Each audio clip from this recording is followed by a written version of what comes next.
Morning, sir. Morning, how are you guys? All right, good to see you. See you, thanks. So,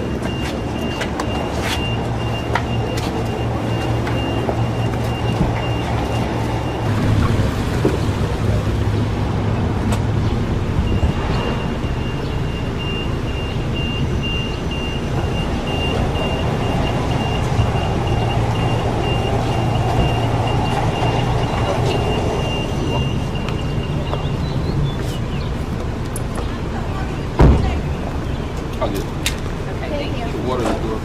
Oh, thank you. I think we have some. Thank you so much. Good morning. How are you today? Good morning. Good morning.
Now in session.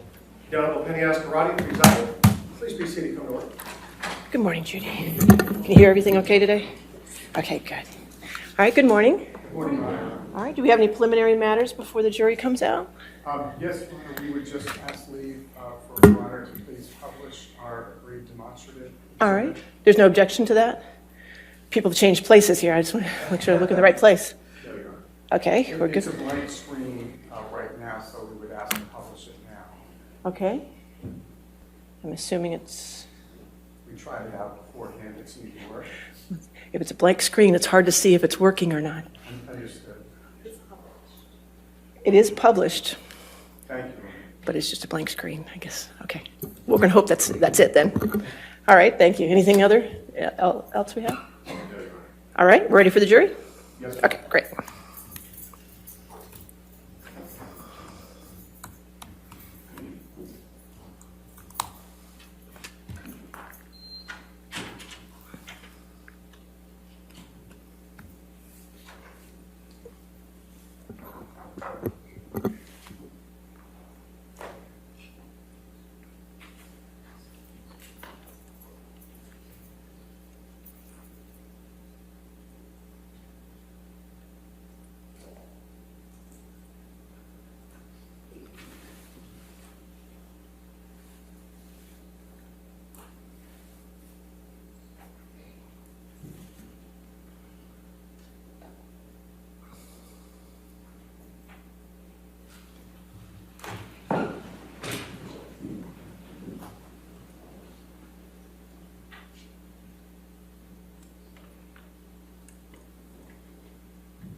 You can sit down.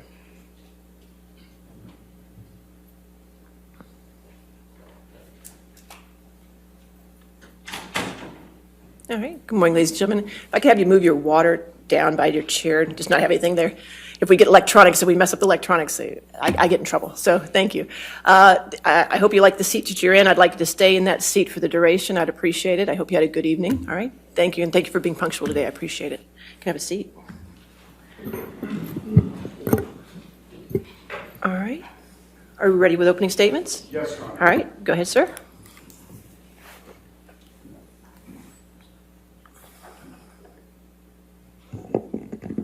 Good morning. My name is Ben Chu. My colleagues and I from Brown Rudnick are truly honored to represent the plaintiff in this case, Johnny Depp. Some of you may recognize Mr. Depp from seeing him portray characters such as Edward Scissorhands or Captain Jack Sparrow from the Pirates of the Caribbean movies. For nearly 30 years, Mr. Depp built a reputation as one of the most talented actors in Hollywood, a respected artist whose name was associated with success at the box office. Today, his name is associated with a lie, a false statement uttered by his former wife, the defendant Amber Heard, that falsely cast Mr. Depp, falsely and unfairly cast Mr. Depp as a villain, a man who would violently abuse a woman. This is a defamation case. It's a case about how devastating words can be when they are false and uttered publicly. Under the law, a person who makes a false statement about someone else can be held responsible for the harm that results from that falsehood. That's because words matter. They paint a picture in our mind based on what we have experienced and what we know, or what we think we know. And because of that, words can evoke strong emotions in the listener and cause irreparable harm to a person's reputation. And when, like Mr. Depp, your career depends upon your image and your reputation, or whether movie producers want their films associated with you, that harm can be particularly devastating. This is a case about the impact of Amber Heard's words on Johnny Depp, specifically the words that she used in an op-ed published in the Washington Post in December 2018, which is shown on the screens. And the op-ed was published, and this is no accident, the evidence will show, on the eve of her first major acting role in the movie Aquaman. The evidence will show that's no coincidence.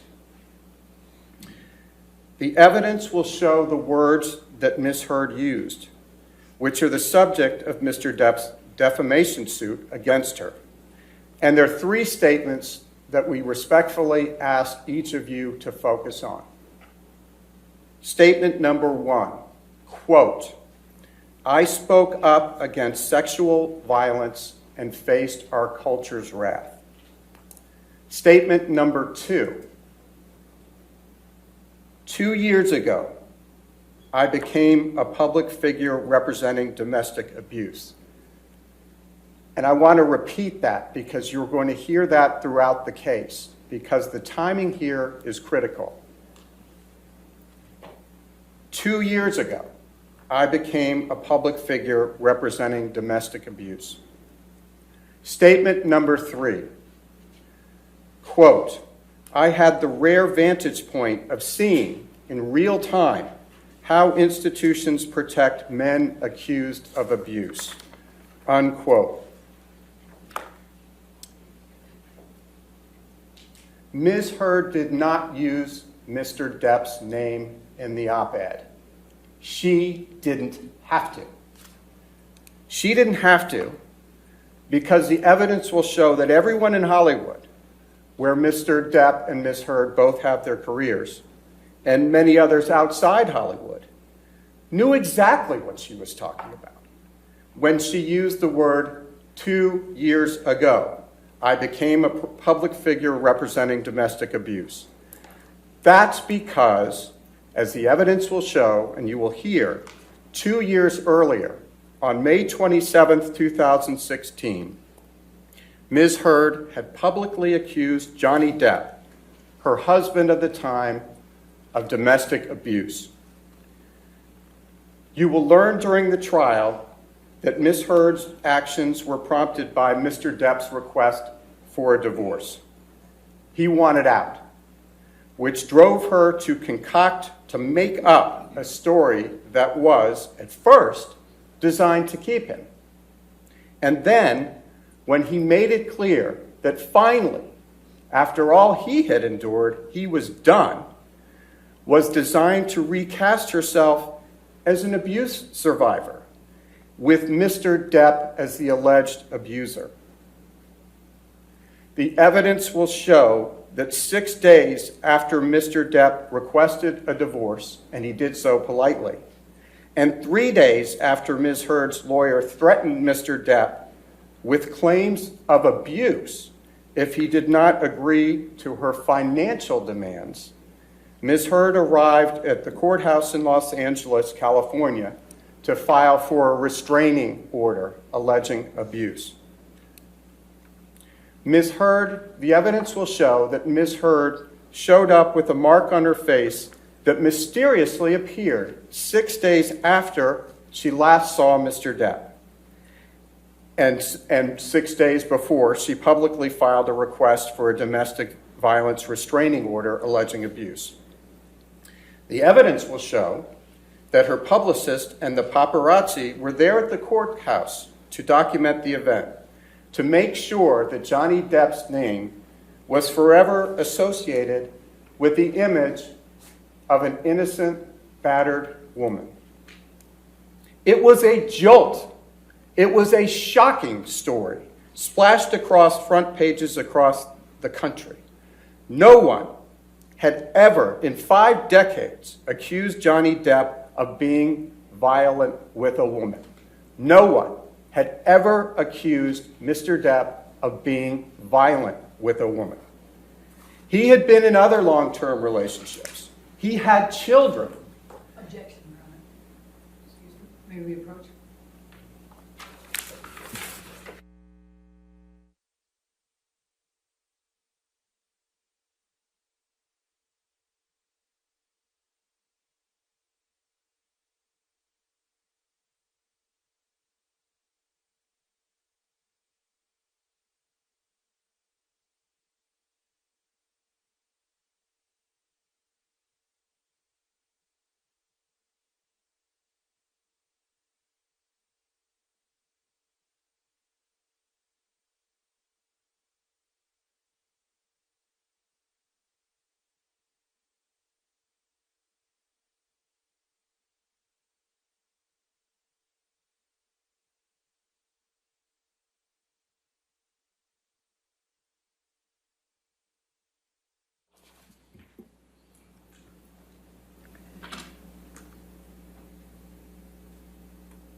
No one, as I stated before, no one had ever, in 5 decades, no one had ever accused Johnny Depp of being abusive of any kind with a woman.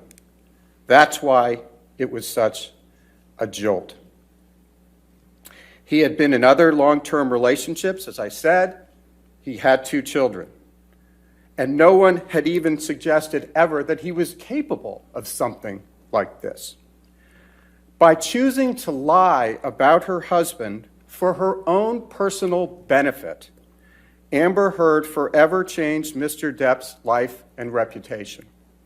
And you will hear him tell you the dreadful impact that it has had on his life. The evidence you will hear at this trial contradicts the story Ms. Heard presented to the world in May 2016 and again in December 2018. The evidence will show that the last time Mr. Depp and Ms. Heard saw each other before Ms. Heard showed up in court on May 27, 2016, was May 21st. And that's a very important date, and I will ask you please to remember that through the trial. Mr. Depp's mother, Betty Sue, passed away on May 20th after a long illness when Johnny and his sister Christy had been taking care of his mother for a very long period of time. And for reasons that Mr. Depp will personally explain to you throughout the course of this trial, he had resolved to divorce Ms. Heard. So on May 21st, Mr. Depp came by the apartment that he shared with Ms. Heard in the Eastern Columbia building, or the ECB, as some people refer to it, to tell her that, to pick up his things, and to say goodbye. There is no dispute that soon after Mr. Depp ended things with Ms. Heard and left the apartment on May 21st, he got on a plane to head out on a European tour, a music tour, for months with his band, the Hollywood Vampires. And Ms. Heard knew that he was going off on tour and out of state when she walked into court to get the restraining order, which she obtained ex parte. It's a Latin word, fancy word, but all it means is that Mr. Depp and his lawyer were not there and had no opportunity to be heard. That's what an ex parte order is. You will hear from the police officers who responded to a 911 call on May 21st after Mr. Depp left. The police officers will testify that they saw no injuries on Ms. Heard. Both police officers will testify that they saw no injuries on Ms. Heard. Nor did the police officers see any of the property damages that you will hear Ms. Heard claims existed in the apartments that evening. And you will hear those officers under oath testify that there was no violence and that there was no crime. You will also hear from multiple witnesses who, like the police officers, saw Ms. Heard between May 21 and May 26. Those are the crucial days between the alleged incident and the day she walked into court with her lawyer and got an ex parte order.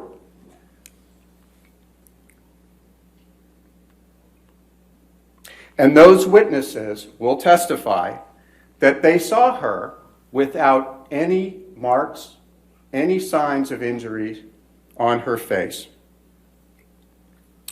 And you will hear from multiple witnesses, including Brandon Patterson, who is the manager of the Eastern Columbia building, where Mr. Depp and Ms. Heard lived together. You will hear Mr.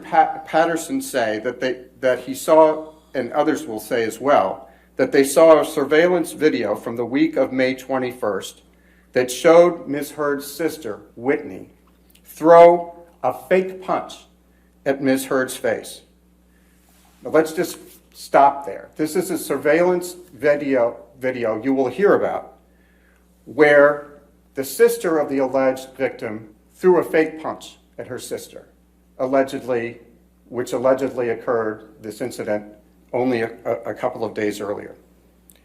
Ms. Heard acting out being punched, responding to the fake punch, and the two laughing about it. So you have the alleged victim and the sister laughing about a fake punch. And you will have to decide for yourself, or we ask that you please decide for yourself, would anyone ever joke about that if there had been actual abuse? Much less ask yourself, would a sister ever joke with an alleged victim about being punched by her husband? Of course, none of this contradicting evidence was publicly available when Ms. Heard walked into court on May 27th and got her restraining order. Instead, as you can imagine, the media storm was instantaneous. You will hear about and see some of that media coverage, which published pictures of Ms. Heard walking into court and other pictures supposedly showing injuries supposedly caused by Mr. Depp, a man who had never been accused of abuse of a woman. The evidence will show that Mr. Depp and Ms. Heard eventually settled their divorce out of court. Thereafter, Ms. Heard dismissed her restraining order against Mr. Depp.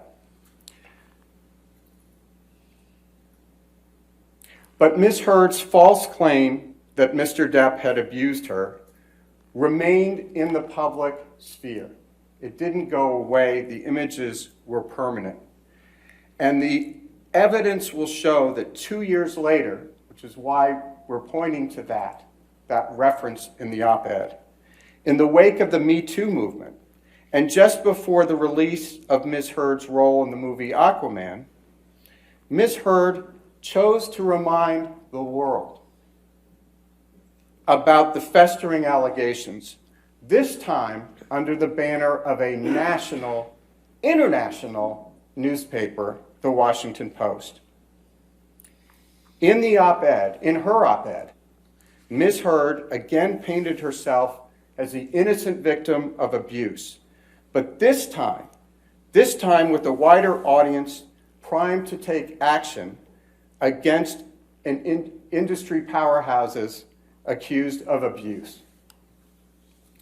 The evidence will show that the clear implication in Ms. Heard's op-ed that you have in front of you was that she was the victim of domestic abuse perpetrated by Mr. Depp. The evidence will show that that was a lie, and it remains a lie when it was repeated and republished 2 years later. Hollywood studios don't want to deal with the public backlash from hiring someone accused of abuse, even someone with the incredible body of work and record that Mr. Depp can be proud of. A false allegation can devastate a career. and it can devastate a family. And the evidence will show that Ms. Heard's false allegations had a significant impact on Mr. Depp's family and his ability to work in the profession he loved and loved to bring joy to everyone. Ultimately, this trial is about clearing Mr. Depp's name of a terrible and false allegation. We ask you in the next several weeks to please carefully consider the evidence, assess the reliability and credibility of that evidence, and to make your own determination about what actually happened between Mr. Depp and Ms. Heard. And to tell you more about that, I am going to turn it over to my colleague, Camille Vasquez, who you had the pleasure of meeting yesterday. Thank you all for your attention. Ms. Vasquez?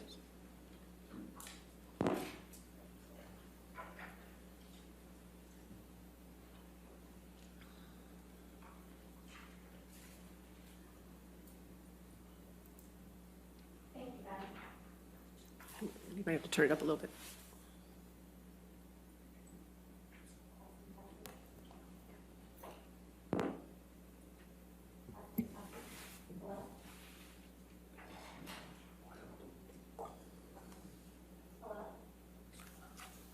Honor, may I approach? Sure. Oh, there we go.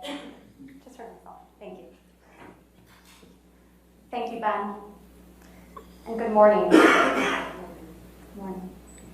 Over the course of this trial, you're going to have an opportunity to get to know Johnny Depp.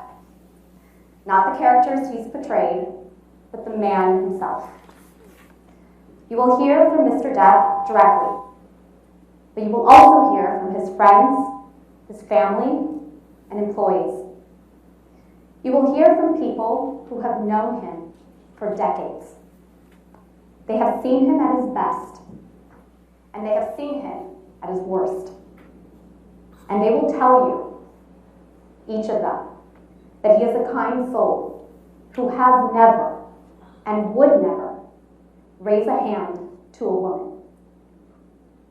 You will hear that Mr. Depp learned at a very young age how to coexist with an abusive woman. You will learn from Mr. Depp's sister, Christy, and from Mr. Depp that their mother, Betty Sue, lived in a constant state of anger that would boil over daily in vicious words and violence directed at her husband and their children. And you will hear how Mr. Depp, who had the personality of his father, coped with that abuse in the same way his father did. He just took it. The evidence will show that Mr. Depp learned that the best way to deal with violence was to leave, to get away from it. Give her time to cool down. But he never turned his back on his mother. Mr. Depp loved his mother, and he cared for her until the day she died. You will hear how Mr. Depp came to Los Angeles as a teenager. He first planned to be a musician, then became an actor, and eventually, thanks to his talent, his dedication, and a lot of hard work, grew into one of the biggest movie stars in the world. He had relationships with major figures in Hollywood and elsewhere, like Winona Ryder, Kate Moss. And before he met Amber Heard, he was with the same woman, Vanessa Paradis, for 14 years. He had 2 children with her. And even though he was a megastar, they had a quiet, domestic life. In fact, you'll hear, as Mr. Chu already told you, that in Mr. Depp's 58 years, not a single woman has ever accused him of violence. And nobody in Hollywood or the world had any reason to believe he was an abuser, until Ms. Heard publicly accused him in 2016. You're also going to hear evidence about Ms. Heard. You're going to learn that she's a profoundly troubled person who manipulates the people around her just like she manipulated Mr. Depp. Ms. Heard came to Los Angeles and sought a career in acting after Mr. Depp was well established as a movie star. Mr. Depp and Ms. Heard first met in 2009 on the set of the film The Rum Diaries. There was a significant age difference between them, and at first he avoided her advances, but she pursued him. She wooed him.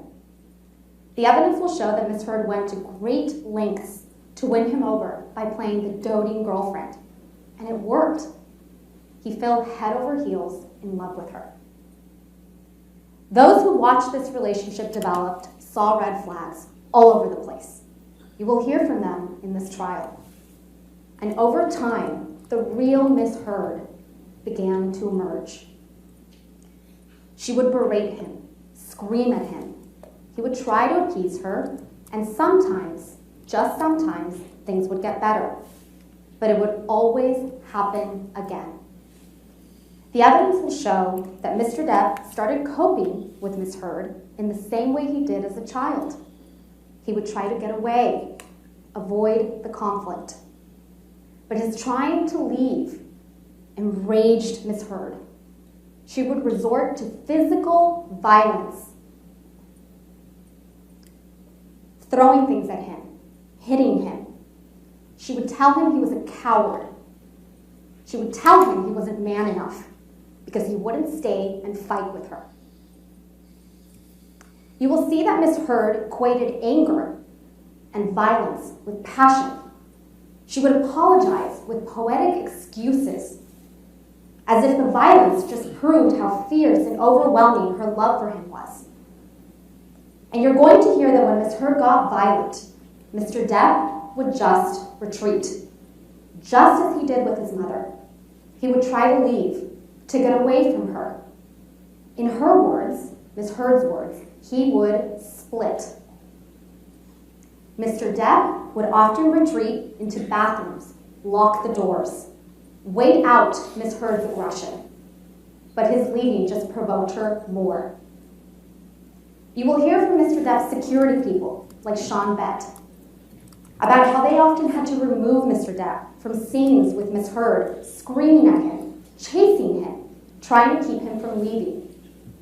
You're going to hear evidence that when Mr. Depp and Ms. Heard traveled together, his team routinely had to book an extra room for him so that he had somewhere to go when Ms. Heard became enraged. You'll hear from other witnesses, including Mr. Depp and Ms. Heard's marriage counselor. Her name is Dr. Laurel Anderson, who perceived Ms. Heard as the aggressor in the relationship. Ms. Heard as the aggressor in the relationship, the one who would strike Mr. Depp to try to keep him from leaving. You'll hear from medical professionals who were with Mr. Depp and Ms. Heard, often on a daily basis, for years, including their doctor, David Kipper, and Ms. Heard's personal nurse, her personal assigned nurse, Erin Barem Falati, who did not see any signs of injuries that Ms. Heard later testified to in graphic detail. Ms. Heard wants you to ignore the testimony of these medical professionals who saw her in real time, just as she wants you to ignore the testimony of the police officers who testified under oath who saw her on May 21st, 2016, without any injuries. But it is up to you, ladies and gentlemen of this jury, to judge the credibility of these witnesses and that of Ms. Heard. In this trial, Ms. Heard will undoubtedly present photos that supposedly show injuries she sustained as a result of the claimed abuse by Mr. Depp. Here's what you should keep in mind when you see these photographs.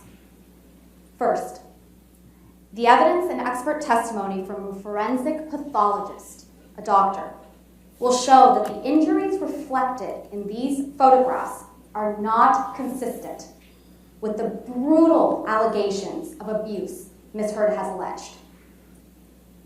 Second, there are multiple witnesses, including medical professionals and police officers, who will testify that they did not observe the injuries supposedly reflected in these photographs. And you may be wondering, how can that be? Well, you will hear expert testimony that none of these photographs are the originals, not one. And many are stored in an editing program. So they could have been manipulated and cannot be confirmed as authentic. Importantly, you will not see a single photograph of the vast majority of the abuse alleged by Ms. Heard. Not one. And there is not a single photograph or video showing Mr. Depp becoming physically violent towards Ms. Heard. The only medical report of an injury during their relationship was a severe one, and it was sustained by Mr. Depp. After an argument shortly after their marriage, while the couple was in Australia, you will hear evidence that the people who cared about Mr. Depp were encouraging him to have a prenuptial agreement with Ms. Heard, but she rushed the wedding date, and he agreed to get married without one. After the wedding, again, people close to Mr. Depp encouraged him to consider a postnuptial agreement. When the topic came up, Ms. Heard became outraged, as she always did, at the suggestion that Mr. Depp might leave her. She berated him, and when he tried to leave, she became violent. She became so violent, in fact, she threw a vodka bottle at him that hit his hand and exploded. It severed the end of one of his fingers. You'll see pictures of Mr. Depp's severed finger and learn about his emergency medical treatment for that injury. And then you'll learn, and this is important, years later, after the false claims of abuse that caused Mr. Depp to file this very lawsuit, Ms. Heard came up with an elaborate story about what actually happened, according to her, in Australia. And what she said happened was that it was a 3-day hostage affair, an episode, where she was violently attacked and then sexually assaulted by Mr. Depp. You will see for yourself that the evidence does not support the story she told after she was sued.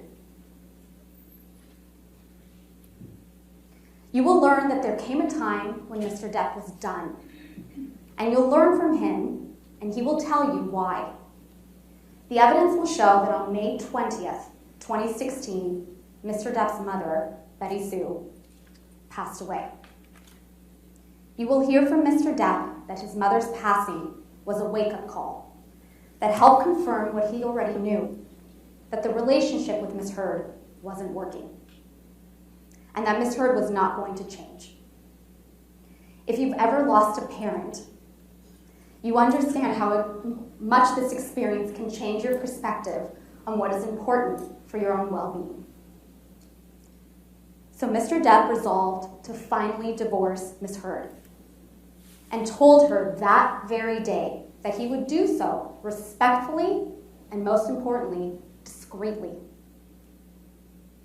The evidence will show that on May 21st, 2016, when Mr. Depp went over to the Eastern Columbia building to gather his things, Ms. Heard caused a final dramatic scene. In the wreckage of their relationship, Ms. Heard spun the final encounter between them into a tale of domestic abuse. Now, I understand that many of you may be asking yourselves, why? Why would Ms. Heard say that Mr. Depp abused her during their relationship if it didn't actually happen?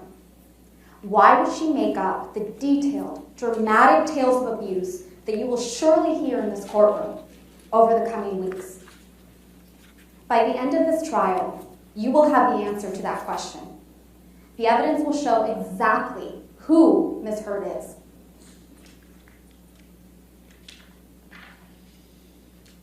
You will hear from Mr. Depp and other witnesses, including their marriage counselor, Dr. Laurel Anderson, that Ms. Heard would go to great lengths and even resort to physical violence to stop Mr. Depp from leaving her. But once Mr. Depp did leave, Ms. Heard tried to avoid public humiliation and present herself as a noble survivor and representative of the Me Too movement. You will hear evidence, including the testimony of Ms. Heard's former personal assistant, Kate James, that Ms. Heard is obsessed with her public image. It's her #1 priority. And you will see evidence that after she received a $7 million divorce settlement from Mr. Depp, Ms. Heard released a public statement claiming she wanted nothing from him and would donate the entire settlement to 2 charities: the Children's Hospital of Los Angeles in California and the American Civil Liberties Union, also known as the ACLU. But then she did not make the donations.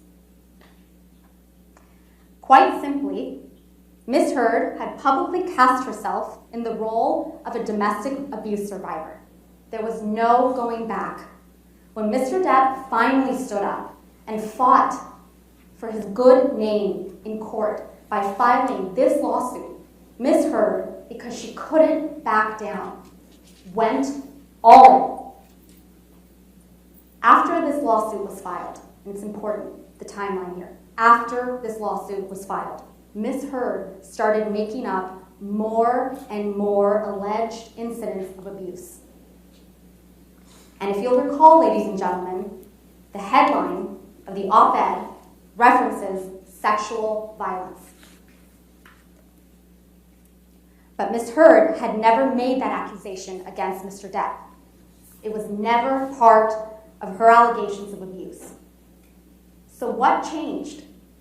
What changed between 2016 and 2018?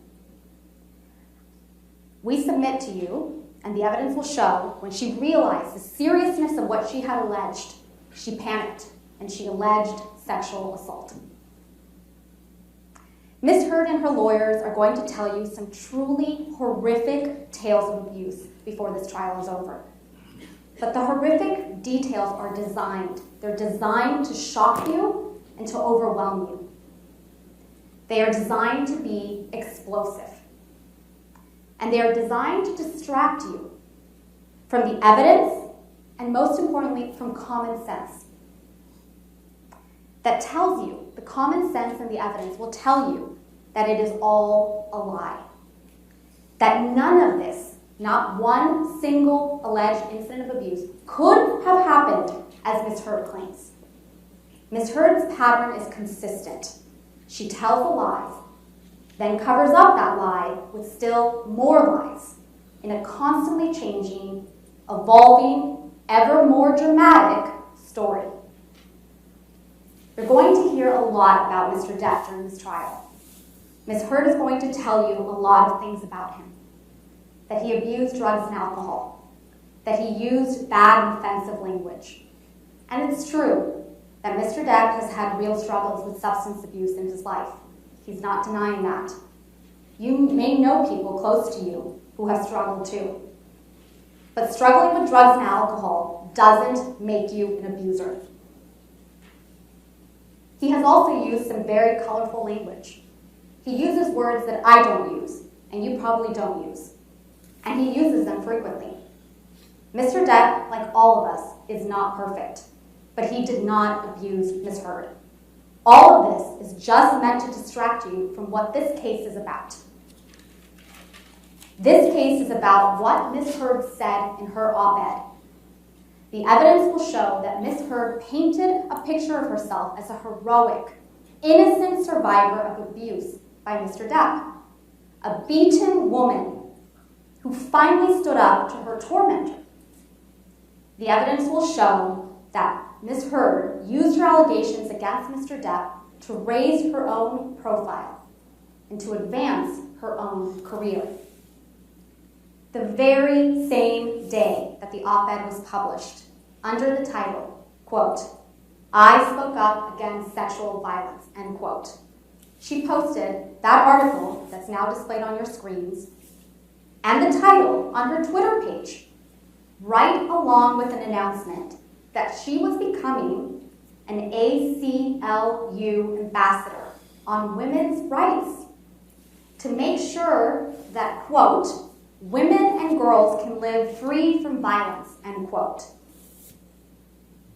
She presented herself as the face of the Me Too movement, the virtuous representative of innocent women across the country and the world who have truly suffered abuse. The evidence will show that was a lie. And the evidence will show that Ms. Heard portrayed Mr. Depp as the representative of abusers everywhere, the agent of her suffering, the villain in her heroic journey. That was a lie too. And more than just a lie, it was an act of cruelty. Mr. Depp will go to his grave knowing that whatever he does, there are people out there in this world who will always believe that he abused a woman. This is a case about what Ms. Heard said. It's also a case about what a man named Adam Waldman said. Adam Waldman is a lawyer who has worked for Mr. Depp. After Mr. Depp filed this case against her, Ms. Heard filed her own claim against Mr. Depp, which is also the subject of this trial. In her claim, Ms. Heard says that Mr. Depp defamed her because Adam Waldman, his attorney, made some statements to reporters denying the truth of her claims of abuse.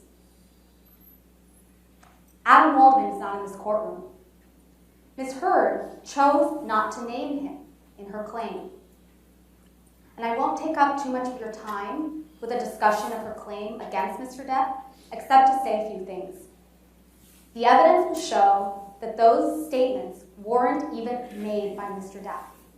They were made by Adam Waldman. And Mr. Waldman, the evidence will show, is not under Mr. Depp's control. The statements were merely Mr. Waldman's opinions, made in justified defense of his client and friend, Mr. Depp. Mr. Waldman believed those statements. And finally, at the end of the day, Mr. Waldman's statements merely reflected the reality that we intend to prove in this trial. That Ms. Heard's portrayal of herself as a victim of domestic violence at the hands of Mr. Depp is a lie. Ms. Heard, as you know, is an actress. When she accused Mr. Depp of abuse and painted herself before the world as a representative of abuse victims everywhere, Ms. Heard took on the role of a lifetime. She can't back down. She has been living and breathing this lie for years now. And she has been preparing to give the performance of her life in this trial. But this trial is about the evidence. It's about a man's reputation. And it's about his whole life. His ability to walk down the street, look people in the eye, without having them think he's an abuser. It's about the truth. And the truth will come out in this trial.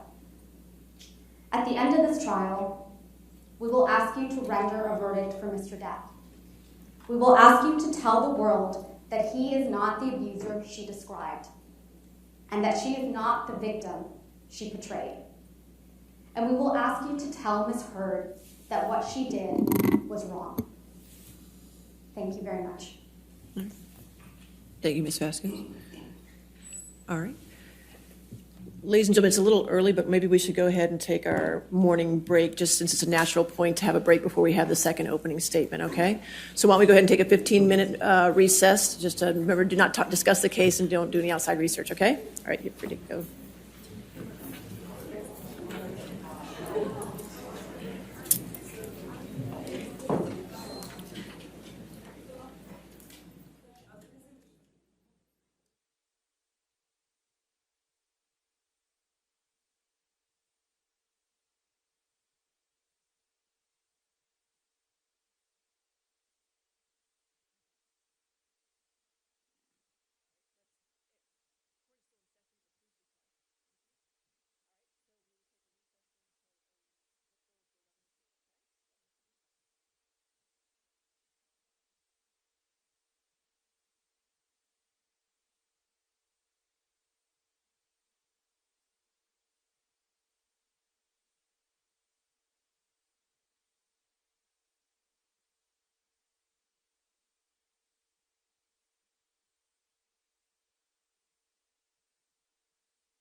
All right. Thank you. All right. Opening statements? Yes, Your Honor. Mr. Rottenborn.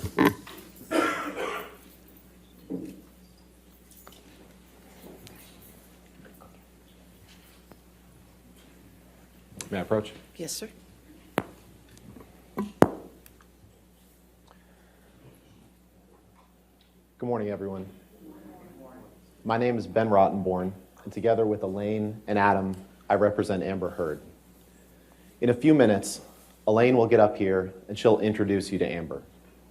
And she'll address the allegations that you just heard in Mr. Chu and Ms. Vasquez's opening statement. And she'll explain to you why all those inflammatory things are things that are designed to mislead you from the truth. She'll explain to you what the evidence will show. And that's something that we're going to focus on in this trial, not attempts to distract you. We're going to focus on the evidence. Not what we wish the evidence showed, not some crazy conspiracy theories, but what the evidence and the facts actually show. And as you assess the evidence in this trial, I would ask that you keep one question in mind above all else, which is this: why are you here? What are you being asked to decide? You're being asked to decide a very simple question. And that question is, were the words that Amber used in the December 18th, 2018 opinion piece that was published in the Washington Post protected free speech under the First Amendment or not? That is the question, and that's what you're being asked to decide. At the end of the trial, the judge will explain to you what the law is on defamation and what Mr. Depp's burden is to prove in order to establish defamation. And she'll tell you a lot of things about the law. But among them, she will tell you that Mr. Depp will have to prove that the words Ms. Heard used were about him and that they were false. And if he can't do that, and if he can't meet the other elements of the claim, then he loses that claim. And he can't do that. He can't come close to doing that. And for that reason, you're going to hear, in this trial, Mr. Depp's team is going to make it about trying to distract you from that very simple question. Mr. Depp's team is going to try to turn this case into a soap opera. Why? I'm not really sure, because the evidence isn't pretty for Mr. Depp. It's not. You're going to see who the real Johnny Depp is. Behind the red carpets, behind the fame, behind the money, behind the pirate costumes, you're going to see who that man really is. Amber is going to tell you about it. You're going to hear who he really is from other witnesses. And you're going to hear who he really is in his own words, in the vile, graphic, terrible messages that he wrote about Amber and ways he used to describe Amber and what he wanted to do to Amber from the earliest days that they were dating, through their marriage, and after their marriage. You're going to hear about that. But this case isn't about that. This case isn't about a day-to-day chronicle of their marriage. It's not about who is the better spouse. It's not about who you like more. It's not about which party can sling more mud. But you're going to hear a lot of that in this trial. You're going to hear that because that's what Mr. Depp wants to turn this case into. He wants to turn this case into a 6-week-long public spectacle of the most intimate aspects of their relationship and their marriage. And you know what? I'm sorry for that. I'm sorry. I'm sorry that we're going to have to do that. I'm sorry that you're going to have to listen to all of it. And I'm sorry that Amber's going to have to relive that. But that's the case that Johnny Depp chose to bring. And we're not going to stand idly by and let him sling mud at our client and make inflammatory and false statements like you just heard in opening and not let those go unresponded to. But ultimately, what this case is about the First Amendment, about that December 18th, 2018 op-ed piece, and whether Ms. Heard's freedom of speech and the First Amendment give her the right to say the words that she said. That right, that freedom of speech, is what Amber Heard is asking you to uphold and protect in this lawsuit. And that's a very simple question. It's a question you could decide this afternoon. and it does not require you to stand and serve as the umpire of two movie stars' imperfect marriage. It doesn't. And so we're going to focus on those words. We're going to look at those words. And as we look at those words, I'd ask you to keep this in mind. Keep in mind what you just saw on the screen from Mr. Chu when he put up those words. Keep in mind what you didn't see. You didn't see the rest of the opinion piece. And what we'd ask is that as you look at those words, that you look at them in the context of the piece in which they were written. Now, whether you look at them individually or in the context of the piece doesn't really matter because the words are true. But context matters. And so what I'm going to do is I'm going to ask Heather to put up the article, put up the opinion piece, and I'm going to read that to you. And we're going to look at those words in the context of what this piece was about. Because Mr. Depp's team wants to make you think that this opinion piece was designed to destroy Johnny Depp. That this was designed to maliciously talk about him and their life together. And it wasn't. So let's take a moment to look at this. And I'm going to read it to you, and I'd ask that you follow along if you can. But either way, let's take a look at what the piece as a whole says. This is the piece that Amber wrote. I was exposed to abuse at a very young age. I knew certain things early on without ever having to be told. I knew that men have the power, physically, socially, and financially, and that a lot of institutions support that arrangement. I knew this long before I had the words to articulate it, and I bet you learned it young too. Like many women, I had been harassed and sexually assaulted by the time I was of college age, but I kept quiet. I did not expect filing complaints to bring justice, and I didn't see myself as a victim.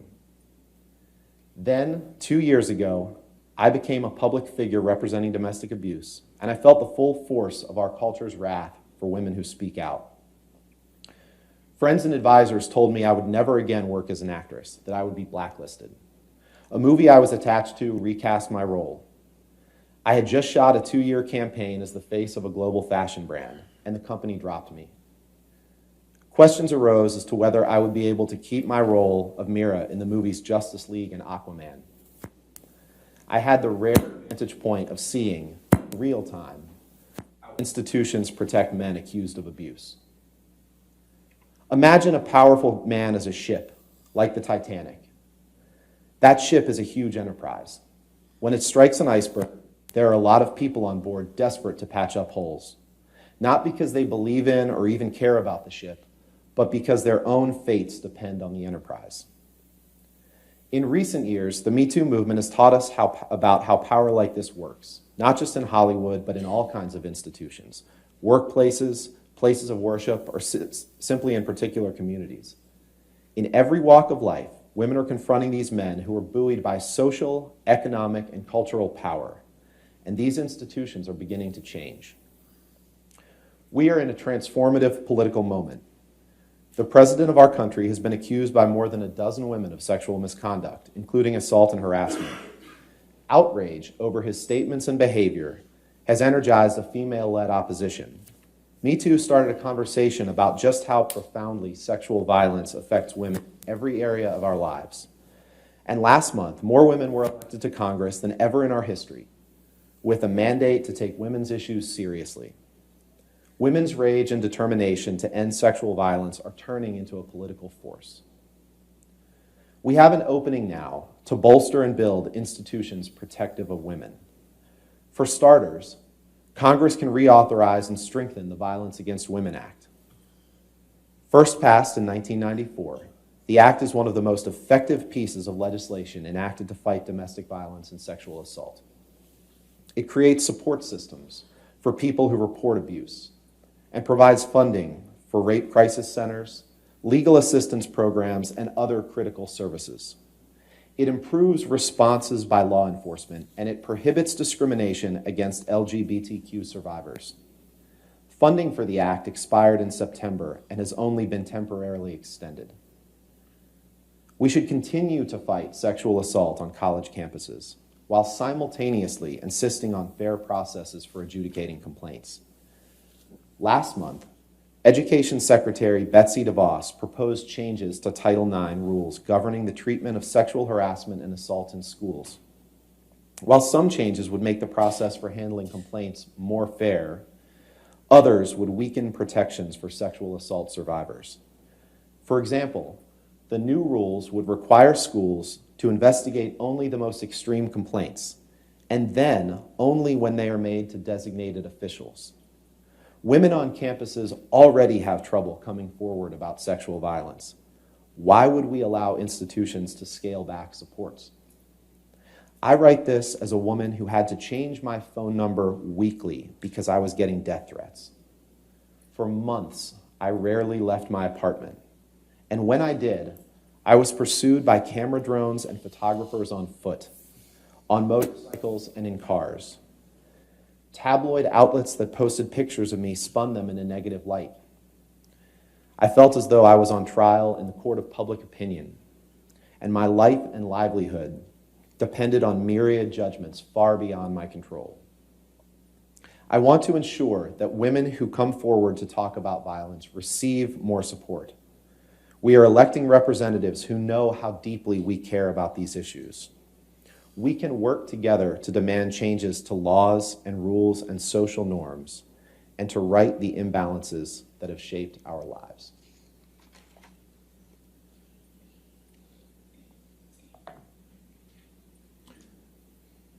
I know that was a lot, but that is the central issue in this case.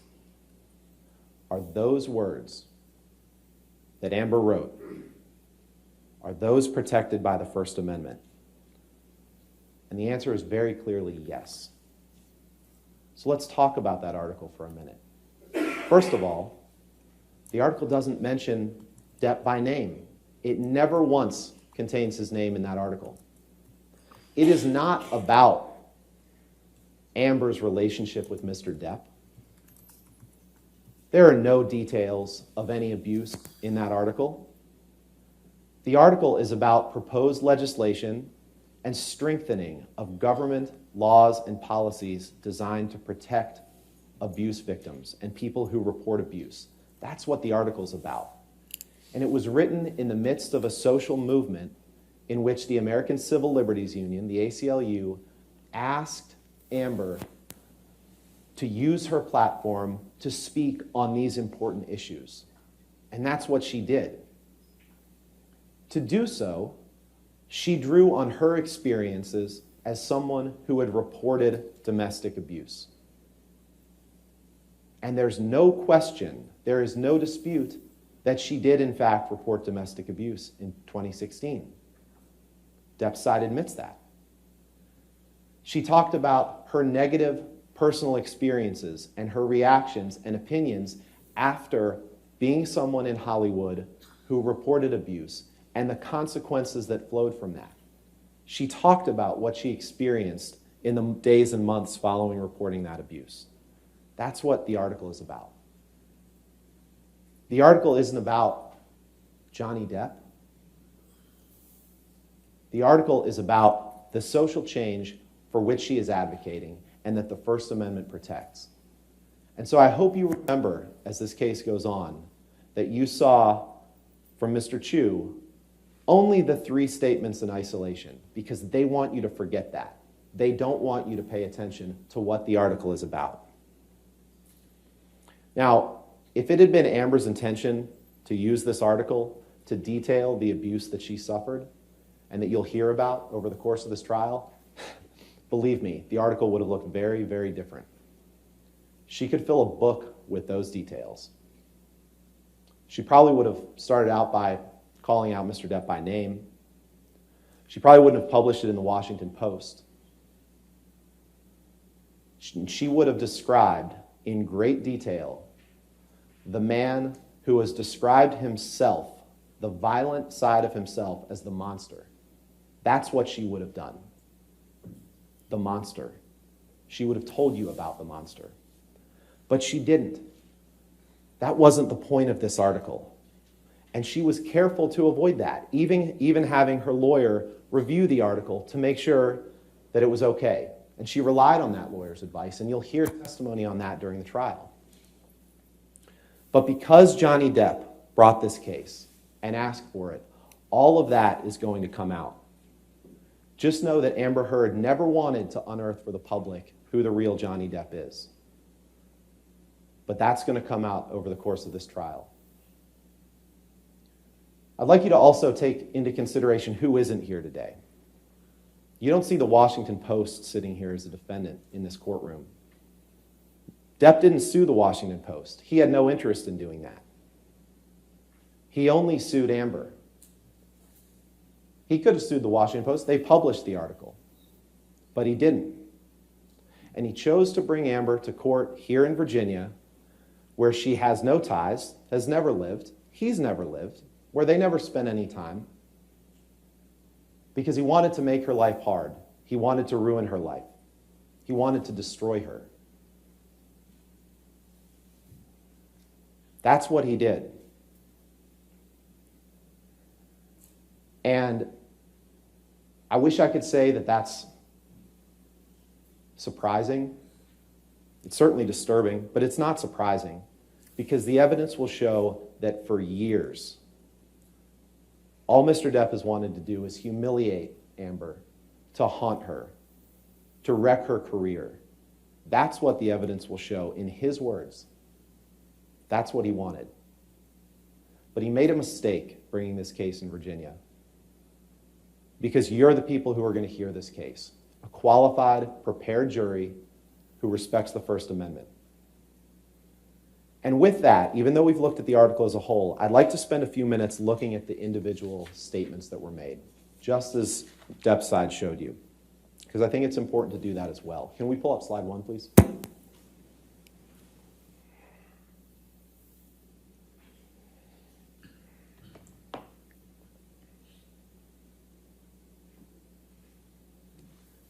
Then, 2 years ago, I became a public figure representing domestic abuse, and I felt the full force of our culture's wrath for women who speak out. There's absolutely nothing false about that statement. First of all, the evidence will show that Amber did suffer domestic abuse at the hands of Johnny Depp. And it took many forms. Physical, sure, but also emotional, verbal, psychological abuse. It's all domestic abuse that she suffered at his hands. So that's the truth. But what else is the truth is that on May 27th, 2016, 2 years before this opinion piece was published, Amber walked into a courtroom in California with bruises on her face that were given to her by Johnny Depp on that incident in May 21st, 2016, that Elaine's going to tell you more about. That absolutely were given to her. And she took out a domestic violence restraining order that she obtained from the court in California to protect herself. And she was, of course, a public figure. She was a movie star. She didn't want the paparazzi, the press photos. She got those, of course. Who wants to be photographed with a bruised face walking out of court? She didn't want that, and the evidence will show that. But she was a public figure, and 2 years before she wrote this article, she was a public figure representing domestic abuse. That is 100% true. And try as he might to take it away, Amber's freedom of speech gives her the right to say that. Can we pull up slide 2, please? This is the second statement. I had the rare vantage point of seeing in real time how institutions protect men accused of abuse. Once again, that statement is 100% true. Amber did accuse Johnny of abuse. And she saw how he was protected at the same time that her career took a downturn and that he did everything that he could to try to wreck her career, as the evidence will see. But she accused him of abuse. That statement is true. You don't need to relive every intimate detail of their marriage. You don't need to decide what happened on any individual day of their marriage to determine that the First Amendment protects that statement because it is true. He wants you to forget that. Don't take the bait. Let's pull up the third statement, please. Now, this statement was in the headline of the online edition of the article. I spoke up against sexual violence and faced our culture's wrath. That has to change. The undisputed evidence in this case will be that Amber did not write these words, did not review these words, did not approve these words. That's how op-eds work. She wrote the article. She didn't write this headline. And for that reason alone, it's not defamatory. But here's the thing. Like the first two statements, tragically, it's true. Amber did suffer sexual violence at the hands of Depp. And Ms. Vasquez tried to minimize that and tried to make you think that it's all made up. But it's not. You will hear in the most graphic and horrifying terms about the violence that she suffered. You'll hear that straight from her. She will get on the stand and she will tell you that. It happened.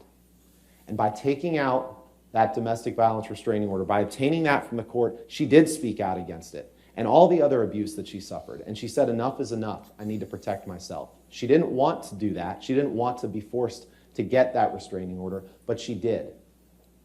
She spoke out against the abuse by doing that.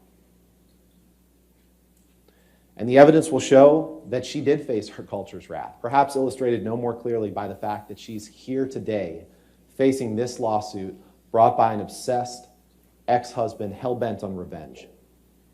That's why she's here. That's why she's facing our culture's wrath.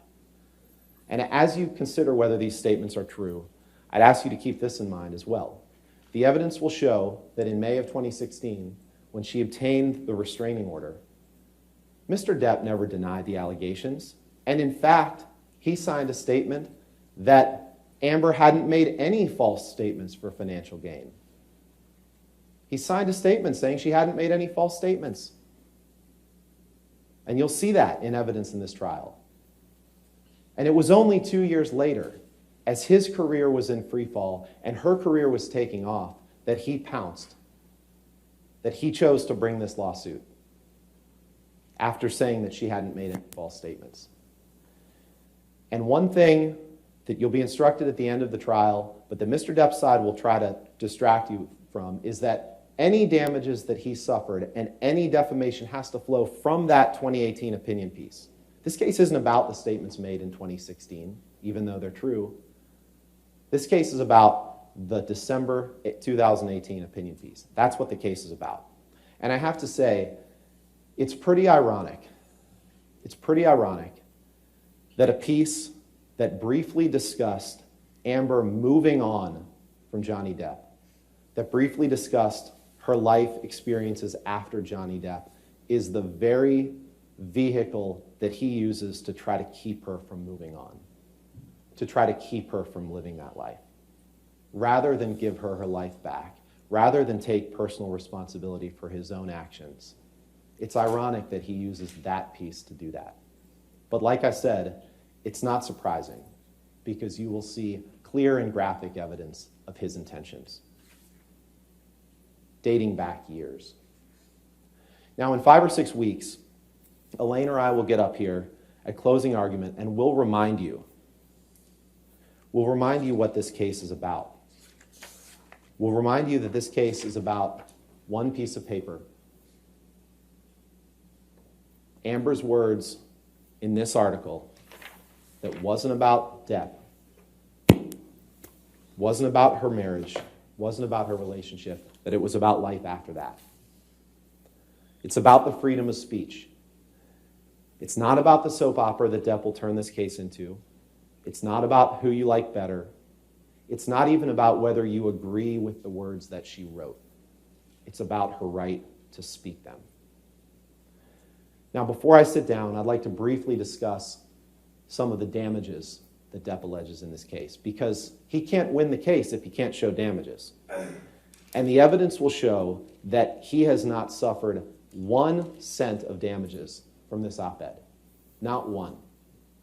Now, make no mistake, Johnny Depp's reputation is in tatters. His career is in free fall. But it's because of problems that he created, problems that he is responsible for. And he's here in court asking you to blame Amber for them. But it's not Amber's fault.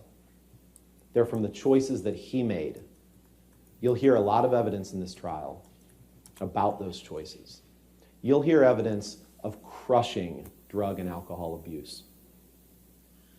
You'll hear evidence of Depp taking more drugs than you can count.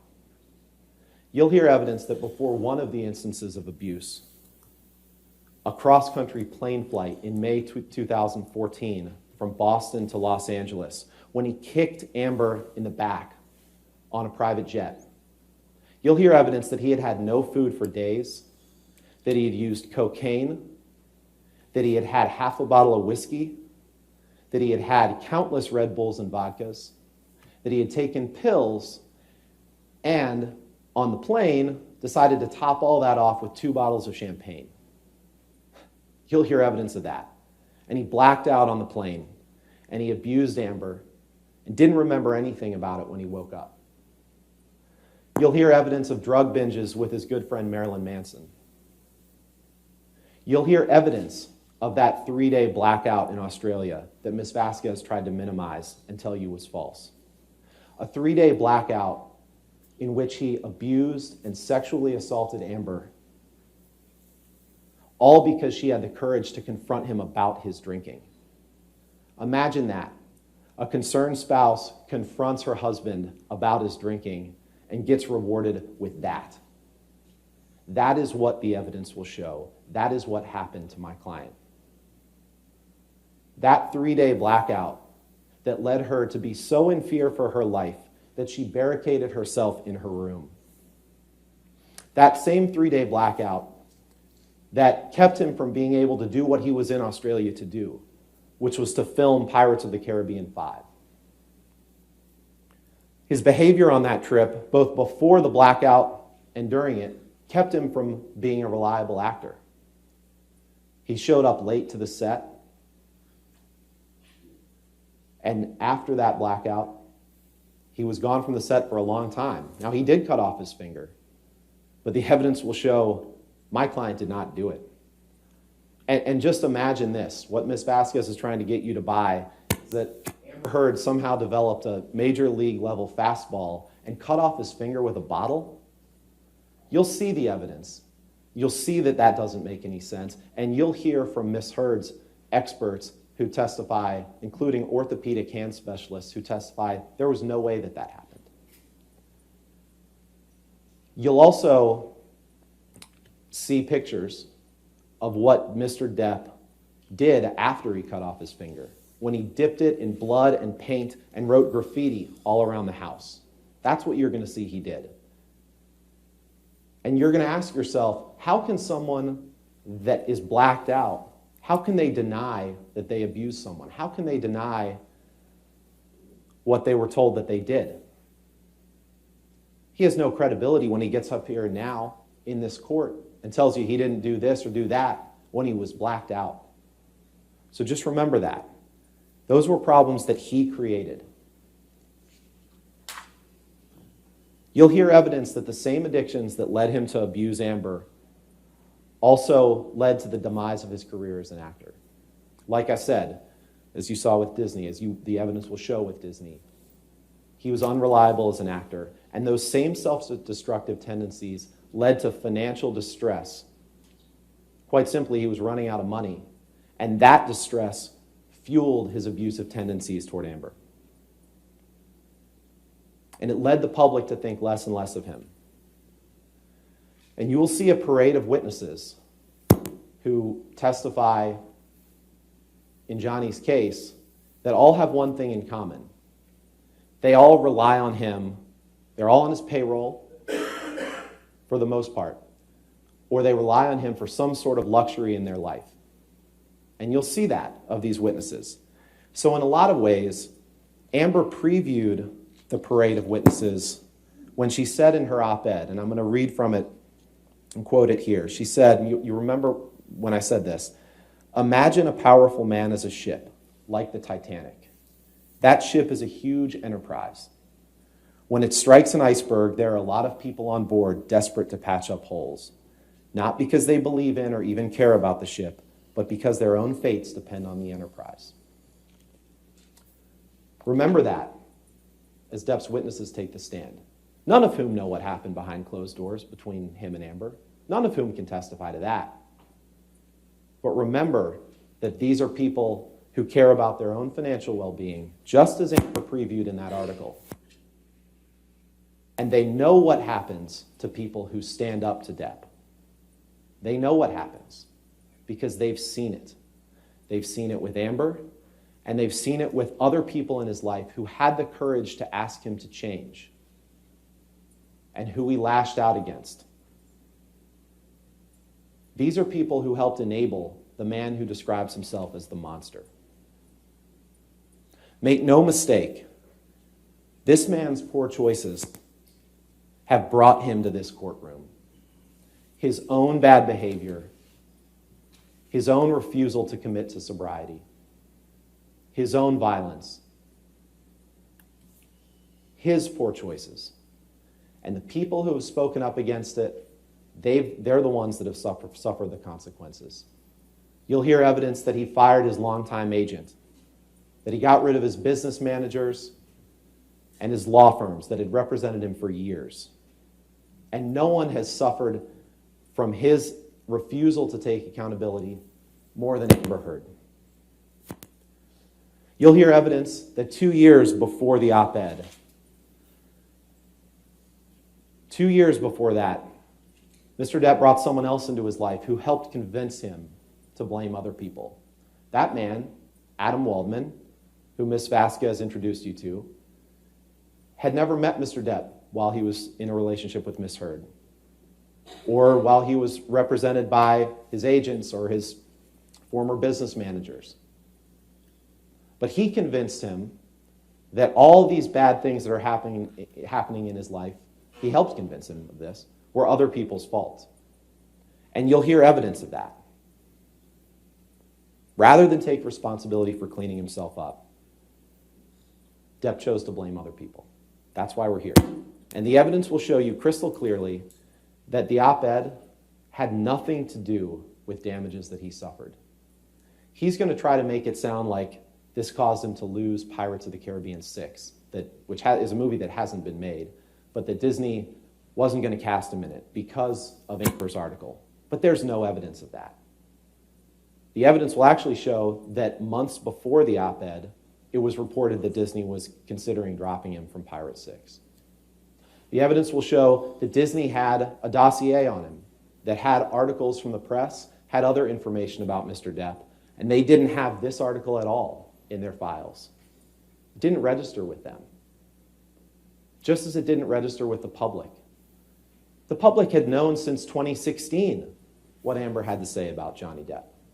This didn't change any of that. The evidence will also show that he said he would not make Pirates 6 even if Disney paid him far more money than he'd ever made on a film. That's what the evidence will show. So any damages that he suffered in his career are not because of this op-ed. And it's time to make Johnny take responsibility, to tell him, Mr. Depp, stop blaming other people for your self-created problems, to take responsibility for your own life. And it's up to you, ladies and gentlemen, to make him do that. It's up to you, because you are uniquely qualified to do that. No one else has the power to do that. Only you, to tell him enough is enough, to stand up for the First Amendment, to stand up for the truth, and Amber's right to speak it. Thank you. Thank you, Mr. Rottenborn. Ms. Bretterhoff? Switch out. Okay.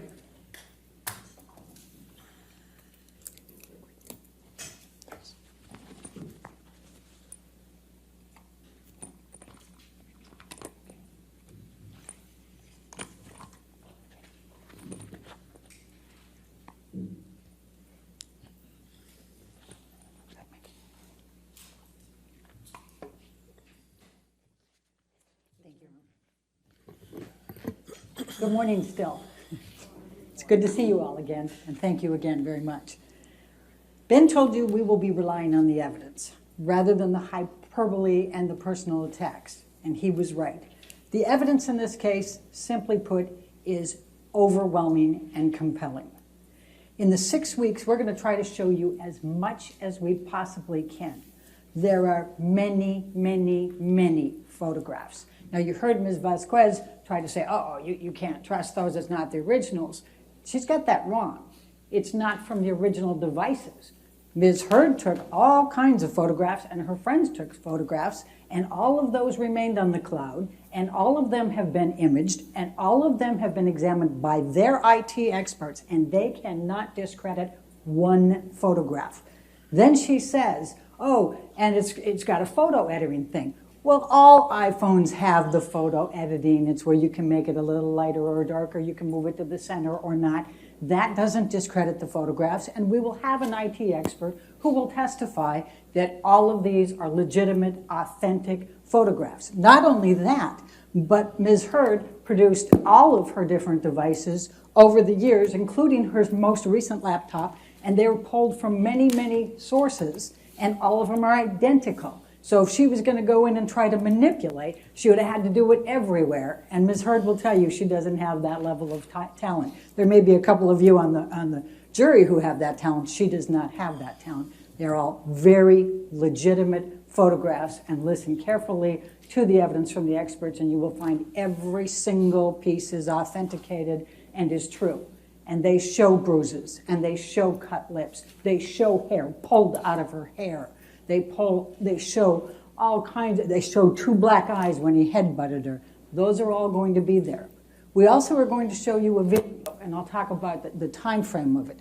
Ms. Heard took that on her iPad, and it was one day when she was in the kitchen with Mr. Depp, and it was February 10th, 2016, and he's on a tear, and he's going around, he's yelling at her and being abusive to her, and he's slamming the kitchen cupboards, and they're glass, and you can hear them rattling, and you can hear them breaking. Then he goes over with a big glass of wine, and he has a huge bottle of wine, and he pours more in there. And then she says, "Did you drink all of that?" And then he sees that she's videotaping him, and bam.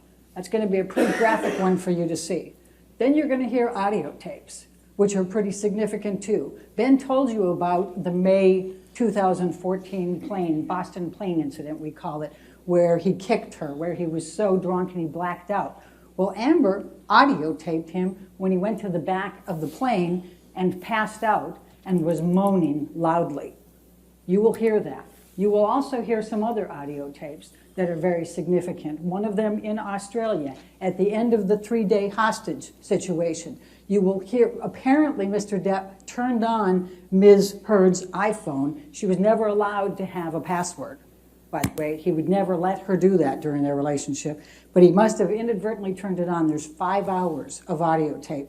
It's during the cleanup of all the broken glass and the liquor and the urine and the blood stains and everything else in that house. And you can hear his handlers talking about it. You can hear them talking about trying to find his finger. And that you can hear them say, "She's stone cold sober." You will hear all of that. It's very, very significant evidence. What this is going to tell you is the story of a very different Johnny Depp. It's one who is always, well, I can't say always, because he has the charismatic side that Amber fell in love with. But he has an enormous amount of rage. You will see the medical records and hear from the psychiatrist that talked to him for a while in 2014, where he admits that he has rage, that he's like a demon, that he views his wife, Amber, like his mother and his sister that he hates.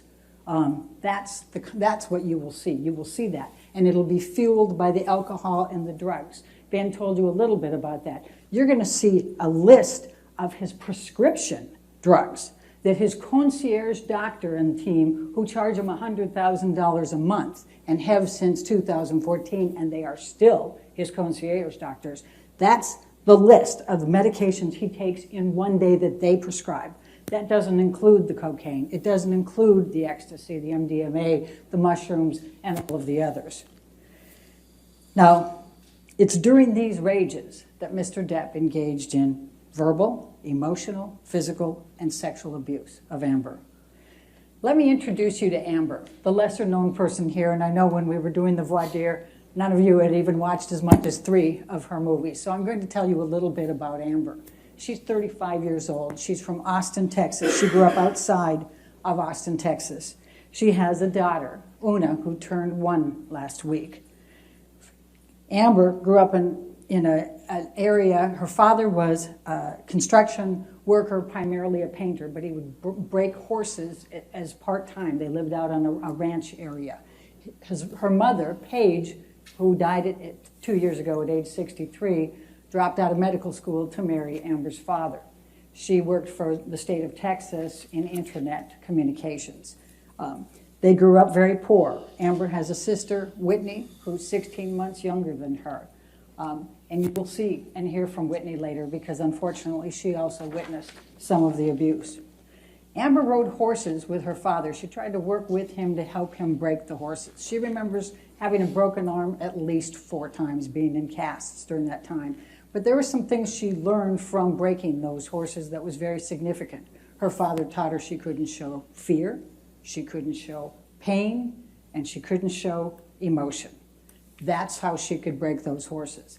It's significant for you to know that so you can understand how Amber could have remained in this relationship with Mr. Depp for as long as she could and the dynamics of some of the abuse you're going to hear about, because that's what would be her instinct, is to stand up and not let him show that he's caused the pain, that he's caused the fear, that he's caused the humiliation. You'll hear about a long line of jobs that Amber started from back, age 12 as soon as she could, working in a soup kitchen. Well, that was volunteer, but then she took all kinds of miscellaneous jobs, lifeguards, everything else, trying to improve herself. She's not somebody who had a great break.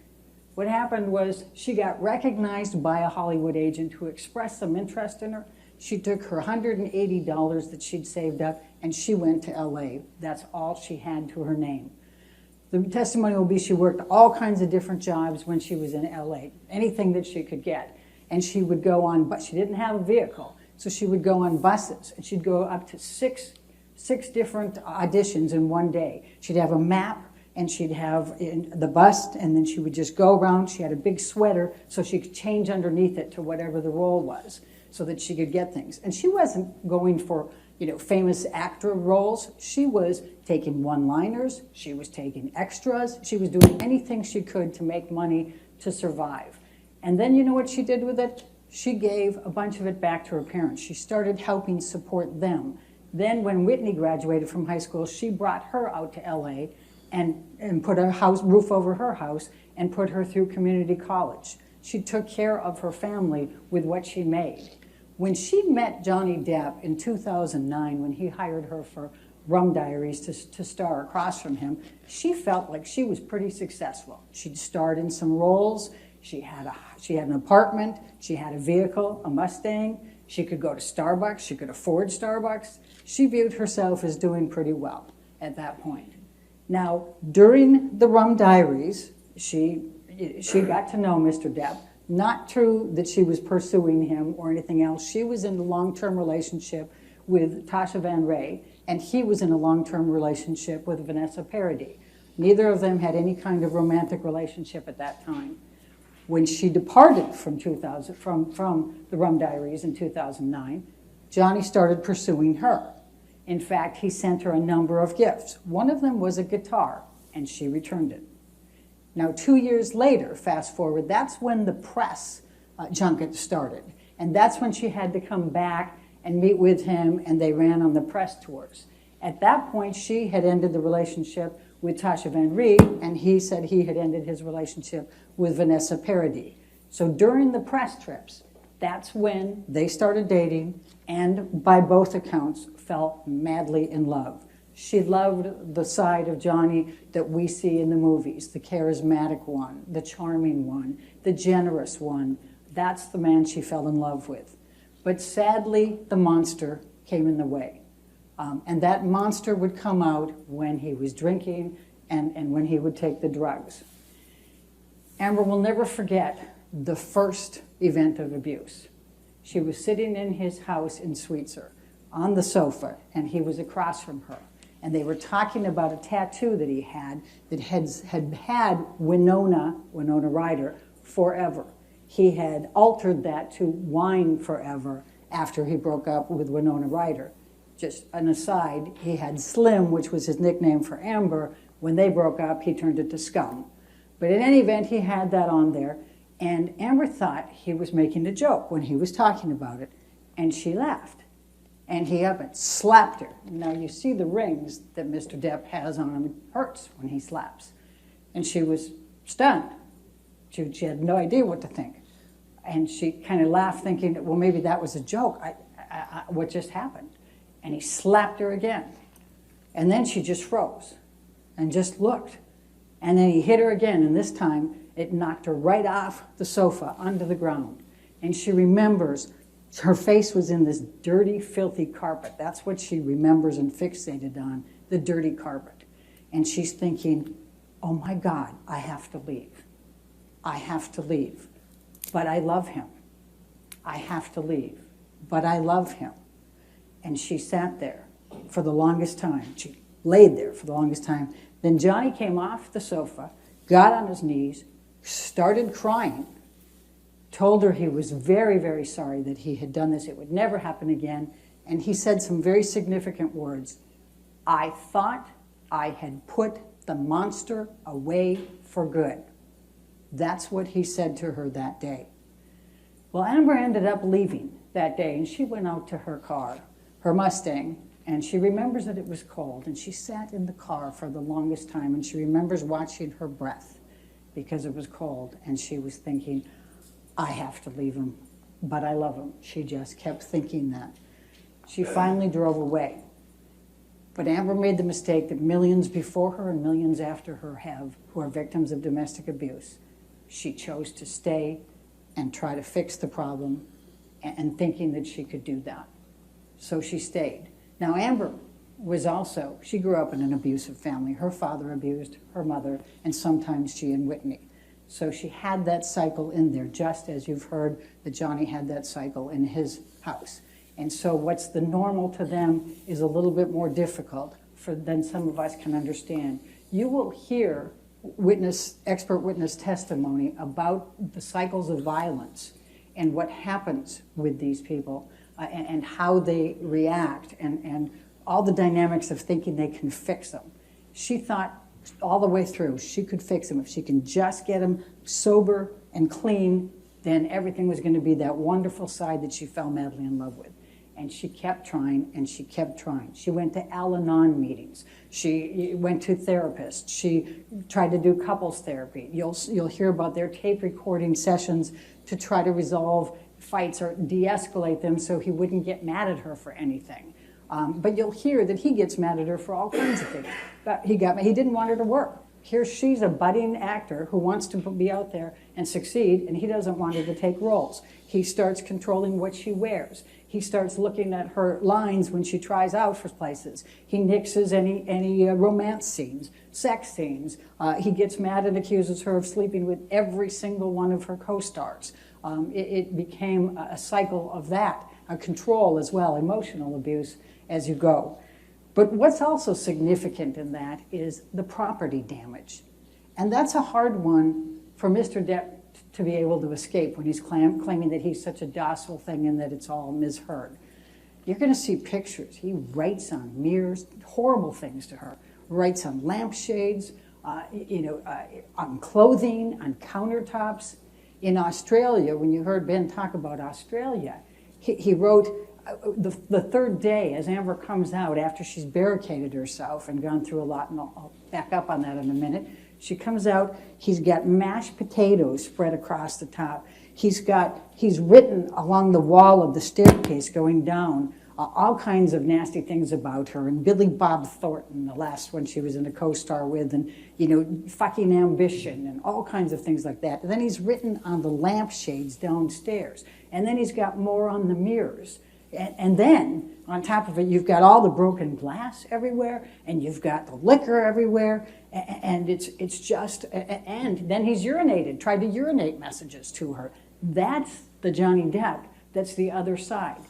Now, you're going to hear that Amber tried to protect him all the way through. She didn't want the public to know this. She didn't want his kids to know this. And so she didn't tell people about it. So let's go back. The first event that I told you about was 2011. And how do we know that it was in 2011? Because Amber was going to her therapist, Bonnie Jacobs. And Bonnie Jacobs has therapy notes of her sessions with Amber. And in those therapy notes, she chronicles the first time that Amber tells her that Johnny hit her. And it goes through into 2012, 2013, 2014. And you will see, and you will hear from Bonnie Jacobs, her saying, you know, this is a cycle of violence. This is a cycle of abuse. You can't enable him. You need to stand up for yourself.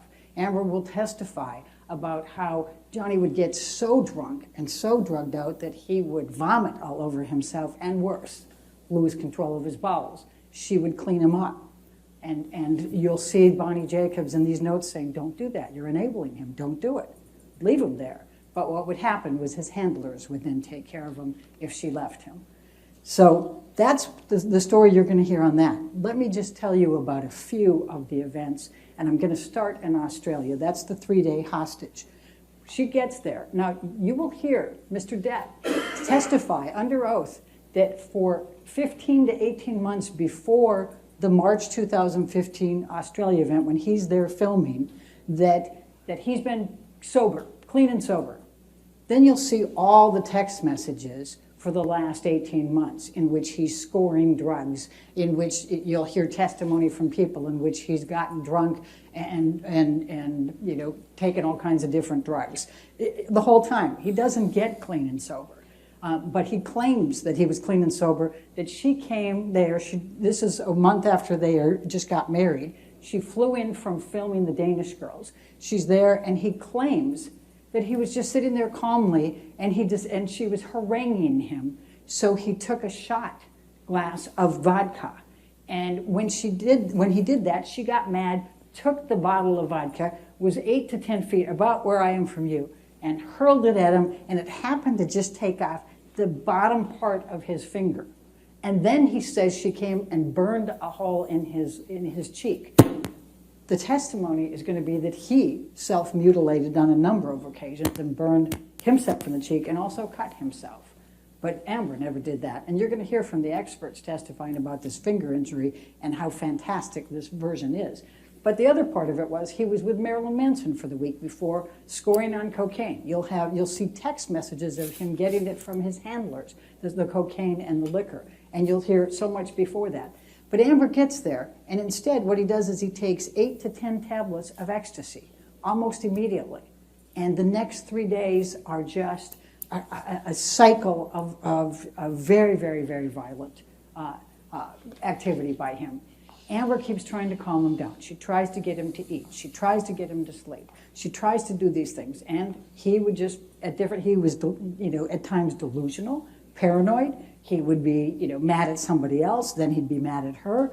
And by the way, we'll talk about the prenup, but he called her lawyer, who she had because she wanted to give him a prenup, and then they got married too quickly, so she was going to give him a postnup. He called the lawyer from Australia, called her a bitch, and fired her. You'll hear the testimony from the lawyer on that.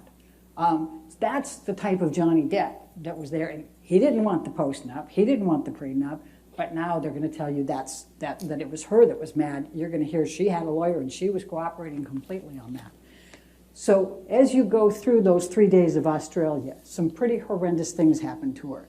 He rips off her nightgown. He has her jammed up against a bar. He has hurled bottles and bottles at her. He has dragged her across the floor on the broken bottles and the liquor. He has punched her. He has kicked her. He tells her he's going to fucking kill her. He fucking hates her. He's pounding at her, pounding her. And then he penetrates her with a liquor bottle. That's the Johnny Depp that you're going to hear about in this case. Now, after that, Amber goes to the airport, and what does she do? She buys a book by a psychiatrist who's talking about couples therapy. She's already trying to figure out a way to fix it again, fix this marriage that's only a month old and her husband has just done these horrible things to her. Now they go back to L.A. He's got to get his finger fixed, so he has to stop filming Pirates 5. They get there, and there's another fight in just 2 weeks from there. He's still using at this point. He's still drunk. But Amber finds on a TV screen, his monitor, she finds pictures of another woman, naked pictures of a woman, and text messages which show that he's clearly having an affair. She gets extremely mad. Amber can be jealous too. She can get angry. She's half his age, and she's defiant. And we're not going to say she's perfect. She was mad as can be when she saw that, and she confronted him. The two of them were screaming at each other. Now her sister Whitney happened to be in the house. She was summoned. She literally was awakened to come and try to resolve this fight between the two of them. While she's there, Johnny starts hitting Amber, and Whitney ends up getting in between them. And Amber thinks that Johnny's going to throw her down, push her down the stairs because he's in that position. So Amber actually gets up and punches Johnny in the face. She'll tell you that's the only time she has ever laid one on him, in an aggressive manner. But it's after he's already been hitting her, and it's in defense of her sister. And she'll admit she got him that time, and she actually did have an impact on him. She'll testify about how many times they were in their fights, and she said, she's almost half his size. So she said, if I pushed him, he doesn't move. He pushes me, I go flying across the room. There isn't any, ability on her part to be the abuser. What she'll also tell you is it took her a while to ever fight back. That many times before that, she would do what she did when she was breaking the horses. She wouldn't show fear. She wouldn't show pain. She would look at him. She would just be defiant. And all it would do was piss him off more. She'll tell you that she tried everything. She tried everything, from trying to be nice, trying to get away from him. She would throw things in his way to get him from running after her. She would try to, flail back. She would use her hands and legs, and she would go and try to fight him. She'd run into her room and try to barricade and push his hands and everything out of there. She'd try all those things, but she couldn't figure out what could get him to calm down. I'm going to fast forward now to the next one, and that is... I'm going to jump you up to after the stair incident, and Johnny had to get surgery on his finger. That's the longest period of time he stayed sober. It was almost 3 months. You're going to hear that he has never been through rehab, even though he has been a lifelong drug addict and alcoholic. Never has he gone through a rehab plan. Instead, there's twice that he went to some New York hospital and did a cleansing. One time it was for 3 days, and one time it was for 5 days, and that's it. He's never made any effort whatsoever to get sober or stop the drugs. But this particular time, he did for almost 3 months. And you'll see the text messages. We're going to take you through this whole story and all the text messages and all the emails and all the testimony that you're going to get. So fast forward to December 2015. That was one of the worst. Australia was pretty bad, but this one was even worse. In this particular occasion, he gets angry for some reason, and he starts dragging her by her hair through the apartment, kicking her, punching her, tearing her hair out. At one point, she gets up and looks at him, and he headbutts her, and she gets 2 black eyes from it. Then he goes and drags her up the stairs, puts her on the bed, puts his foot and knee in the back of her, and he continues to punch her, telling her he's fucking hating her and he's fucking going to kill her. And he's got his boot stuck in the bed frame as he's doing it. And the force of what he's doing to her causes the bed frame to splinter. That's how much force.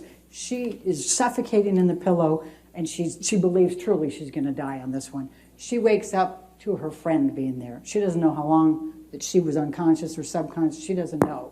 But Johnny was gone at that point, and her friend saying, "Are you okay? Are you okay?" You'll see the pictures of all of this. You'll see the pictures of the hair. Imagine how much that must hurt. But the hair that's out on the ground. And you'll see the pictures of Amber. Now, here's the ironic thing.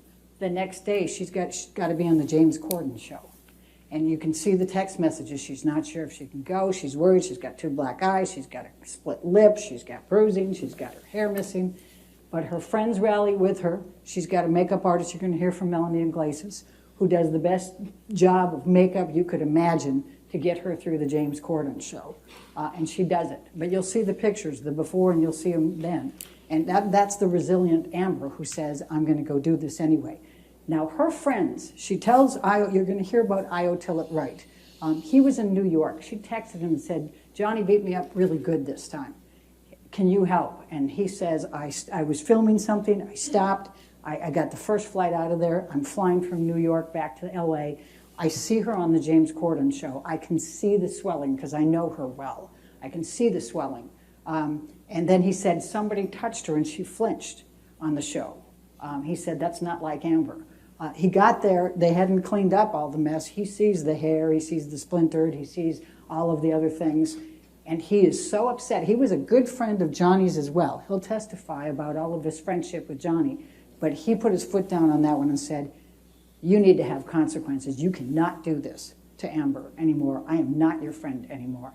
Now, there were several people that were supposed to go to Johnny's island, Bahamas Island, in December for Christmas. He was going to bring his 2 kids. He'd invited Amber's parents, who loved Johnny, and unfortunately her father used to drink and do drugs with Johnny a lot. And he was also going to take Rocky, her friend who lived next door in a penthouse, and her fiance, and Rocky's parents. Imagine being able to go to a Bahamas island for Christmas. What a cool thing to do. But they all were so upset what he did to Amber on December 15, they said, no, we're not going. We're not gonna condone this. We're not going. But he talked Amber into going. He guilted her into going. I'm going to be with my kids. Please come. I'll be better. I'm going to get better. Amber went. And then he ends up assaulting her even there and sexually assaults her even there.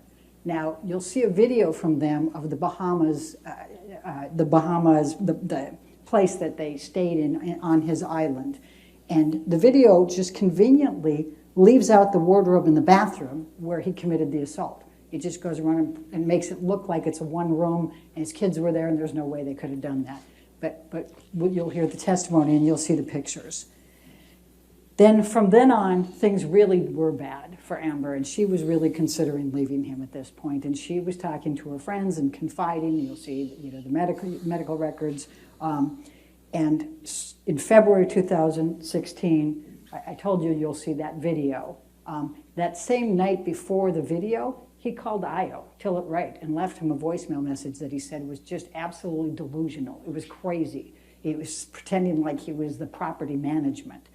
It was just an insane call. And then the next day we have the picture of the video. Then we get to April 30th, or April 21st, 2016. Amber's 30th birthday party. She was going to turn 30 the next day. Pretty big event. Her friends had a tape that they put together of everybody giving her tributes. Johnny doesn't participate.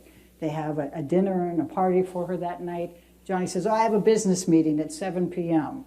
I'll be there after that. What kind of business meeting do you need to have at 7 p.m. when your wife turns 30? But that's Johnny, right? And he can't say that it was an important financial one because he'd fired his financial manager the month before when, as you heard from Ben, it was blaming him for all his financial problems, so he's the problem. So he shows up late, drunk, drugs, and after everybody, and he's even drinking while he's there, and he's telling the other friends, and you'll hear from one of them, that he's saying, hide the bottle from Amber, hide the bottle from Amber. When they all leave, she expresses her disappointment. He gets mad and assaults her again, including sexually assaults her. Then he goes away, and he doesn't come back for a month.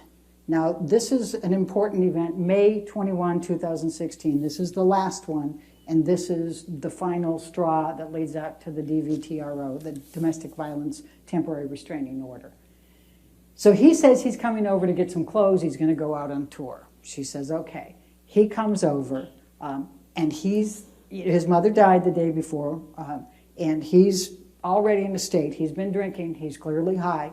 And he comes in, and he's got on his mind this obsession that when she, on her birthday, go back to her birthday, the next day she and her friends went to Coachella, but his housekeeper had come in to clean after that, always did, and the housekeeper had found some feces on the bed and had been upset about it and taken a picture and sent it to him. So all of a sudden, a month later, he's got it in his head that Amber has conspired with her friends to defecate on the bed. It's human, not dog, even though they got 2 dogs and one of them has major problems. You'll hear about Boo and Pistol. And somehow Amber was doing this so he would get back there and find it, even though he had no intention of coming back, and even though the housekeeper was there. And he won't lose it. He won't get rid of it. He's just obsessed with it. Then he decides that it's Io Tillett-Wright who did it, even though Io wasn't at the birthday party and wasn't even in town. So Amber gets Io on the phone. Io's in New York. And she says, this is what Johnny says. Can you please just calm him down? Tell him this isn't true. Tell him we don't have a conspiracy here. And Io's thinking, what? And you'll hear from Io, he'll say, Amber's fecal phobia. I mean, she can't even, she's so embarrassed about that stuff. She would never conspire, never do anything like that to him. So they're kind of laughing at the absurdity of it, and that was the biggest mistake, because that triggered his anger. And then he started hitting Amber. He grabbed the cell phone from her, wound it up, and bashed it into her face. And you will see the pictures, you will see the bruise there, and you'll see the form of it there. Now, I was very, very upset. He's worried because he knows about the December 15, 2015, and he says, Amber, get out of there, get out of there. Are you safe? Get out of there. As Johnny's storming around, and he calls Rocky, who lives next door, and then he calls 911. And it's not clear, whether Amber said call 911 or he said call 911, but he calls 911. But he's in New York, and he's genuinely concerned for her safety. So he calls 911 there, and he calls a friend in LA and says, please call 911 and just tell them this, so they get somebody there so we can get somebody fast. I don't know what's going on. So the police are called twice, essentially. And now, here's what happens next. Johnny goes around and he trashes the apartment before he leaves. He loves to do that. You're going to hear about his penchant for that. Does it a lot. And you'll see a picture of him in the elevator afterwards, leaving with his bodyguards, and he's a little agitated there. And the police are called. You will see pictures of Amber with metadata on them, both before, during, and after the police officers are there. But what happens is Amber calls her attorney, the one that she had consulted after the December 15 event. And the attorney says, if you press charges, they'll arrest him. And Amber says, I can't have that happen. I don't want his kids to know about this. I don't want the public to know. I can't have that happen. So when the police show up, she refuses to cooperate. She says, on the advice of my attorney, I'm not going to cooperate. But her friend, Rocky, whose fiance was there, Josh, at this point, he takes them around and shows one of the police officers all the property damage around the house as well. And the police officers say to him, look, she's got the red mark on there. If you just give us the name, we'll go get him. And he says, no, I can't. She won't let me. So they leave. Now, here's what happens and creates all of the noise here that you're going to have to deal with. So the police officers don't make an incident report. They don't take a report. They don't document the property damage. They don't document the facial damage. Instead, they go out and they write on their CAD, that's their little system in there, they write verbal dispute only, victim uncooperative. That's their language for we don't have to write a report. You'll see that the police officers have another one later that night, and they put verbal dispute only. That's their magic language. Now, that's notwithstanding that you will see these pictures, but Amber wasn't cooperating with them, and they were quite convinced she wasn't going to. So as many domestic violence, calls that they take, they're not going to, this is one that they figure it's gone. Now, the other police officers come 2 hours later. They've cleaned up the place at this point. They don't know that these police officers are arriving, but when they do arrive there, they try to discourage them even from coming in. Josh answers the door, says, no, the other police officers were already here. And he says, and they say, no, but we just have to see her. And they have body cams, by the way, so you'll see the body cam footage of this. So they go through and they do that. And one of the significant things is you'll see on the CAD that the two police officer sets are communicating with each other. And that first set says, I don't think she's going to change her mind. And they know who the officers were the first time because they say officer signs. You'll hear this, and you'll see it in the body cam footage.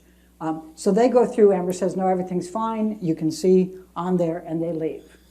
Now, The reason this is so significant is what they have done with this in creating, and that's part of the counterclaim, and what their version of the reality is that Amber calls the cops, then they don't see any injury, so they mess up the place, splash a little wine, and then call another set of cops.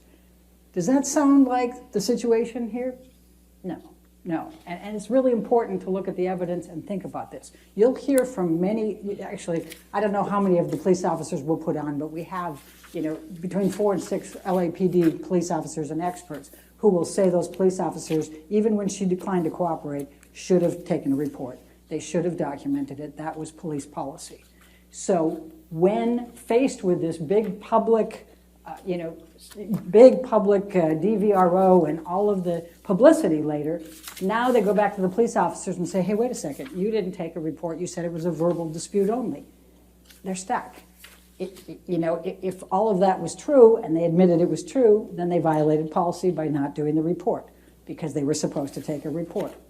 So the police officers chose the other and said, no, there was no evidence. But you're going to watch it. You're going to see it in real time. You're going to see it on metadata. So Amber goes to get the domestic violence TRO. You're going to see the letter that her lawyer wrote to Johnny Depp's lawyer that week, telling them that that's what she was going to do but giving them opportunity here to be able to resolve it, to get a mediator, just make sure that she's safe, that she can stay in the residence until they figure things out, that she can drive her vehicle until they figure it out, some attorney's fees, whatever. You're going to see the letter. And so they knew, and it says right in there, she's going to go in on Friday. They chose not to go. They keep saying ex parte, but they chose not to appear, and they knew she was going to appear. Well, Amber didn't call TMZ, but somebody called TMZ to take all those photos that day. Now, you also heard them say that all kinds of people saw Amber that week, and she didn't have any bruises on her face. Well, let me show you this. This is what Amber carried in her purse for the entire relationship with Johnny Depp. She's an actor. Do you honestly think she would have left her apartment ever without makeup? Do you think that she ever would have wanted other people to see her bruises and her cuts? This was what she used. She became very adept at it. And you're going to hear the testimony from Amber about how she had to mix the different colors for the different days of the bruises as they developed in the different coloring, and how she would use these to touch those up to be able to cover those. She also used concealer, foundation. You'll hear from her makeup person that Amber didn't even leave her bedroom without having foundation on. And one of the people that was at the building testified. He said she had makeup on and it would have covered that bruise. So that's the testimony on that. Now, let me talk about the divorce just for a moment. So they go through, they have the 2 months of trying to resolve the divorce. Ben already told you that they signed a joint statement in which Mr. Depp admits that she did not make any of these allegations falsely and not for financial gain. But they brought up the donations, so I want to talk to you about the donations for a moment.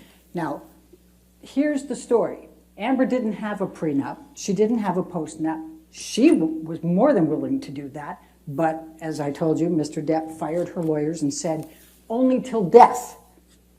That's the only way we're going to part is through death. We don't need a postnup. We don't need a prenup. That's Johnny.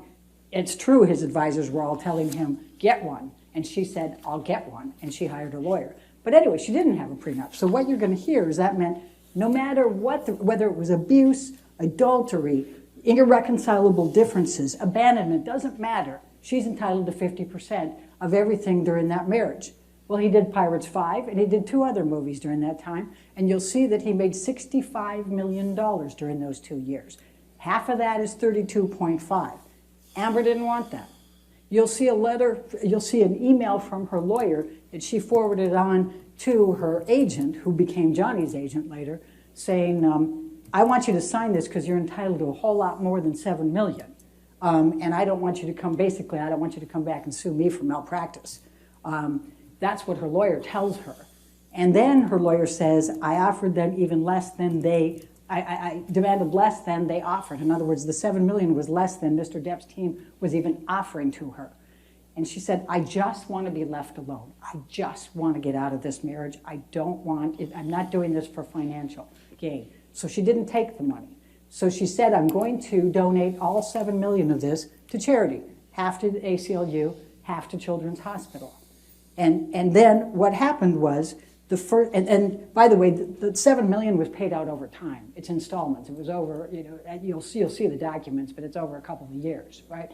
So his business manager, Ed White, you'll see the letters, he sends the first $100,000 out of the $7 million to each of them and says, this is a pledge towards the $3.5 million that Amber's donating, and she'll be paying that in installments. So everybody knows she's paying it in installments. You're going to hear differently from them now, but you're going to see that was the admission at the beginning.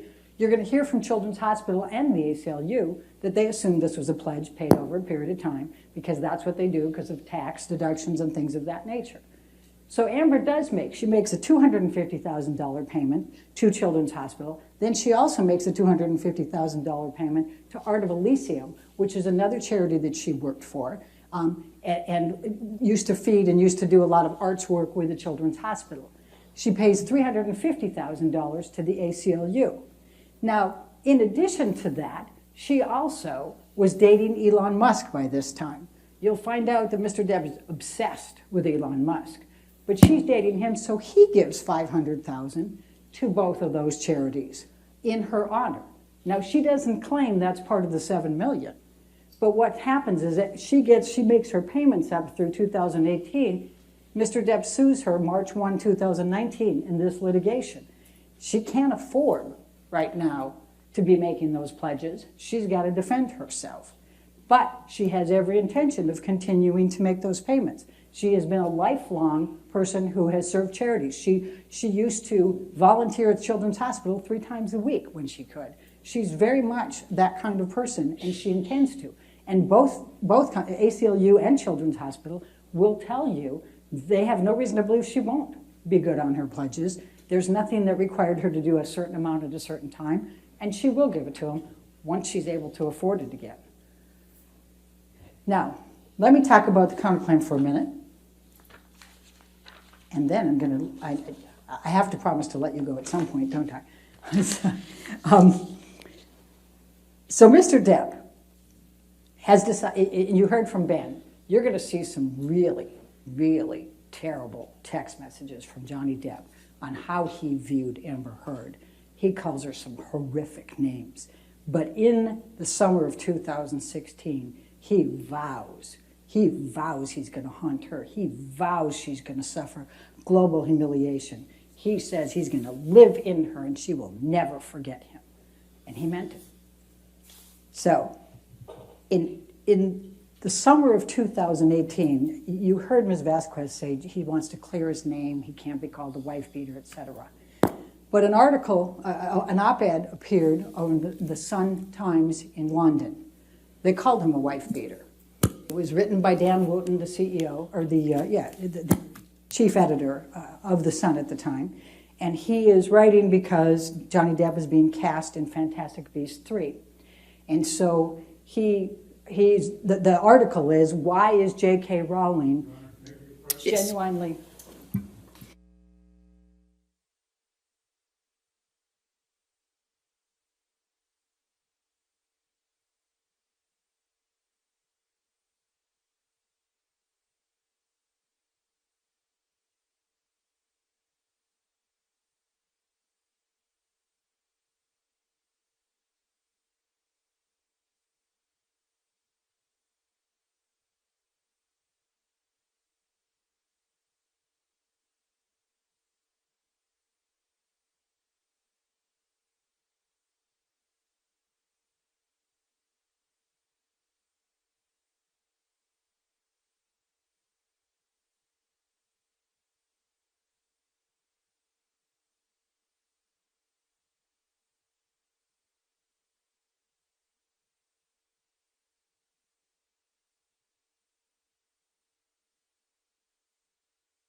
So you will hear testimony. Let me back up a little bit. So you have heard from Mr. Depp's team that they are going to claim that Amber Heard abused Johnny Depp. You also are hearing from them that he says that she cut off his finger. When you look at the text messages and you look at the emails, you will see that in every one of those, Mr. Depp said to Dr. Kipper, to David Heard, Amber's father, and to others, I cut off my finger. You will see that. He never, throughout the entire time he was married to Amber, ever claimed that she hit him. He never, ever, throughout the time he was married to Amber Heard, claimed that she cut off the finger. Only 2 years later does he, for the very first time, start claiming she abused him and start claiming that she cut off the finger. I'm going to ask you to look hard at the evidence in this case because the evidence is going to show that it never, ever came up before. Now, let's talk about the counterclaim for a few minutes. There's a few statements here. Now, they've said, why are you suing Adam Waldman? You heard from Ben that Adam Waldman didn't come into Johnny Depp's life until October 2016. He wasn't there for any of their marriage. He doesn't have any personal knowledge of their marriage. Everything he does is based on Johnny Depp. Johnny Depp used Adam Waldman as his agent, and you will see a bunch of texts where he's saying, yeah, man, he's going after these people. He's doing all this stuff for me. He's suing my business manager. He's suing the lawyer. He's going at, he's doing all this. He's also going to the press and making all kinds of statements about Amber Heard. And those statements are as follows. And Heather, if you can pull up the first.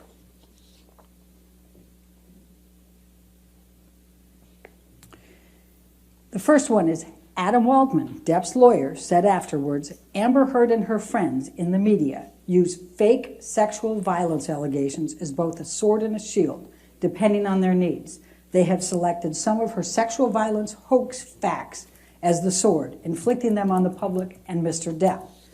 Now, there isn't any sexual violence hoax. There isn't any hoax at all. But he's out there affirmatively stating that she's got this conspiracy with her friends and she's making these things up. And it's very, very damaging and harmful to her. The testimony will be that these Depp fans take and run with these things. And you're going to hear from an expert who talks about computer-wise, when you search the hoax and you see that it just spreads out into the internet and the social media and generates a lot of negative publicity for Amber. Statement 2, please. This was made in April of 2020. Depp's lawyer, Adam Waldman, said the various discrepancies proved that nothing Heard and her friends said about the events of May 21, 2016 could be considered credible. Quite simply, this was an ambush, a hoax. They set Mr. Depp up by calling the cops, but the first attempt didn't do the trick, he told DailyMail.com. The officers came to the penthouses, thoroughly searched and interviewed, and left after seeing no damage to face or property. So Amber and her friends spilled a little wine, roughed the place up, and got their story straight under the direction of a lawyer and publicist, and then placed a second call to 911. Now, I've already told you all about the events of May 21, but you're also going to hear from the second set of officers. There's no way that Amber was trying with her friends to now get charges pressed against Johnny. They'd cleaned everything up. They didn't want him in there. The absolute opposite of what he says there. The third statement, if you may. Depp's attorney, Adam Waldman, said, when Amanda Day Cadenet, that's a friend of Amber's, Amber Heard's best friend and Me Too activist, recants her support for Ms. Heard and testifies against her, you know we have reached the beginning of the end of Ms. Heard's abuse hoax against Johnny Depp. Amanda Day Cadenet never testified against her, but that's not the part that we're claiming is the defamation. It's abuse hoax against Johnny Depp. In other words, in all of these articles, he's saying that she created an abuse hoax, and you're going to make those determinations of whether that's true or not.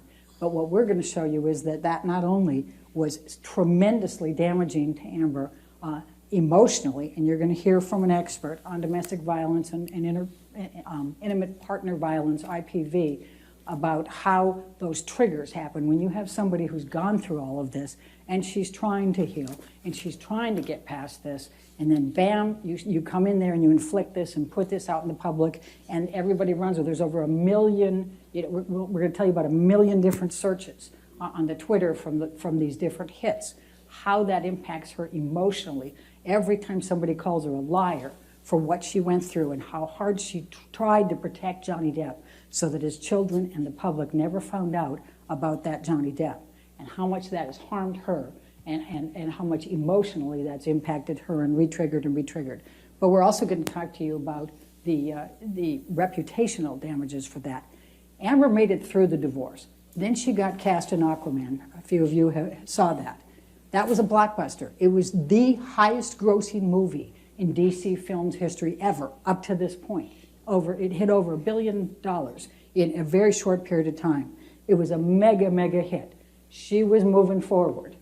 Then she gets hit with these defamatory statements and all of the Depp followings and the computer and Twitter and everything else. Nobody wants to touch her. And you're going to hear from an expert who's going to say, look at Jason Momoa, look at Gal Gadot, look at other people who started coming up in those tracks from she was Justice League and then Aquaman. Look what they're getting. They're getting commercials. They're getting all kinds of different film opportunities. These are the things that she would have gotten. Nobody will touch her. She's a pariah. And we're going to ask you, as Ben said, to hold Mr. Depp responsible. Enough is enough. But we're also going to ask you to hold him responsible and try to fully and fairly compensate Amber for what he has done to her. Thank you very much. Thank you, Ms. Bretterhoff. Based on the time, ladies and gentlemen, I think I'm going to release you for lunch a little early so we can just start with the first witness when we get back from lunch. I think it's just a natural break. So if you want to go ahead and go with the deputy, just remember, don't talk to anybody about the case and don't do any outside research, okay? And we'll be back here let's get back I'll give you a little extra time to 1:45, okay? Just to give you some extra time downstairs, okay? All right, thank you. If you would go with Deputy Luce.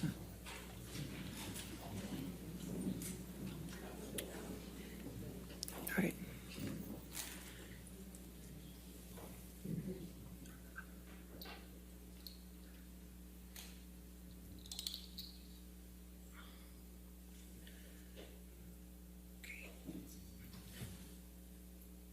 Does somebody have the motion limines for me? I don't think I've received those signed orders. No, we haven't printed yet, after lunch. Okay, first thing after lunch I get them? Yes, Your Honor. Okay, all right, that's perfect. Anything else? All right, we'll be back at 1:45 then. Thank you. All right.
we ready for the jury?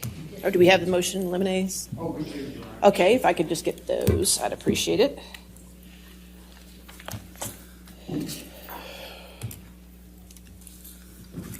So we do have the order for Ms. Heard's motion to eliminate, Your Honor. Okay. Mr. Depp's, Mr. Moniz, and I just agreed to it. Okay. I don't have it printed, but I can tell you, Your Honor, based on the representation you gave me, it is agreed. Okay. And we will have it printed as soon as I can, but we're not All right. going to obviously hold up court with that. That's fine. Thank you very much. Thank you, Your Honor. Thank you, Mr. Murphy. All right, are we ready for the jury then? Yes. Okay.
Thank you, ladies and gentlemen.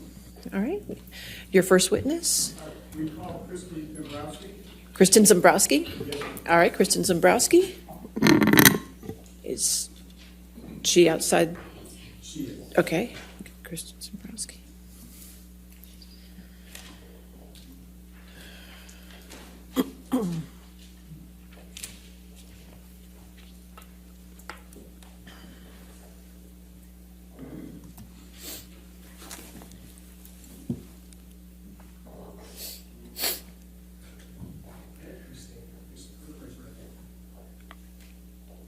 Do you solemnly swear or affirm to testify truthfully in this case under penalty of law?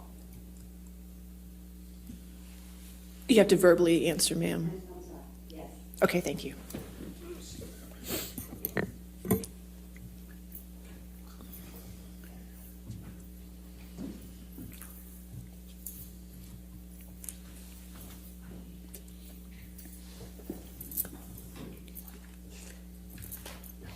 Okay. Hi.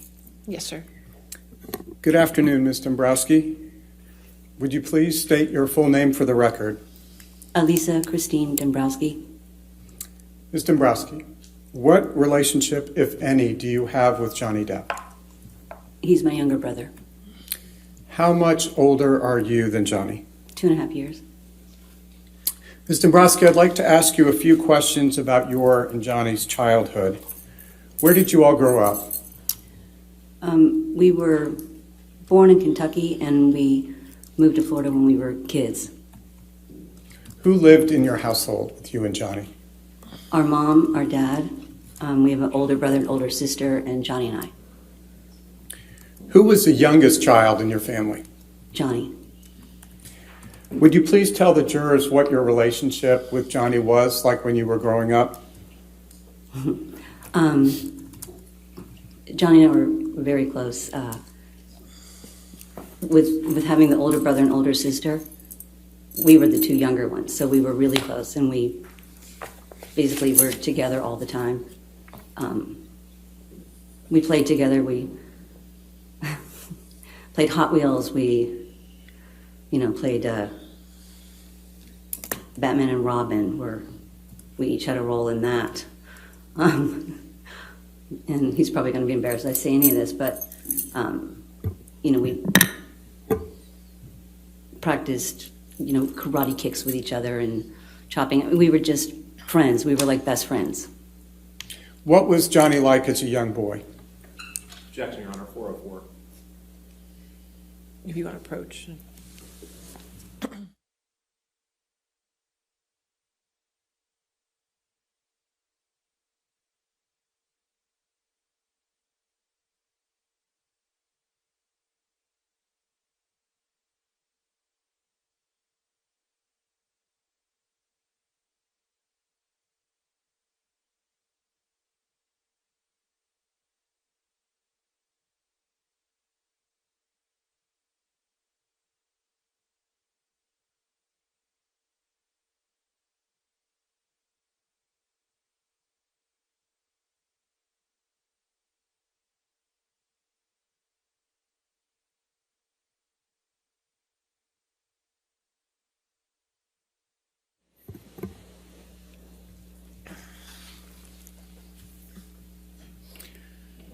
As I was saying, Ms. Dombrowski, what was Johnny like as a little boy?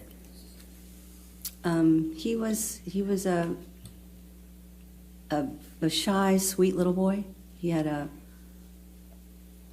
very caring personality, but also he was a little bit of a clown. He loved to, play tricks on us or try to scare us. He was a very typical, happy little boy.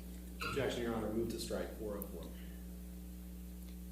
Your Honor, I'm going exactly where I said I was going. All right, I'll sustain the last part of her answer, and we'll go forward from there. Thank you very much, Your Honor. Ms. Dombrowski, how would you describe your parents' relationship? That was complicated.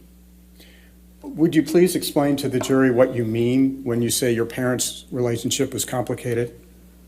Our parents they had two completely different personalities, and where our father was also a very kind, patient, loving, gentle man. And our mom was the opposite. She was very high-strung, very nervous, anxiety, angry. So they were completely opposite people. What was your mother's first name? Betty? Did your mother, Betty, ever get angry with your father? Yes.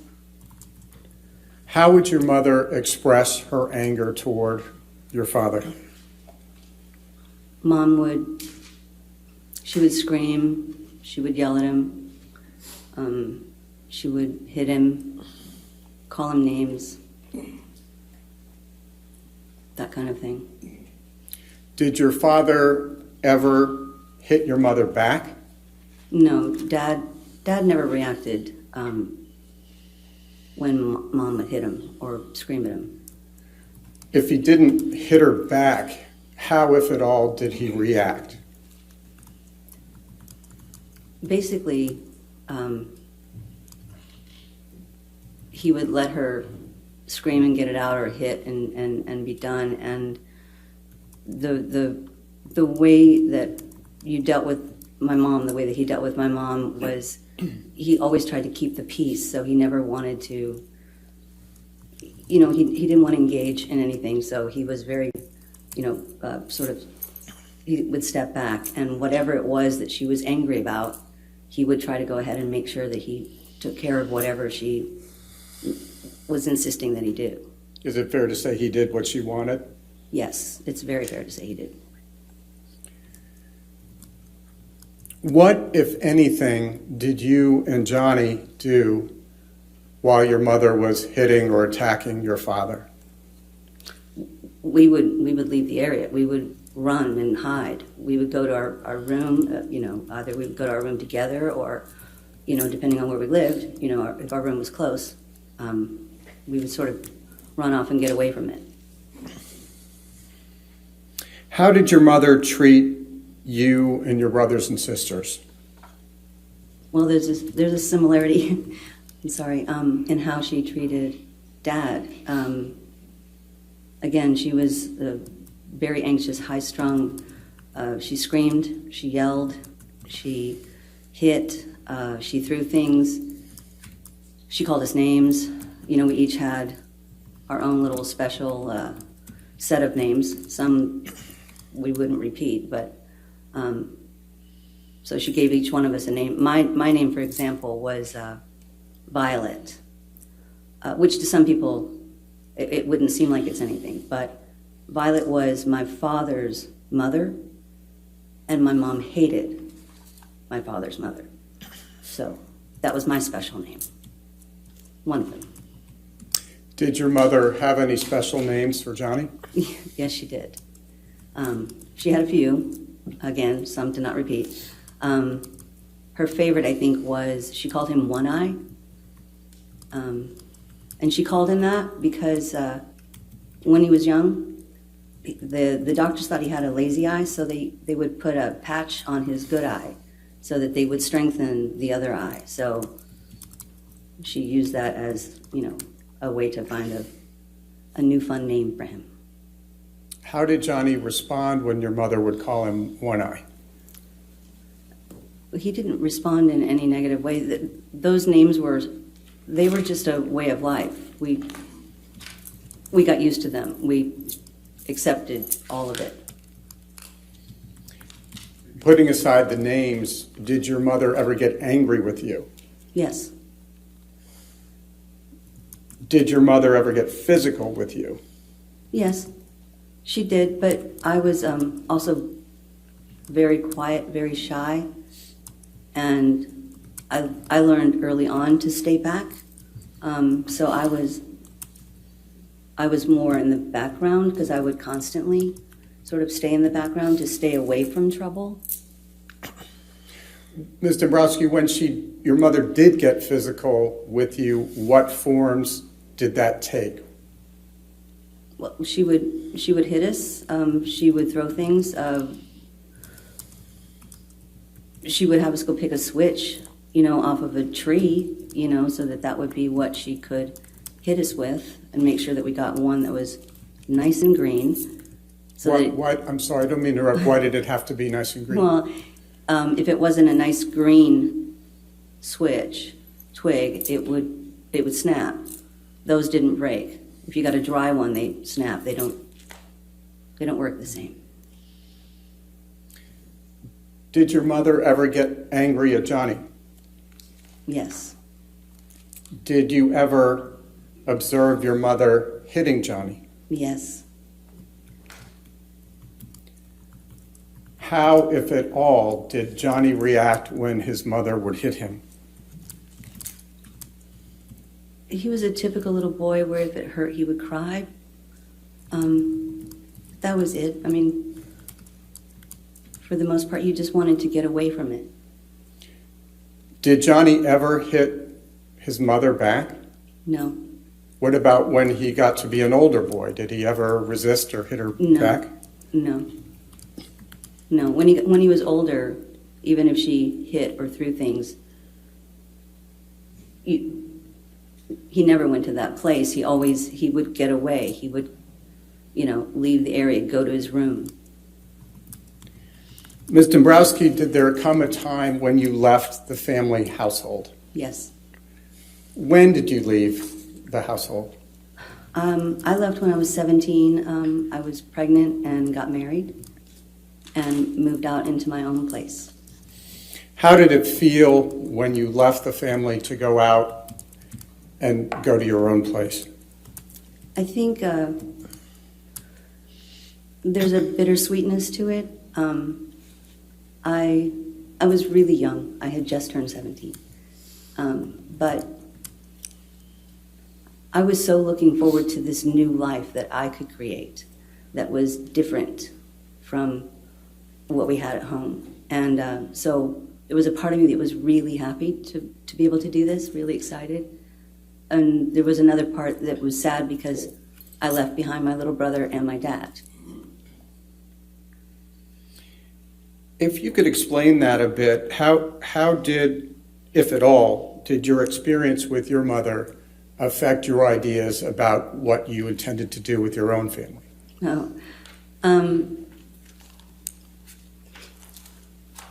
Really early on, as a young child, none of what was happening in our home felt good. And so as I got older, both Johnny and I actually, we decided that once we had our own home, that we were never going to repeat ever anything similar in any way to our childhood. We were gonna do it different. So Johnny felt the same way? Absolutely.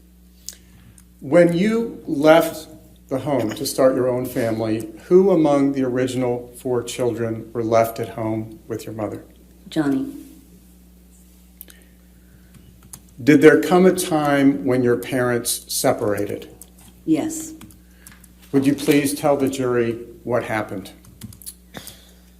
There was our father one morning decided to pack up everything and leave early in the morning. We didn't know it at the time, I don't think, but I didn't. I didn't live there. I was at work. And then I got a call from my mom in the afternoon, right after she got off work. She called me, and it was hard to understand her voice.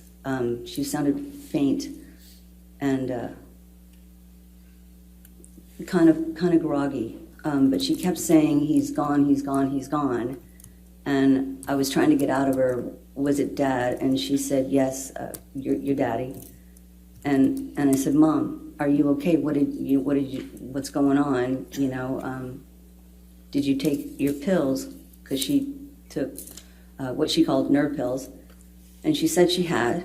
I asked how many. She couldn't tell me how many she took, but I knew she was getting fainter on the phone, and it was more clear to me that she was not in a good way. So I called our friend, our parents' friend, actually, who was a police officer, and told him that he needed to get to Mom and what was going on, and so he got an ambulance to get over there to her. And this was after your father left? Yes, this is the day. Ms. Dombrowski, do you know why your father left? I know at the time, because I did try to speak to him after, because Mom continued to not do well. At the time, he said that they had the last argument that he felt that they could ever have. He felt he needed to leave home this time. And to be honest, I didn't really understand. It had been so many years that he had been taking all of the, all of her personality. And I didn't really understand exactly, fully what that last argument was, why it was so intense. We did learn many years later in our adult life that what he was referring to when he said Move to strike all this, Your Honor, is hearsay. All right. I guess the objection's hearsay. Your Honor, again, I think it's not offered for the proof. It's offered for the abuse and the culture in which. I'll sustain the objection. Thank you, Your Honor. Yes. Did your mother recover after she took the pills? Yes. She continued to not be well, but she recovered. And after that time, did she ever take more pills than she should have? She did, but she didn't do it to the degree that she had at that point. And going back to the incident that you described, do you know where Johnny was at the time your mother took those pills? Johnny was home. Did there come a time? Oh, excuse me. I'm sorry. I think he was sleeping at the time. I think he woke up when Mom came out and the ambulance came. So he saw all of that? Yes. Objection, foundation. Did he see that? She said she testified he was in the home. He was in the home, but was she in the home? I guess. How did she know? So I'll sustain to foundation. Thank you. Did there come a time when Johnny left his mother's house? Yes. And after Johnny, what did Johnny do when he left the house? Objection, foundation. All right, I'll sustain his foundation if you want to lay a foundation. Were you in communication with your brother at the time? Yes. He came and lived with me for part of the time. So I think that. So what did your brother do after he left your mother's house? He lived in different places. He lived with me and he lived with another family. Did you and Johnny continue to communicate with your mother, Betty, after you both left the home? Yes. Yes, we did. And after what you have described, why did you and Johnny continue to communicate with your mother? Objection, foundation is to Johnny. I think she's already laid the foundation. They're very close. She was in communication. I'll sustain the objection if you want for this particular question. Why did you continue to communicate with your mother? Because she was our mom and we loved her. I mean, we knew, you know, even when we were younger that things weren't, they didn't feel right, you know, but what we understood was that, you know, Mom had her own upbringing, you know, so she had her own past, and the way she was raised would affect the way she lived. And so she, in our mind, she was doing the best she could do.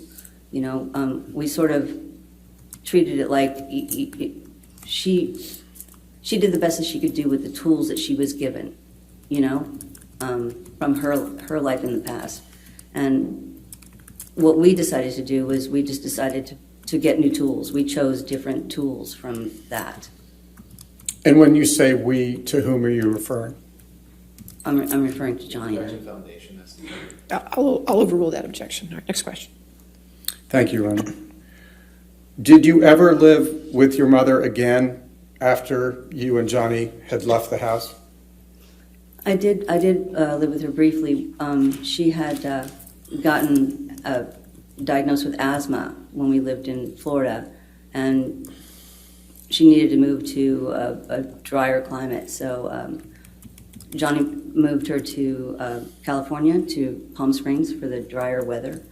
And I moved also so that she wouldn't be alone. So I lived with her for a period then. And if you could just please elaborate on what role, if any, Johnny played in your mother's move to Palm Springs. He was the only reason the move could happen. He purchased her a home and paid to have everything moved out there. Did there come a time when your mother ever left Palm Springs? She moved from Palm Springs to be a bit closer to where Johnny and I lived in the LA area. She lived there for a bit, and then ultimately she went back to Kentucky. She had her siblings were still there, and a couple of them weren't doing well, so she wanted to be closer to them while she could. And after she moved back to Kentucky from Palm Springs, did there come a time when your mother became chronically ill? Yes. When was that? 2011. Would you please describe briefly what her health condition was as of 2011? Well, in 2011, she was living in Kentucky, and we received a call that she had been diagnosed with the final stages of Parkinson's. But then when another doctor looked at her scans, they felt it was something different. So we had the scans brought to a doctor in California, and they suggested that she come out and see a neurologist right away. So Johnny got a plane, a private plane, and he and we flew to go pick her up and bring her back to California to start seeing the doctors. And when she moved back in 2011 to California, was that a permanent move? It became basically a permanent move. She still had her house in Kentucky in the hopes of her being able to go back and forth, but her health basically kept her in California, so she lived here or there. And by that time, 2011, when she's moved out to Los Angeles, had her treatment of you and Johnny changed in any way? Yes, Mom softened as she aged. She totally softened. And once your mother moved to Los Angeles permanently in 2011, what role, if any, did your brother Johnny play in her caretaking? Objection foundation. All right, I'll sustain as the foundation.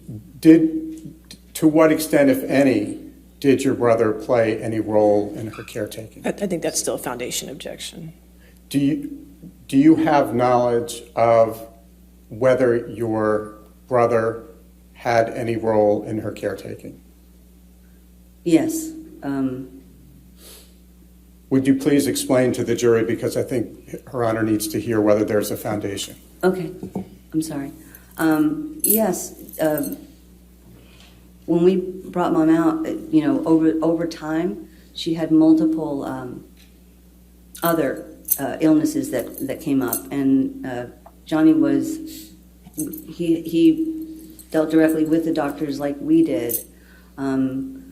Hired private nurses so that we could make sure that Mom was taken care of. He basically, Johnny was he took all financial responsibility for anything and everything that Mom could need or want during this time. All medical care, doctors, hospitals, nurses. How do you know that? I was directly involved. Is it fair to say you saw Johnny do those things and Yes. have those interactions? Yes, I was there. I was directly involved in all of that. Did you witness your brother having any interactions with the doctors relating to your mother's care? Yes. How often, if at all, did your brother visit your mother, Betty, after she came to live in Los Angeles in 2011?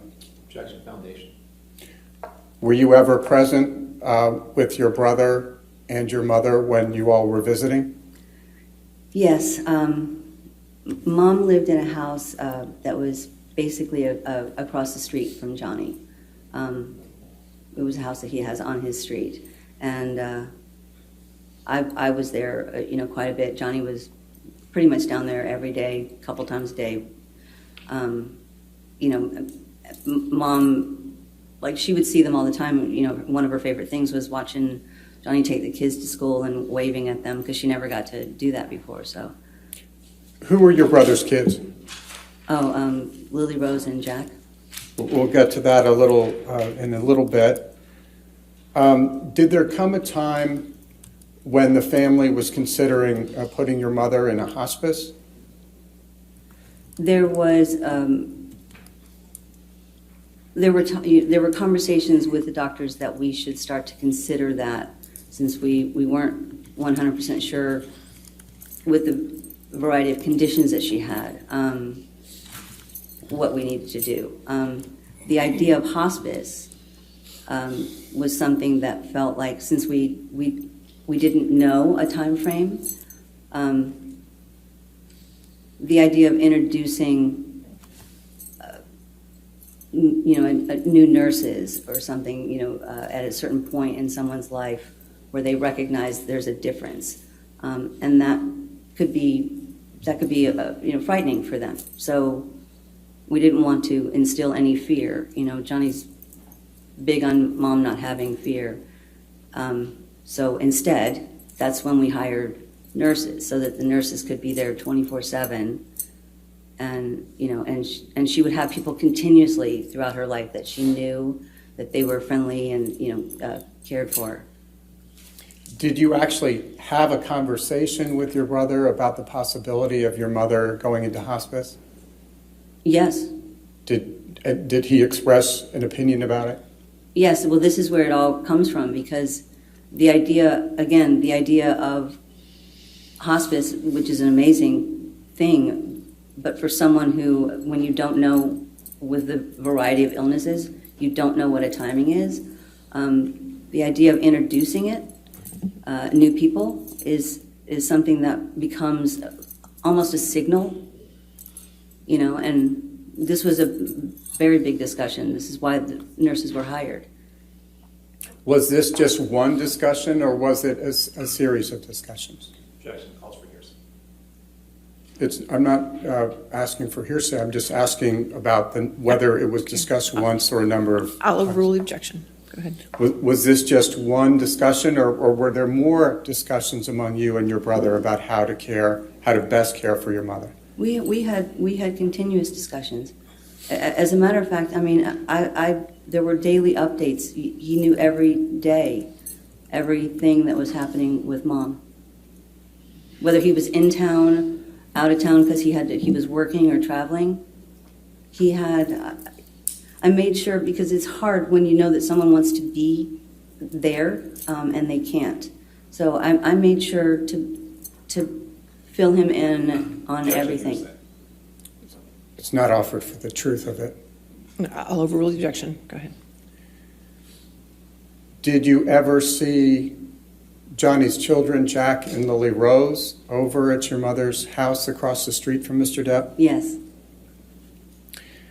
Ms. Dombrowski, I'd like to change subjects right now, if that's all right, and ask you to please tell us a little bit about your work life. Did there come a time when you worked in the entertainment industry? Yes. I started working when we moved from Florida to Palm Springs. This is why I lived for a short period with my mom. I got a job at one of the studios in Los Angeles. Which studio was that? It was Columbia Pictures. My title was I was an executive assistant to the executive vice president of comedy development. And what were your job responsibilities when you started there?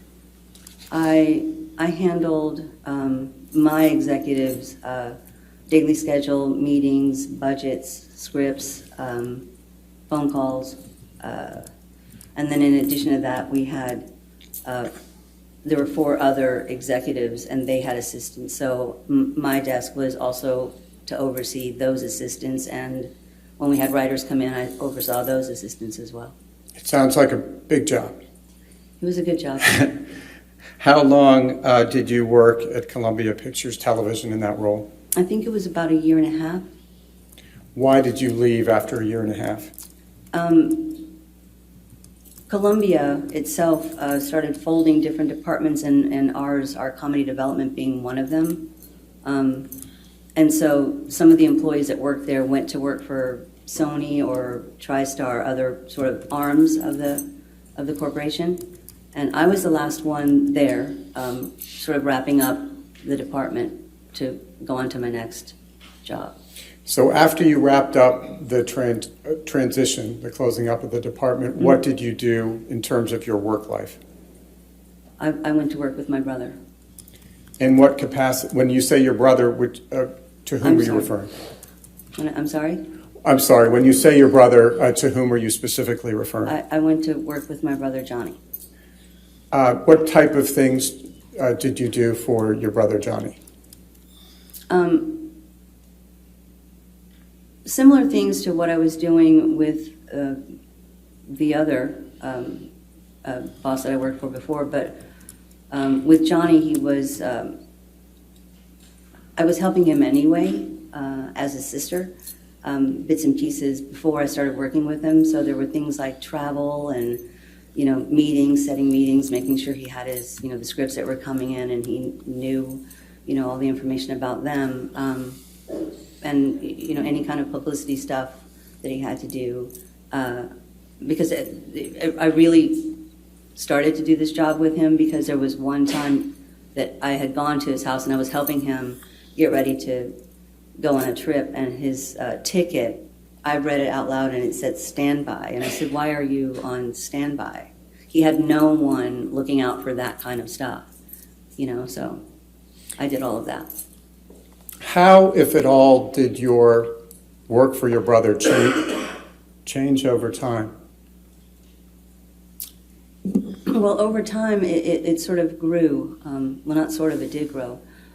His agent, I worked sort of hand in hand with his agent, and, as she got to know me more and I got to know her more, there were other parts of her job, actually, that she would give to me. So, instead of just doing scheduling meetings and calendars and travel, now I become a person who's talking to producers or, as it expands, all the executives at the studios and studio heads, and I become a part of contract negotiation, etc. It just grew. What role, if any, did you play in dealing with Johnny's movie contracts? Movie contracts, because I know the history and because there's a certain amount of parts of life that are important, to a human being, not just to an actor, but to a human being. And I know the human being I was part of mostly negotiating parts like there's an area called perks, and perks means anything and everything that an actor would need in order to perform his duties, and in order to to also move right to the location to do the duties. So I was part of all important dates that needed to be considered in a calendar, making sure the house was what he needed to have for the family, the travel to get there, making sure he had his staff, drivers, security, pretty much anything necessary was in that. Ms. Dombrowski, can you give the jury some examples of some of the things you put on the perks list? Sure.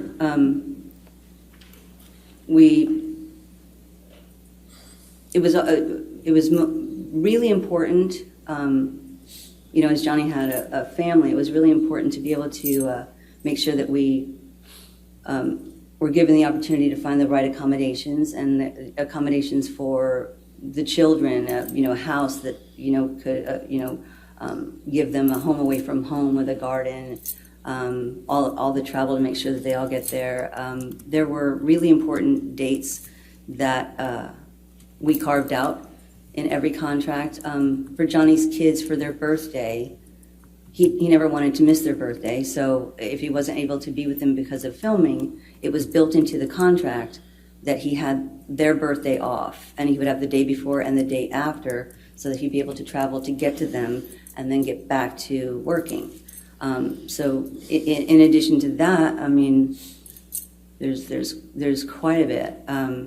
We also had it built in that if he was to be away from his kids filming, if the kids couldn't travel and the family couldn't travel to be there, we had in his contract that he would be able to fly back to them from wherever he is every 2 weeks. So he didn't go beyond every 2 weeks not seeing his children.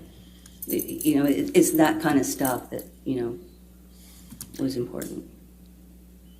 Ms. Dombrowski, do you know what a personal manager is in the context of the entertainment world? I do. What is it, if you could explain it to the jury, because I just learned it myself. Well, I believe it's basically what a lot of what I was doing. They work with their client on maintaining different items in their personal life, as well as projects coming in, production, all of the representatives. It's sort of a big scope of duties. Has anyone ever referred to you as Johnny's personal manager? I have been called that before, yes. Do you perform the responsibilities of being Johnny's personal manager? I did. Do you still work with Johnny? Yes. Do you also work with any of Johnny's companies? Or strike that. Does your brother have any companies associated with him? He has a production company called Infinitum Nile. What type of company is Infinitum Nile? It's a production company. We develop, projects for films or television or, different things. And putting aside your responsibilities as your brother's personal managers, what role, if any, do you play in Infinitum Nile? I'm president of Infinitum Nile. When did you start working at Infinitum Nile? From the beginning. In 2004, I think we started in July 2004. And would you please explain to the jury some of your responsibilities as president of Infinitum Nile? My duties as president were I oversaw everything within the company, the staff where we were developing projects, where, maybe there's a book that people want to develop into a film or a TV show or different ideas. So I oversaw that, oversaw all of the development, their schedules with meetings with different people to take those projects out to pitch. There's so many tasks to that job. I don't know how to really lay them out. Ms. Dombrowski, when did the first Pirates of the Caribbean movie come out? I think it was 2003. I think. What was your brother's role in Pirates? He was Captain Jack Sparrow. Fair to say that was the lead? That was the lead. How did the first Pirates of the Caribbean movie fare at the box office? It did very well. I think it surprised people and did very well. People really, they loved, they loved the entertainment of it, the total ride. Did the success of Pirates 1 change Johnny's career in any way? I would have to say yes. The success of Pirates 1, it became, Johnny, with that role and other studios and everybody seeing the success of that film and how the audiences reacted to that character, there was a whole lot more people wanting to be in business with him. And did the success of Pirates 1 change his personal life in any way? Or his day-to-day life? It did. Because where prior to that, he was able to go out somewhat. He could, go to different stores, go to bookstores, go to restaurants. When Pirates 1 came out, after that, he was much more recognizable now. So many people loved that character, and so he was much more recognizable. So it became harder for him to go out in public without having a lot of people come around that, rightfully so, wanted to meet him. And but then it also became really big, and so we had even people that were chasing in cars. So we had to, at that point, we had to get security team to kind of come in and help us manage how this all works. Who is Jerry Judge? Jerry Judge was basically Johnny's head security. When did Jerry Judge start coming to work with your brother? Well, we started working with Jerry Judge back in the 90s. Because Jerry had his own security company in London. And when we would go over there for press or premieres or whatever, Jerry was the one, that set everything up. And we became really close with him back then. And as things grew with Pirates, we brought him over more and more, for some of the items that we had, some of the work that he had, if it was a show or whatever, and brought him on, and then he started just working basically on every film with us after Pirates, probably right around that time. How long did Jerry Judge work with you and Johnny? Well, again, we met him in the 90s, and around Pirates is 2003, and Jerry was with us up until we lost him. When did you lose him? We lost him a couple years ago to cancer. What was Jerry's relationship like with Johnny? Objection, foundation, Your Honor. All right. Did you ever see Jerry Judge interact with your brother? Sustain the objection. That's leading the next question. That's fine. Thank Right, you, go Your Honor. What, if any, observations were there any times when you saw your brother interact with Jerry Judge? I saw the two of them interact quite a lot, and they loved each other. They were like, Jerry thought of him as like a son, and sometimes as a brother. They really did love each other, and so much respect both ways. Move to strike all of that. I don't think there's any basis to strike that. I think it was most responsive to the I'll question. overrule the objection. Go ahead. Thank you, Your Honor. And I wanted to touch on something you mentioned a few moments ago when you were referring to Mr. Depp's children. I believe you said it was daughter Lily Rose and son Jack. Who is the mother of Johnny's children? Vanessa Paradis. Did Johnny and Vanessa Paradis ever live together as a couple? Yes. How long did Johnny and Vanessa Paradis live together as a couple? I think they were together 14 years, I think. And did their children live with them during the 14 years? Yes. How much time would you say you spent with Johnny, Vanessa, Lily Rose, and Jack? When they were in Los Angeles, I would say I saw them all daily. Our office, where we work, our office was only 10 minutes from their house, so I would make trips back and forth, or every day after work, I would go straight to the house. So I saw them daily. Would you please explain to the jury what it was like spending time with Johnny and his family? It was great. It was great. It was a normal, happy family, you know. You go there and the kids are playing and, you know, making dinner, everybody having dinner, cleaning up together, sitting around, laughing. It was great. Did you have occasion to see your brother interact with his children? Yes. Yes, I did. What did you observe? What can you tell the jury about what you observed? I'm proud to say, he's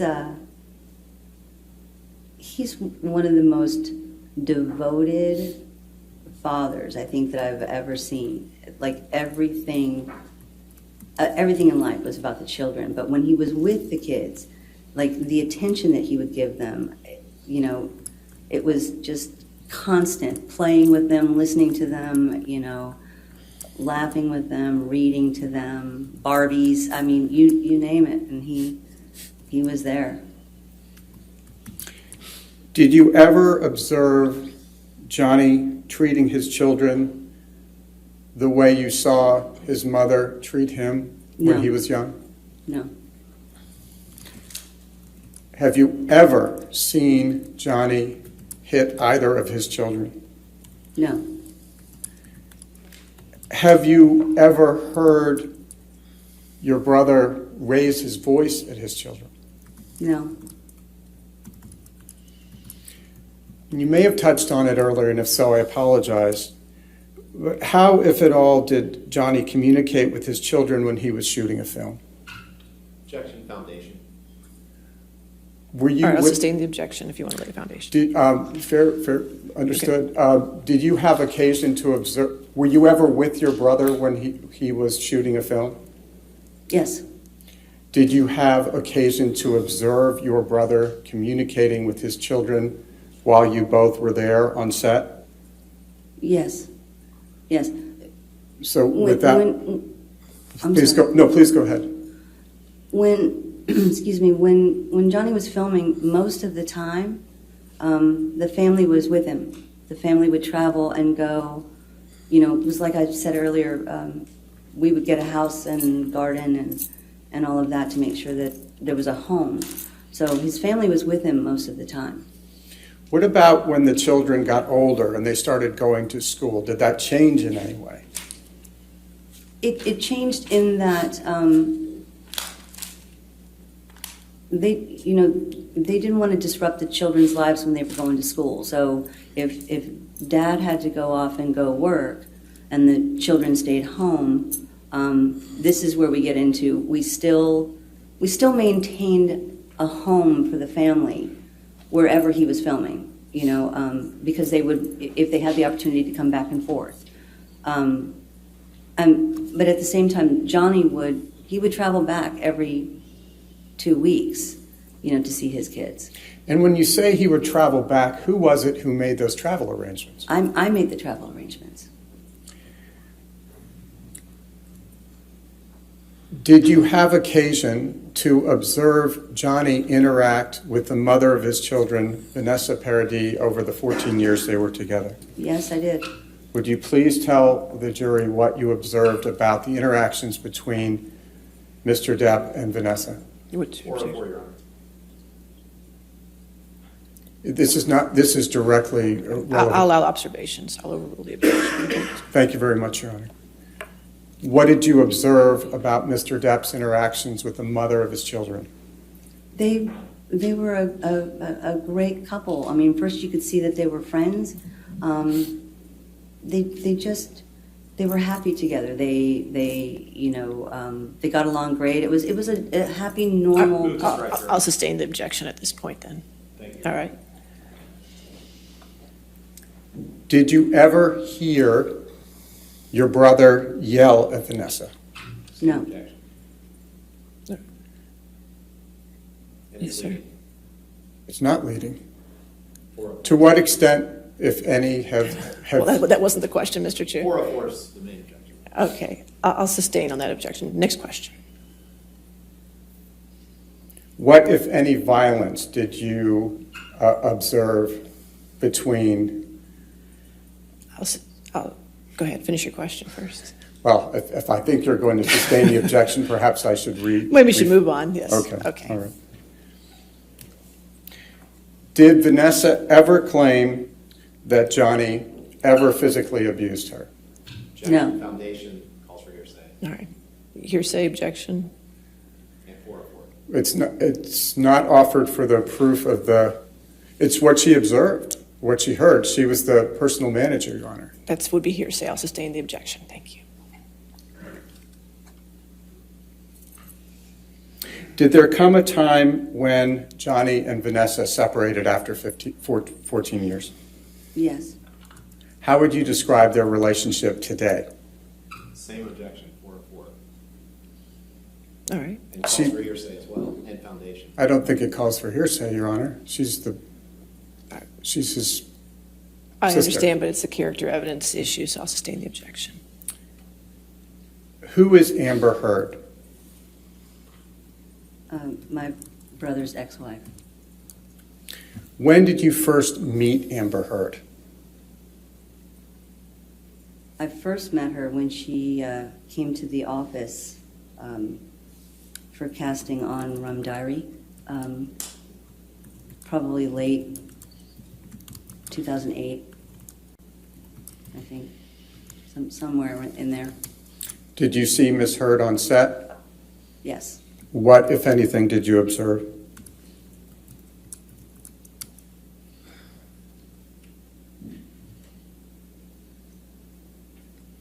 When she was working on set, I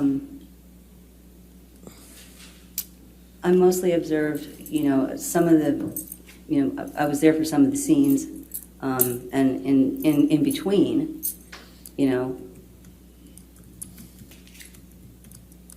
she was a bit sort of like, standoffish, had all, people, coming around her, but I don't really have that much time with her on set. When was Rum Diary actually released? 2011, Was Johnny in that movie? yes. What role, if any, did you have with respect to Rum Diary? I was one of the producers. And after seeing Miss Heard on the set in 2009, 2010, when was the next time you saw Miss Heard? I think the next time I saw her was we were promoting Rum Diary towards the end of 2011, I think. I was not able to go on the full promotional tour where we do screenings for people around the country. But I was able, because my mom was sick, but I was able to attend the one in Los Angeles. So I saw her at that event. What did you observe? So you attended the premiere? I attended the premiere and the dinner afterward, yes. Would you please describe for us what you observed at the premiere? At the dinner, At the dinner? because I sat outside at the premiere. I didn't actually watch the movie. I'd already seen it.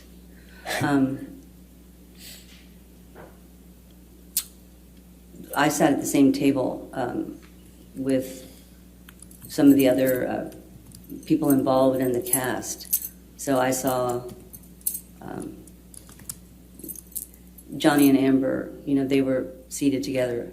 I saw them talking quite a bit, and she seemed very friendly that night, yes. Did there come a time when you learned that Johnny and Amber were romantically involved? Yes. When was that? I don't recall exactly. I know it was sometime after the Rum Diary premiere. To what extent did you have occasion to observe Johnny and Ms. Heard together early in their relationship?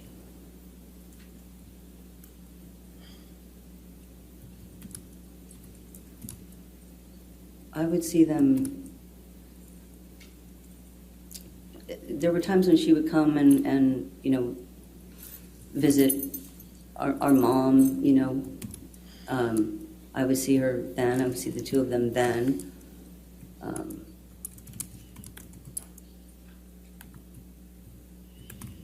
I didn't really spend a tremendous amount of time with her. Had you formed any impression of Ms. Heard at that time based on your observations?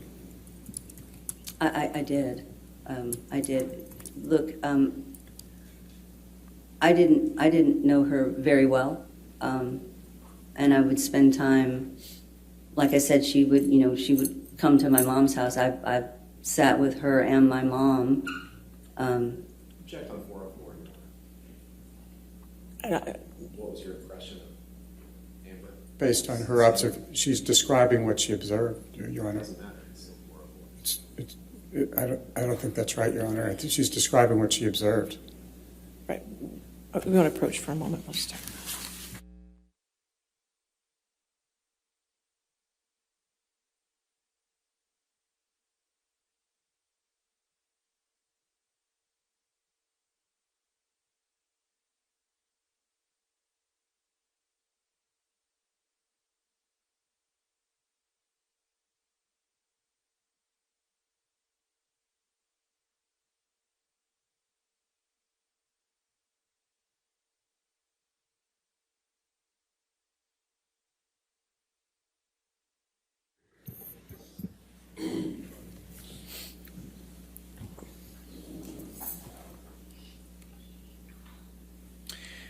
Did there come a time when your brother and Ms. Heard started to live together? Yes. And when did that occur approximately, if you recall? I don't recall the timing. I don't recall the time frame. I believe they had moved downtown to the Eastern Columbia building, but I don't remember exactly when that was. What type of structure was the Eastern Columbia building? Was that a freestanding house or was it apartments? It's apartments, and he had the penthouses on the top floor. How many penthouses did your brother own on the top floor of the Eastern Columbia building? I think it was 5 apartments.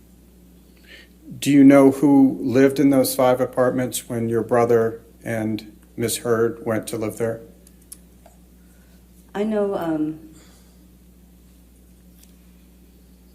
I know who lived down there. I know Isaac, a friend of Johnny's named Isaac, lived down there.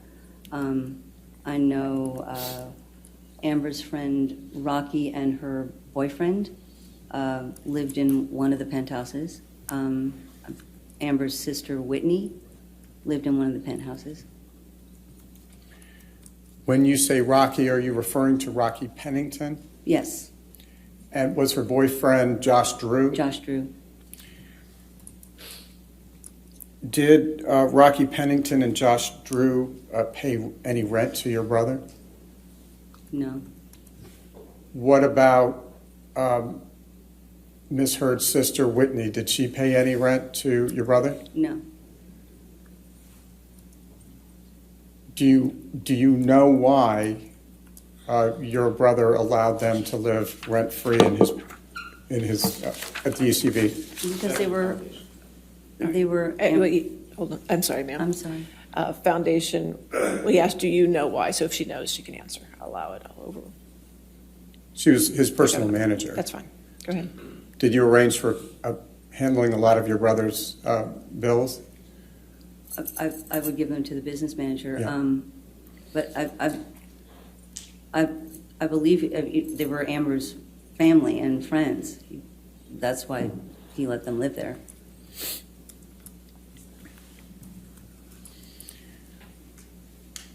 How often did you see your brother when he was living with Miss Heard at the ECP penthouses?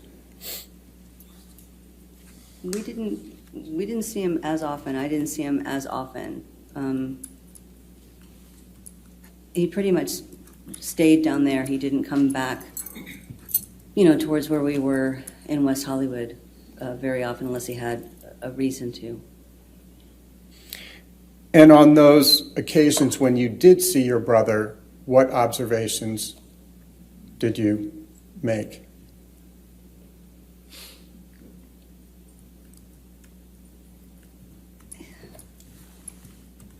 He was always in a hurry when he was able to come back. He could never sit and spend the time. It felt like he was always trying to, get back downtown.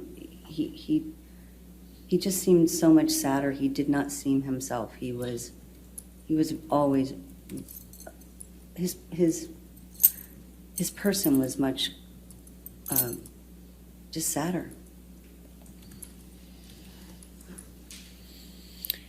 In that time period when your brother and Miss Heard were living at the ECB, did you have occasion to observe them together? On occasion. Would you please describe for the jury what you observed on those occasions when you saw your brother and Miss Heard together? I mean, there's different occasions. I've seen them together when they've come into the office. I mean,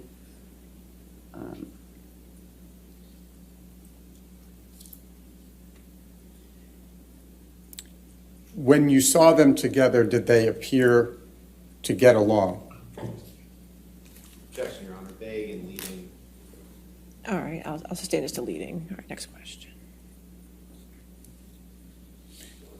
Did you ever witness them arguing? Objection, leading.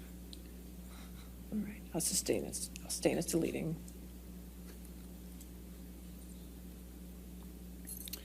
In your capacity as Johnny's personal manager, do you know whether your brother and Amber ever traveled together?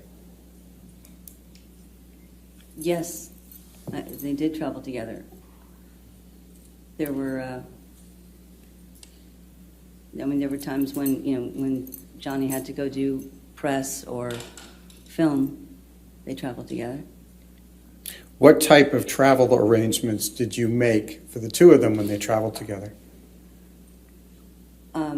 We would get a private plane that took them to whatever the destination was, and make sure that we had, the hotel accommodations taken care of.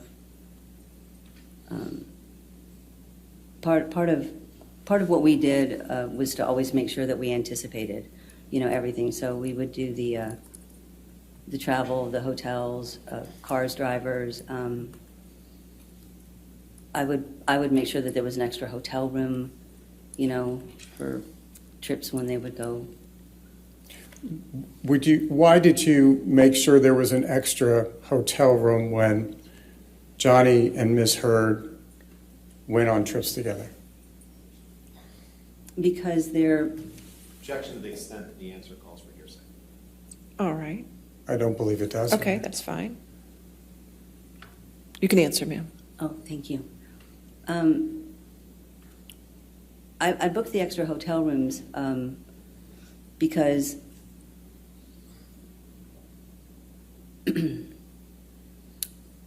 if Johnny was at home or anywhere like that, he was able to, if they argued, he was able to leave the room, leave the argument, and go like he's always done and hide in a different room to get away from it. When they were traveling for, the different reasons for press or whatever, and we booked the hotel rooms, I wanted to make sure that there was an extra room, because it wasn't unusual, for them to have an argument. So I wanted to make sure that there was an extra room. Did your brother ever have occasion to use that extra room that you booked for him? Yes. Objection to foundation. All right. I'll sustain his foundation if you want to lay a foundation. I think the foundation was she made all of the travel. Well, I can actually lay it through some other questions as well. She was personal manager. Whose idea was it to book an extra room for your brother when he traveled? It was my idea. And why did you do that? It was my idea because, I saw a repeat happening in life when we were kids and arguments and fighting would start to happen. Our first thing was to go and hide and, get away from it. And since I recognized what felt to be a pattern that was a repeat pattern from his childhood, I wanted to make sure that there was a place that he could do just that. Mr. Chu, the question was, did Mr. Depp ever use the extra room? And the objection was foundation. So if you want to lay a foundation of how she would have known that he used an extra room, and if not based on hearsay, that's the issue. And I move to strike that. It's not responsible. All right, I'll strike that. Okay, go ahead. Thank you, Your Honor. Did you book your brother's hotel accommodations during the 14 years when he was with Vanessa Paradis? Yes. Did you ever book an extra room when he was with her? Objection leading. No. Overall, I'll allow that one. Go ahead.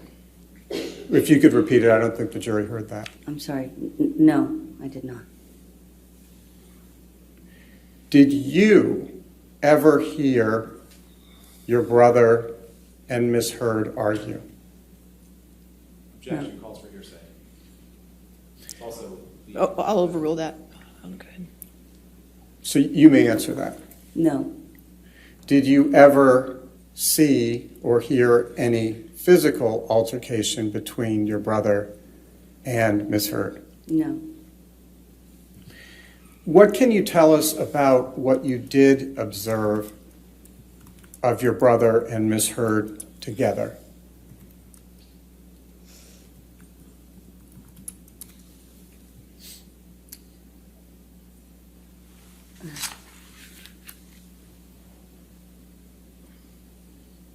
What to me,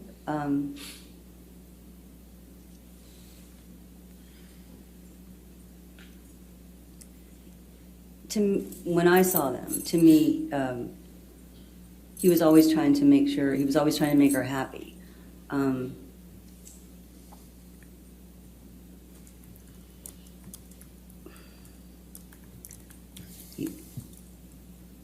He always made effort to sort of make her happy. I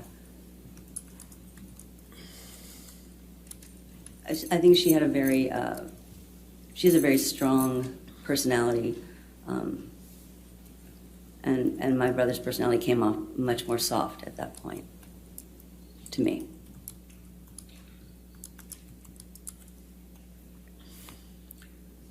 Did you observe any occasions in which Miss Heard was nice to your brother? Yes, I've seen her be nice to him. Would you please explain that?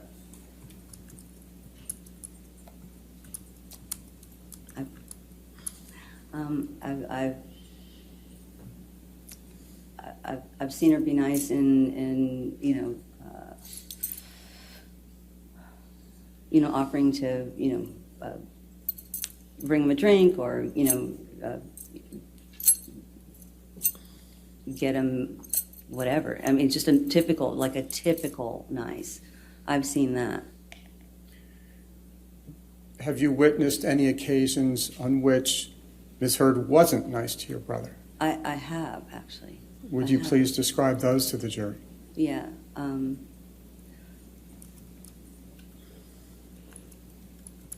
We had, I had on one occasion, because this one really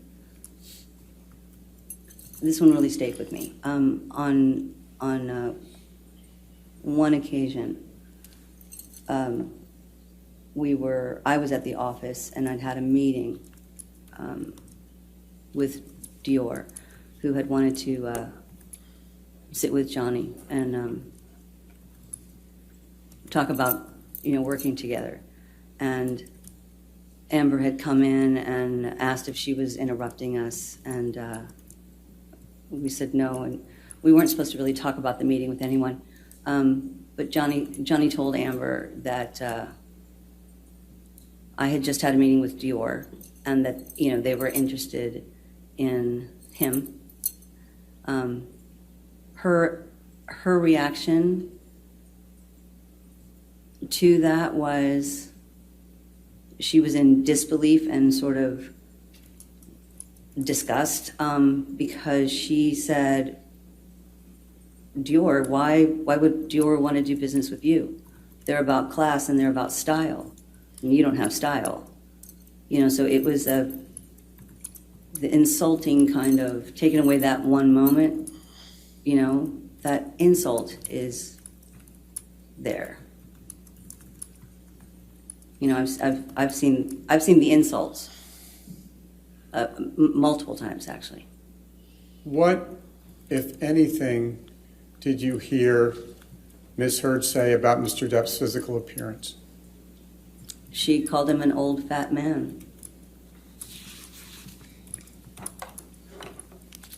How did he respond?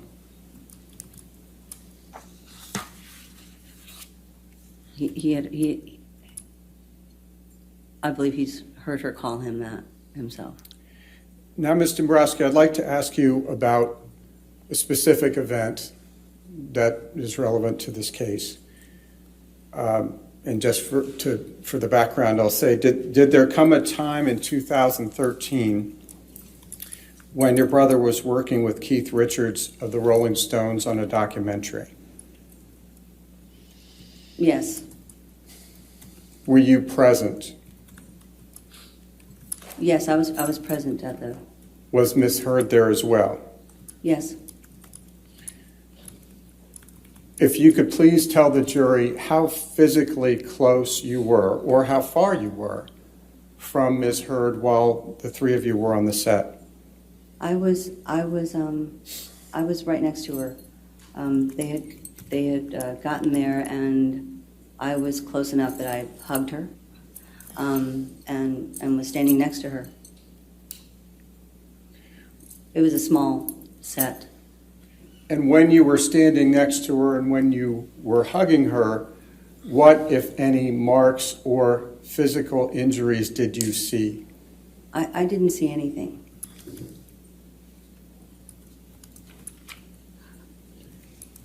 Did you observe your brother's interactions with Ms. Heard while the three of you were on the set?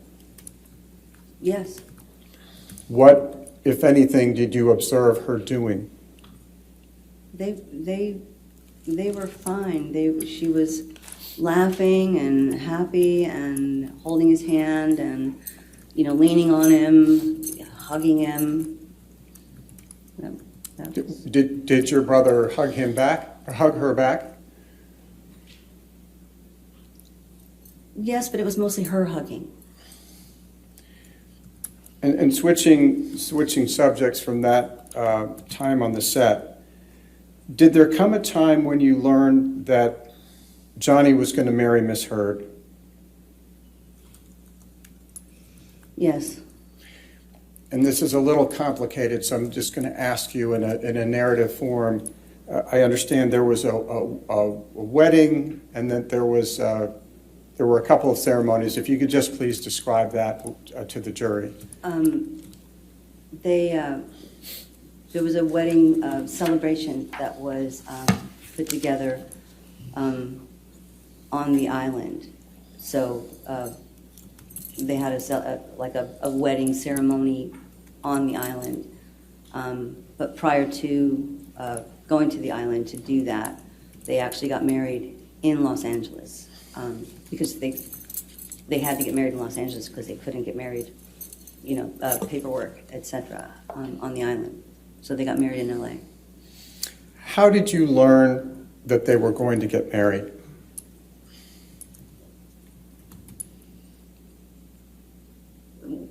We were already working on the celebration part, and I knew that the date was at some point they were going to pick a date to try to get married in Los Angeles. But I didn't know the actual date that had been decided until he called me, which was pretty much right before the date. What was your reaction upon hearing from your brother that he was going to marry Miss Heard?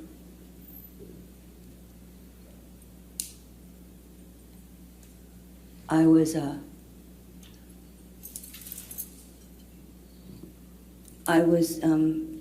scared. I was devastated, actually, that it was going to happen as quickly as it was being pushed for. I actually tried to talk him into just waiting a little bit longer, just a little bit, and not rushing. Why did you want him to wait a little bit longer? There had been conversations about a prenuptial agreement that had been going on for a while. And as the date was approaching, for the island ceremony, there was no success in the prenuptial conversations. And I knew it was important. His representatives had explained the importance, and I knew it was important to him for his children. And we were rushing to do something without his children being protected. Specifically, if you could explain to the jury what involvement you had in those discussions about a prenuptial agreement. Objection is foundations to discussions with him.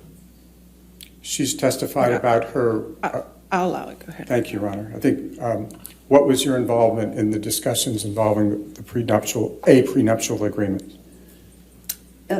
Mostly it was, I spoke with the attorneys and the representatives so that they explained the importance of it and they explained the reasons behind it. Move to strike hearsay. I'll allow it. That means you can keep going. Okay, so I'm sorry. So that we could have further conversation and with Johnny and there was an attorney that they coordinated with for Amber. So that was where I was involved in the coordinating that part. Which side wanted a prenup? Johnny's side wanted a prenup. And I believe what you said may have gotten lost. Why did Johnny's side want a prenup? Well, the prenup was to make sure that his children were protected. That's Jack and Lily Rose? Jack and Lily Rose, yes. Did your brother and Miss Heard ever sign a prenup? No. Why not?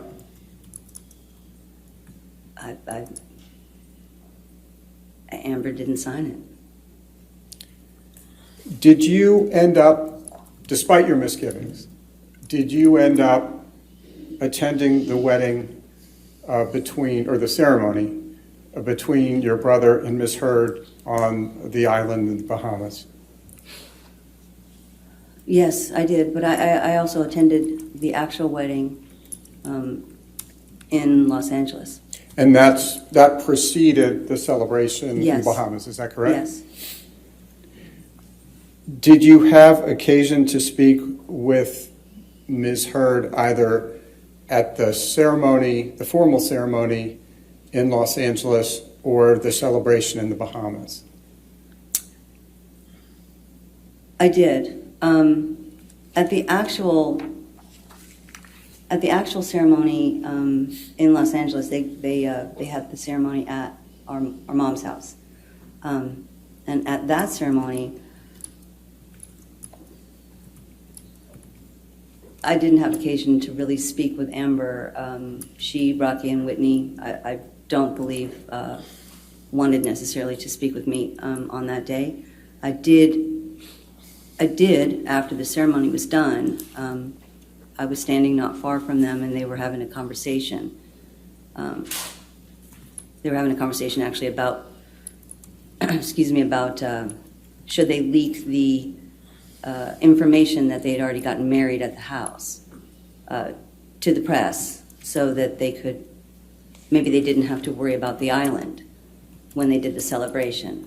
And Amber actually reached out to me and said, because I was standing 7-8 feet away from her, asked my opinion, what I thought about that, which I basically said I didn't know why they would do it, since all the information for the island was already out, and it wasn't going to help them. I didn't know why they would want to leak it at all, but it was up to them.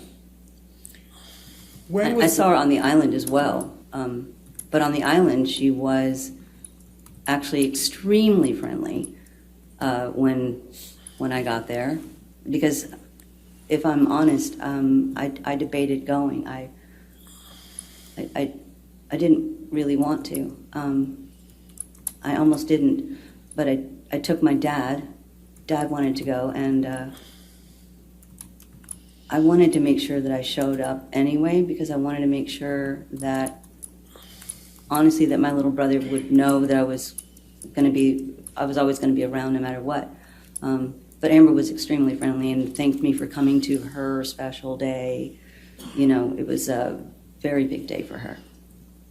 Can you remember any other interactions you had with Ms. Heard or your brother on the island at the celebration?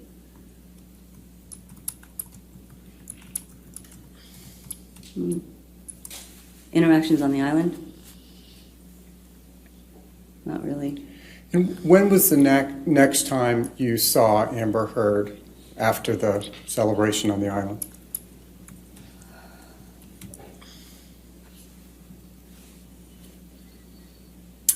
It would have been when she came back from Australia.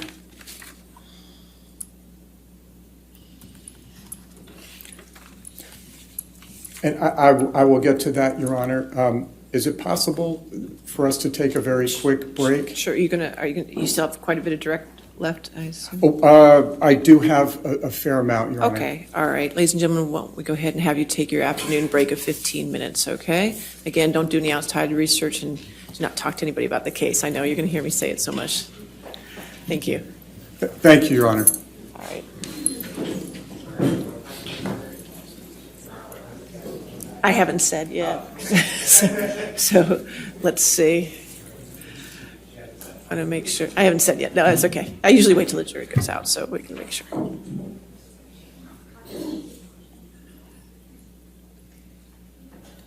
All right. So why don't we just go ahead and make it at 3:30 then? So it's close enough. We'll take 15 minutes for 3 then? Okay. Your we'll Honor, take- may I just wait for Yes. one request? Sure. Would you mind instructing the witness, I think this will go for all the witnesses, that on the breaks they're not to discuss their testimony with anyone. All right. You understand that ma'am, since you are right now on the stand, you can't discuss this case, not even with the attorneys, okay? So don't discuss it with anybody till we get you back here in 15 minutes, okay? All right, thank you. Thank you. All right.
Are we ready for the jury?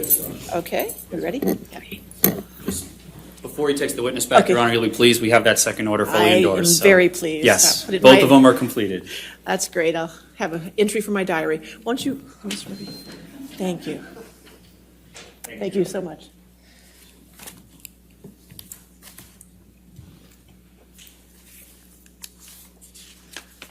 Thank you, Your Honor. All right. Yes, sir? Yes, we're ready.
All right.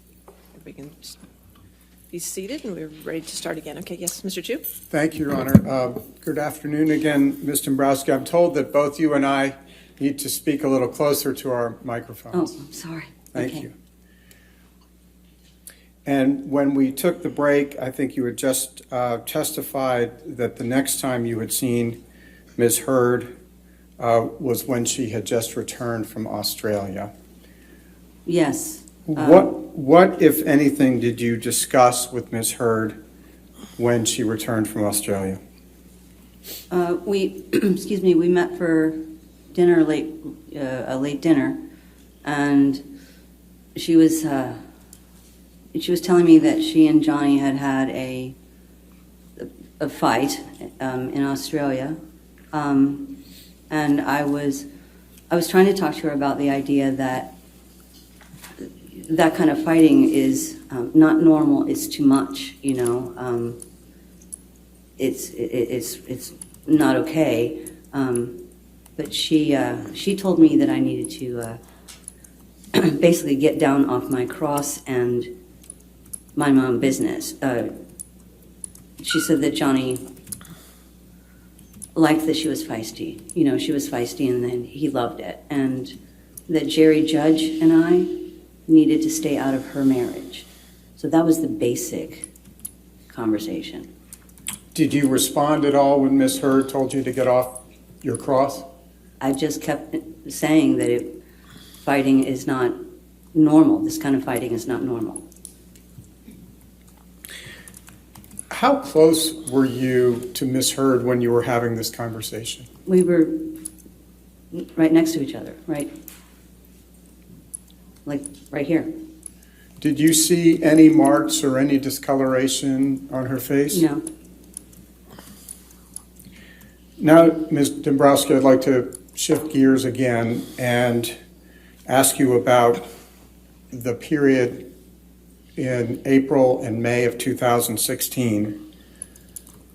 If you could please let us know, as of April 2016, what was the state of your mother's health?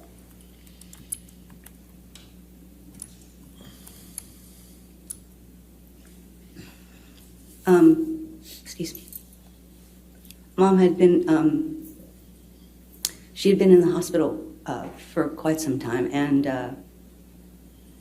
like a long, steady pace from November. So by April, she was, we knew that she was towards the end of her life. So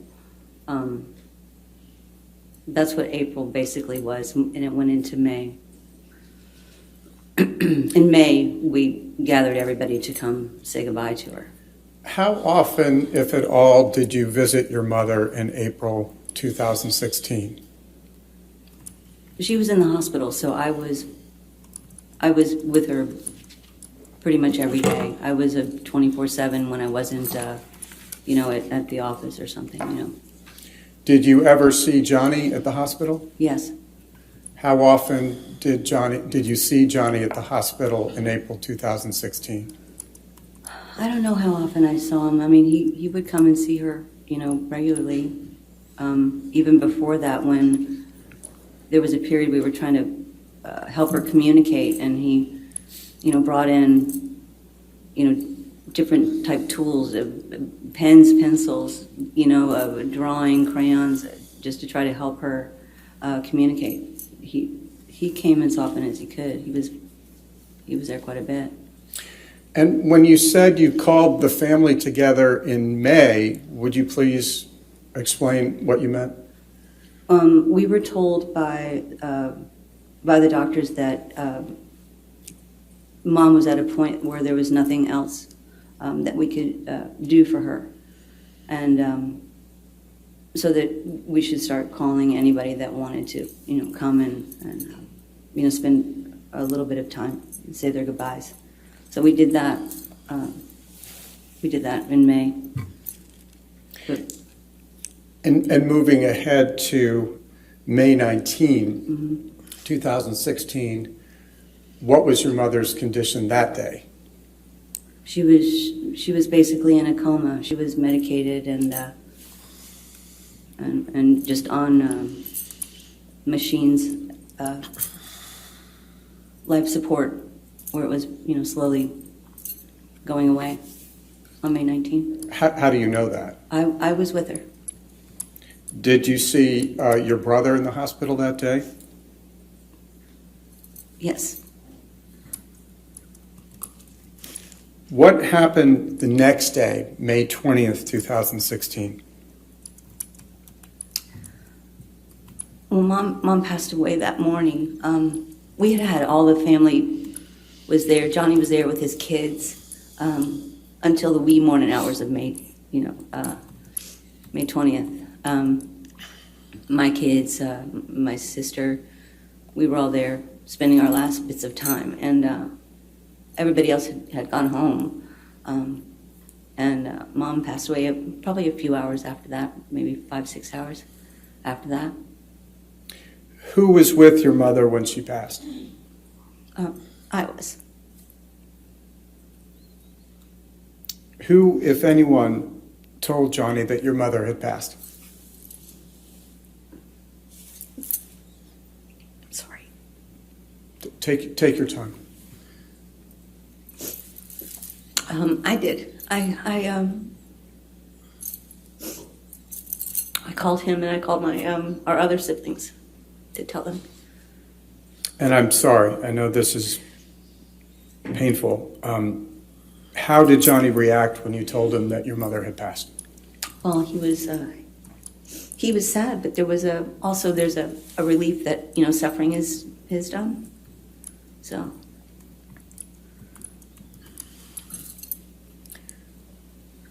He was mostly trying to make sure that I was okay, and I was going to leave and not stay there and, sort of take on everything by myself. So he asked about how you were doing. Oh, yes, that became quite a big topic. Yes. Ms. Dombrowski, did you see Johnny the next day, Saturday, May 21, 2016? I did.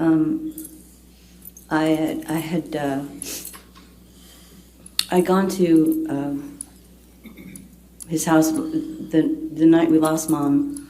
I think we all kind of gathered our children, right? And I had my sister with me, so I had driven her back on the Saturday, and we were going to go to the funeral home. So I was while I was waiting for her, I went to go check on Johnny and see if he was okay, and wanted to go.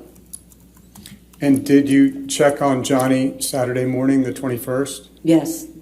I went to see him because we had talked about maybe he would also go to the funeral home. But when I got there, he seemed upset because he and Amber had been fighting.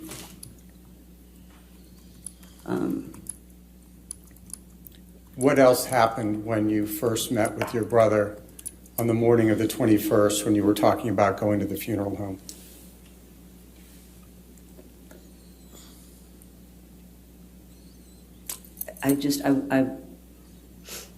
I went to go see if he was going to go with us. I got there, he was upset. Excuse me, because they were fighting. I got upset because of the day that was chosen to fight. But I went ahead and left and went to the funeral home with my sister, and then came back that evening. Why were you upset about their fighting on that day in particular? We had just lost our mom the day before, so I feel like that there might be the need for a little compassion, no fighting on that day. Did Johnny end up going with you to the funeral home that day? No, I went ahead and went, and he was gathering his stuff because he had to go pick up some items because he was going to go on tour. Did you see Johnny again that day once you left him to go to the funeral home? Yeah, I came back that evening. I came back. I was taking care of my sister for a bit, and then before I left to go home, I stopped at his house to make sure that he was okay, and I saw him then. And what happened when you went over to see that he was okay? He was talking to a couple of people. I saw him briefly. He seemed to be all right, and I spoke to Jerry Judge, and they had just come back from him picking up items down at the downtown at the loft. So when you met him the second day that time, when you met him the second time that day on May 21, did you meet with him at his Sweetser house or at the ECB? No, I went to the Sweetser house. He had gone down to the penthouse to pick up some of his stuff because he was going to be leaving, to go on tour. And I just stopped by after they had just gotten back. And as of that time, the evening of May 21, your mother had just passed. What plans, if any, had been made for a funeral service for your mother? We hadn't made any plans for a funeral service. We wanted to wait until we could get, all the friends and family, because we weren't expecting the date necessarily. But we wanted to wait till we can get all friends and family to come together to have more of a dinner, like a celebration like Mom would want at her favorite place. So we waited. We decided to schedule it like a month or so out instead of immediate. So you had referred to your brothers having plans to go on tour that next week, obviously not knowing that his mother was going to pass. Right. What, if any, other formal events had been planned for that next week before he was going on tour? Well, he had the premiere for Alice that was on the Monday night. Mom passed on Friday, and the premiere was Monday night. And then he was going to take a flight after that, immediately after the premiere. He had to get on a plane to go to New York to meet the band and go on to Europe. And when you say Alice, just so the jury may understand, if you could please explain to them what Alice is. Oh, I'm sorry. Alice, and I'm so sorry right now. I don't know if it's Alice Through the Looking Glass, maybe was that one's name, or the Alice in Wonderland Disney series, where he played Hatter. And so that premiere for Alice in Wonderland was going to be on Monday, And what day was Mr. Depp planning to go on tour with his music band? He had to be there Tuesday morning. So we had to schedule it. It was very tight. We scheduled a plane for him immediately after the premiere. He would get on the plane. So he was expected to leave on Tuesday. So how long was he supposed to be on tour? I believe it was a couple of months, something like that. Going back to the premiere, how, if at all, did your mother's passing affect the premiere of Alice in Wonderland?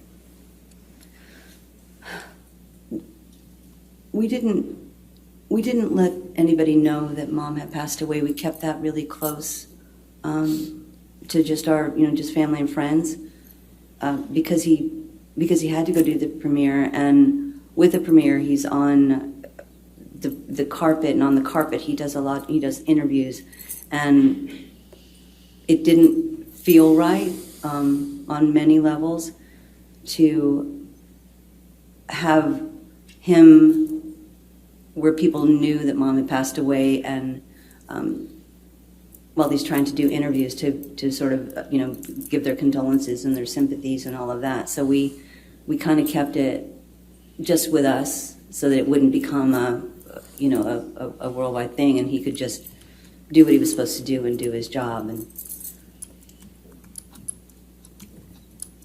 Did you think he could handle hearing all that sympathy at the premiere?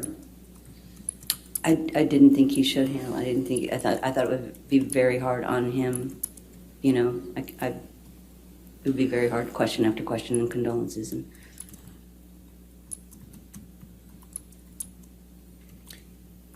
Did there come a time when Ms. Heard filed for divorce from your brother? Yes. When was that? I learned that she had filed on the Tuesday morning.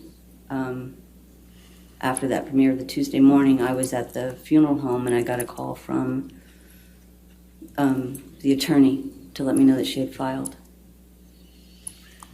Where was Johnny when you learned that Ms. Heard had filed for divorce? He was already in New York and getting ready to travel to Europe for the tour.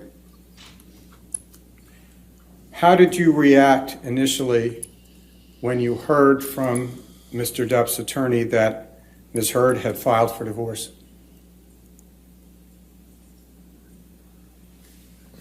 I mean, I think understandably, the timing of this, it made me sick, actually. It really made me feel ill. It made me sad, frustrated. I can't even find the word to describe how I felt when I heard that the divorce was filed the day after, while I'm at the funeral home. You didn't think the timing of Ms. Heard's filing was appropriate? I did not. I thought something like that might have been able to wait.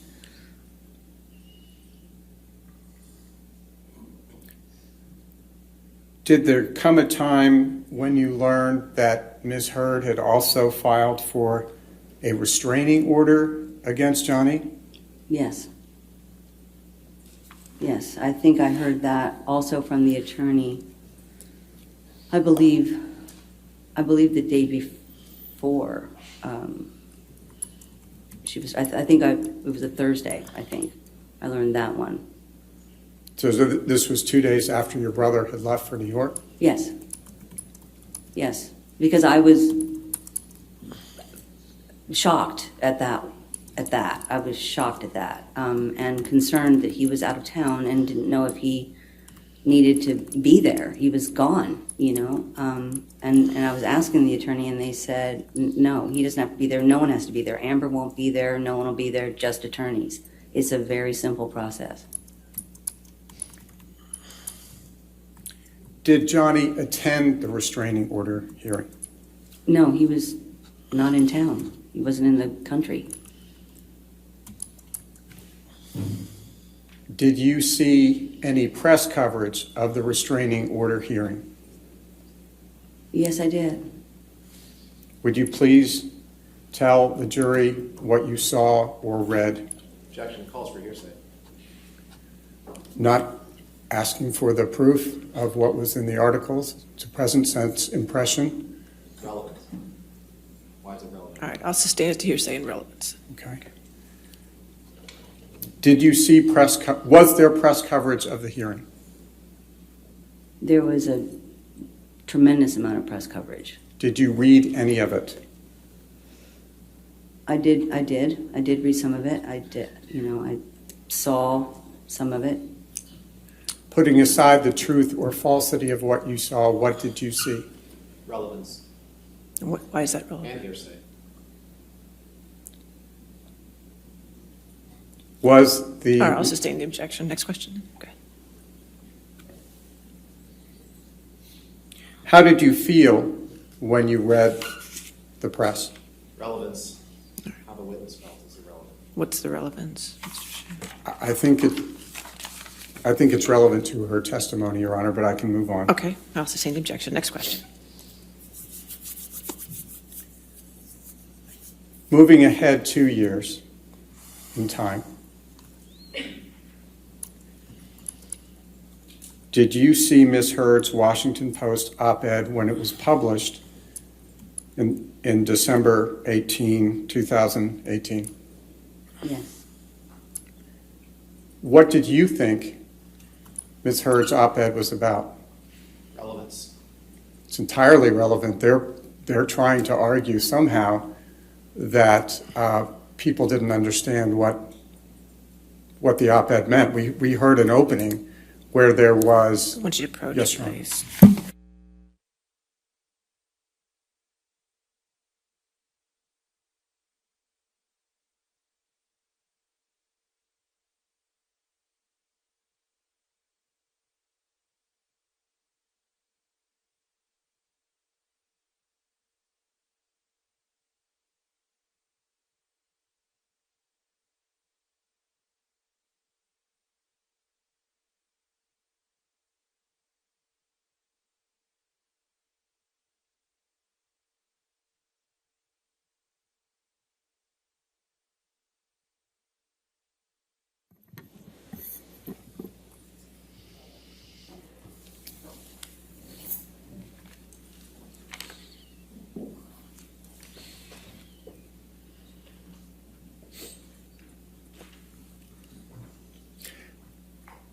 Ms. Dombrowski, have you had any discussions with your brother about the op-ed?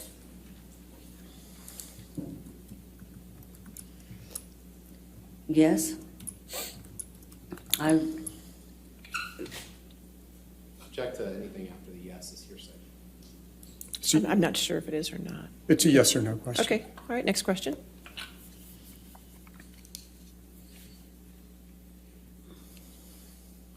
As Mr. Depp's brother and as his personal manager, do you have any understanding how the publication of the op-ed has affected your brother's career? Objection, foundation, Your Honor, and hearsay. I don't know if it's You- hearsay. I apologize, Your Yeah, Honor. that's fine. But she's worked with her brother for several decades. Let's see where the answer goes. You may answer. I'm sorry, would you mind asking it again? Do you have an understanding of how the publication of the op-ed has affected your brother's career? Yes.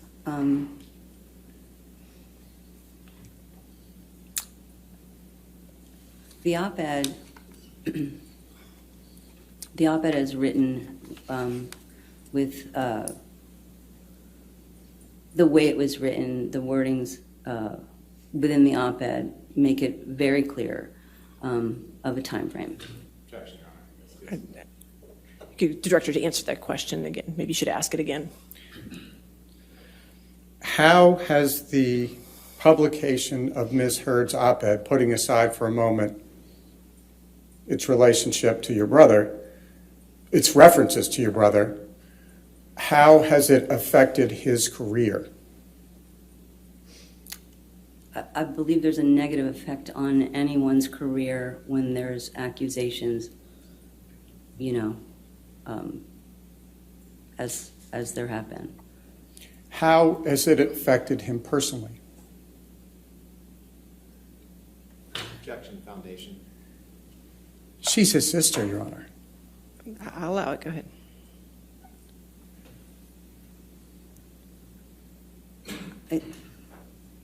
Personally, I know he doesn't want people to feel that he could ever be that type of person, which he isn't. And to know that actually that is something that is attached to him now, which trickles down to his children, where I think that part, more than anything, is the part that has bothered him, the fact that his children have to, have this in their life.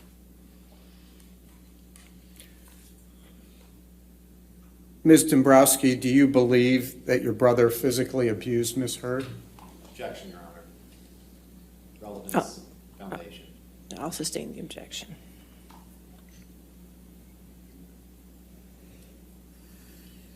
Do you believe that Ms. Heard is a public figure representing domestic violence? No, I don't. I believe the opposite. Excuse me. I'll sustain the objection. Thank you, Your Thank Honor. you. You can strike that answer, please. Thank you.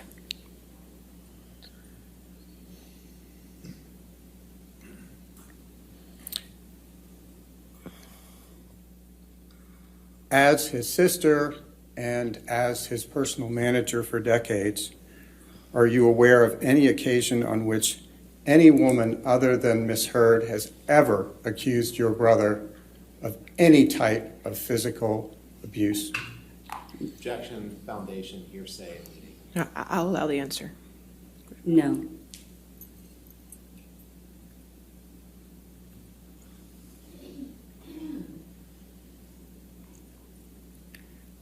How has Ms. Heard's op-ed impacted your life? Objection, relevance. What's the relevance? Thank you, Your Honor. That's all I Okay. have right now. All right. I'll withdraw a question. Okay. All right. Cross-examination? Thank you, Your Honor. Yes, sir.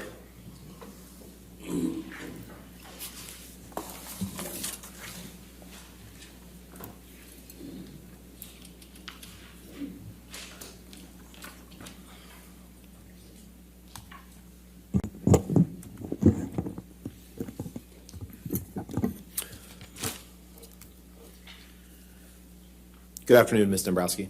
Good afternoon.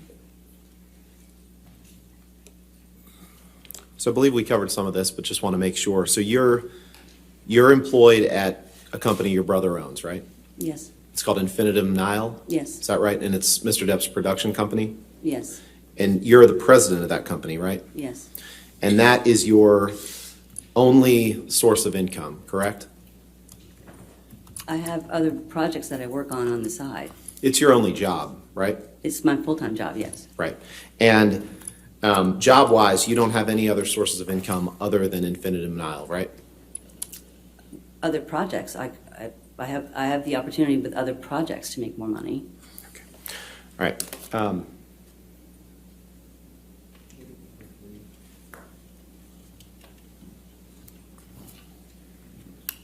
Your Honor, may I approach? All right. If you could just show counsel what Sure. you're approaching with.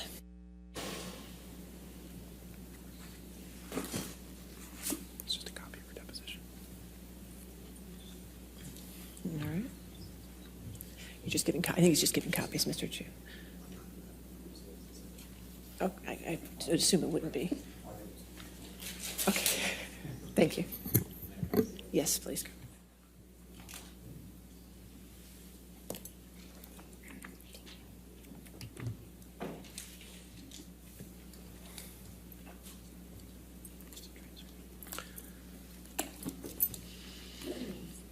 Ms. Dombrowski, do you remember giving a deposition in this case? Yes, And just a couple months ago, right? I believe so, yeah. And you remember before you started that deposition being under oath, right? Yeah, Okay. And you swore to tell the truth? yeah, And you were asked questions by counsel for Ms. Heard, and you gave answers, right? yes. Could you please take a look at page 19 of that deposition transcript in front of you?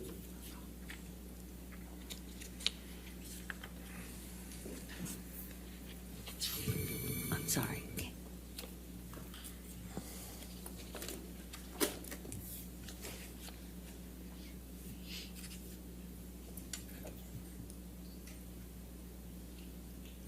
And do you see on page 19, line 8 through 10, you were asked a question, do you have any other sources of income other than from Infinitum Nile? And you answered no, job-wise, no. Right, Do you see that? I do. And was that testimony correct? Yes, Okay. Thank you. but it's the same as what I said today. Now, you have a huge financial interest in your brother's career, right? The money that Infinitum Nile makes comes from money that Mr. Depp makes, correct? It hasn't always historically, no. What else does it come from? We've had deals with other entities, companies. And for the most part, the better your brother does in his career, the more money Infinitum Nile makes, though, correct? I don't think it's exactly like that, no. And you have your brother has done projects that Infinitum Nile has been the production company for, correct? Yes, And you have a financial interest in that company, correct? I'm an employee. Are you employed by his other companies as well? I'm employed by Infinitum Nile. Are you employed by the other companies that your brother has? No, Where do you receive your paycheck from? Infinitum Nile? Infinitum Nile. And you have a financial interest in how Infinitum Nile performs financially, correct?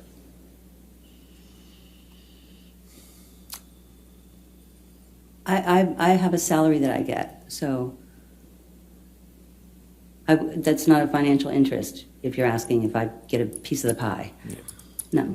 You wouldn't consider salary financial interest? Is that your testimony? I consider it a salary, yes, but it sounds like you're asking something different. I'm sorry, maybe I misunderstood. Yeah, so the bottom line is you draw a salary from Infinitum Nile, Yes, and that's your brother's production company, correct? yes, Now, you feel protective of your younger brother, always have, right? yes. And you testified earlier today about Mr. Depp's reactions to some of your mother's anger growing up. Mm-hmm. How old was Mr. Depp during the periods you were talking about? Like when he was a kid? Is that basically what you were talking about? The reactions to Mom's anger began as when we were children, and we had the same reaction always, was to leave. Right, and when you were testifying earlier about Mr. Depp's reaction being to leave, you were referring to when he was, before you left the house, when he was a kid, right? Yes, but we left the house not too far apart from each other, but yes. When Mr. Depp would leave as a child during the times when your mother was angry at him, was he addicted to drugs back then? No, Was he addicted to alcohol? no. You testified a little bit about Mr. Depp's former partner, Vanessa Paradis. You were friends with Vanessa, right? It was a family, so. Right. You considered her family. Yeah, Right. she was part of the family, yes. Right. And you were friendly with her? Yes, You liked her? yes. You were happy that your brother was with her? I was happy that my brother was happy. Yeah. And you didn't want to see him split up from Vanessa, did you? You know what, I wanted both of them to be happy. It didn't matter to me if they split up or not. You were devastated when they split up, weren't you? I don't think I was devastated. Were you happy about it? No, I wanted my family to be okay. What were your emotions when you learned that your brother was splitting from Vanessa? If I had to say, I was probably, a little sad for both of them, but beyond that, I don't really recall big emotions. And you were sad because you were losing her as part of what you just testified was your family, right? No, You weren't sad about that? no. Now, on May 21st, 2016, you were asked some questions about that, and I know your mother's passing must have been very tough, so I'm not going to ask specific questions about that. I'm going to ask questions about the next day just to make sure that I had your testimony right. Can you remind me, you said you saw your brother the morning of May 21st? I stopped by there at some point in the daytime, in the early part of the day. Approximately what time? I honestly don't remember. Was it before lunch? I don't remember the timing. It was just daytime. It was daytime. And you testified that when you stopped by there for the first time that day that you were upset because it seemed like he and Amber had been fighting. Is that what you said?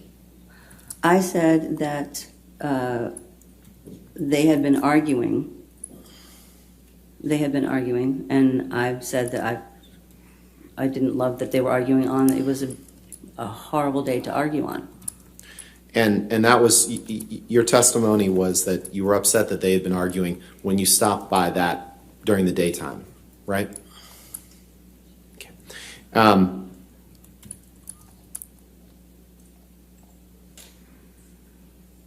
you have no understanding of any of Amber or Mr. Depp's communications leading up to May 21st, correct?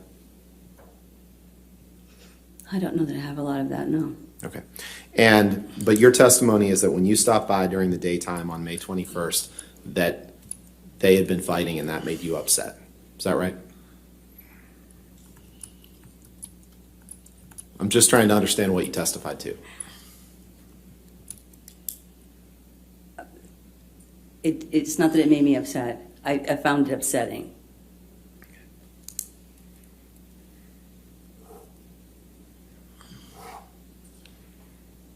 Did you ever become aware that they hadn't actually seen each other or communicated at all before he came over at 8 p.m. on May 21st? Foundation. She's testified that she said that they were fighting earlier in the day. I'm asking her if she ever became aware that they hadn't actually seen each other or talked that day. I'll allow the question. Just go ahead. I'll ask it again. Did you ever become aware that Amber and Mr. Depp hadn't seen each other or talked that day before he came to the Eastern Columbia building the evening of May 21st? No, I just know that what I understood was that they had a fight, whether it was over the phone or I don't know. They were arguing.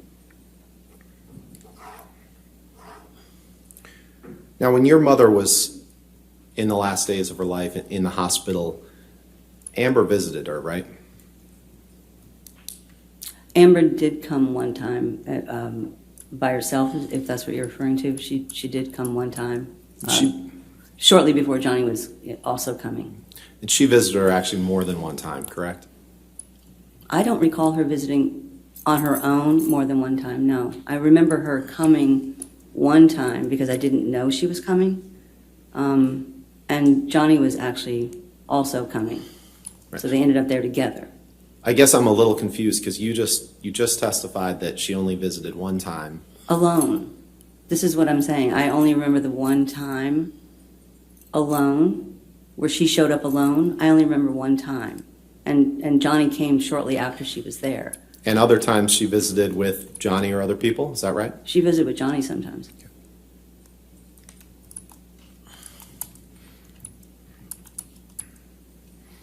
During the time that Amber and Johnny were together, you became aware that he was using drugs and alcohol excessively, correct? Beyond the scope, correct? All right. Your Honor, she's testified to what she observed during their relationship. I think it's within the scope. Right.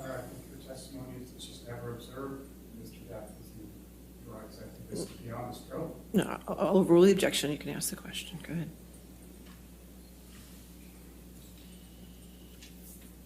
Do you just want to ask the question again? I do, yeah. Okay. During the time that Amber and Johnny were dating, did you become aware that he was using drugs or alcohol excessively? I became aware that he had been drinking, and during the time they were dating, I became aware of, at one point, a certain medication, yes. And you formed the opinion that not only had he been drinking, but that he was drinking excessively, correct? I don't know that I formed excessively, but he was drinking. You became aware that he was using booze, right? I knew he was drinking. And you knew he was using cocaine, right? I never saw him do that, so. You became aware that he was using cocaine, correct? I never saw him use anything like that. I became aware of people saying that. And you became so concerned about that that you told your brother to stop using cocaine, correct?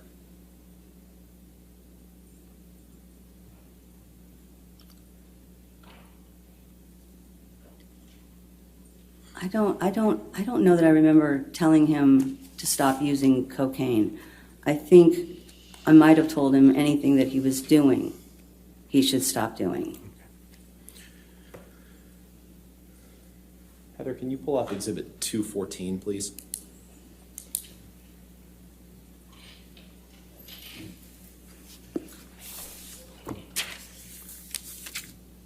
Your Honor, I'll obviously move for admission before it's published to the jury. That's fine. Just wanted to make sure it wasn't going to be on their screen.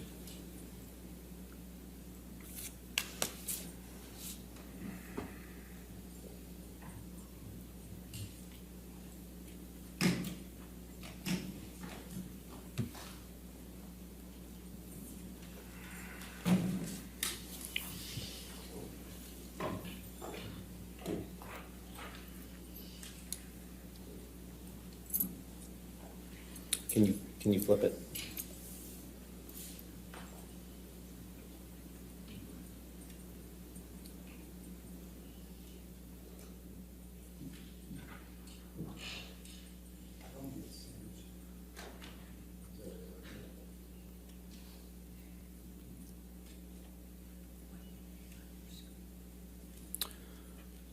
Just trying to figure out how to rotate this, Your Honor. If it's coming from her computer screen, you have to rotate it on there. I mean, I figured. all this is poking doing at is the mirroring screen. whatever was on the computer screen. There's nothing we can. All right. I wouldn't say that. Sorry for the delay, Your Honor. All Appreciate right. your patience. Yes, sir.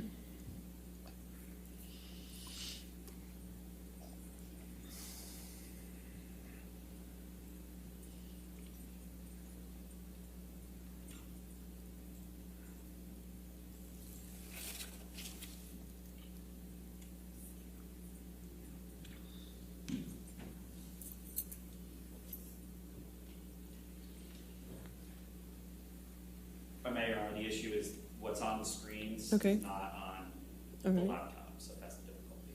Okay. I don't know. Do you want to unplug it and plug it back in just to see? To the system?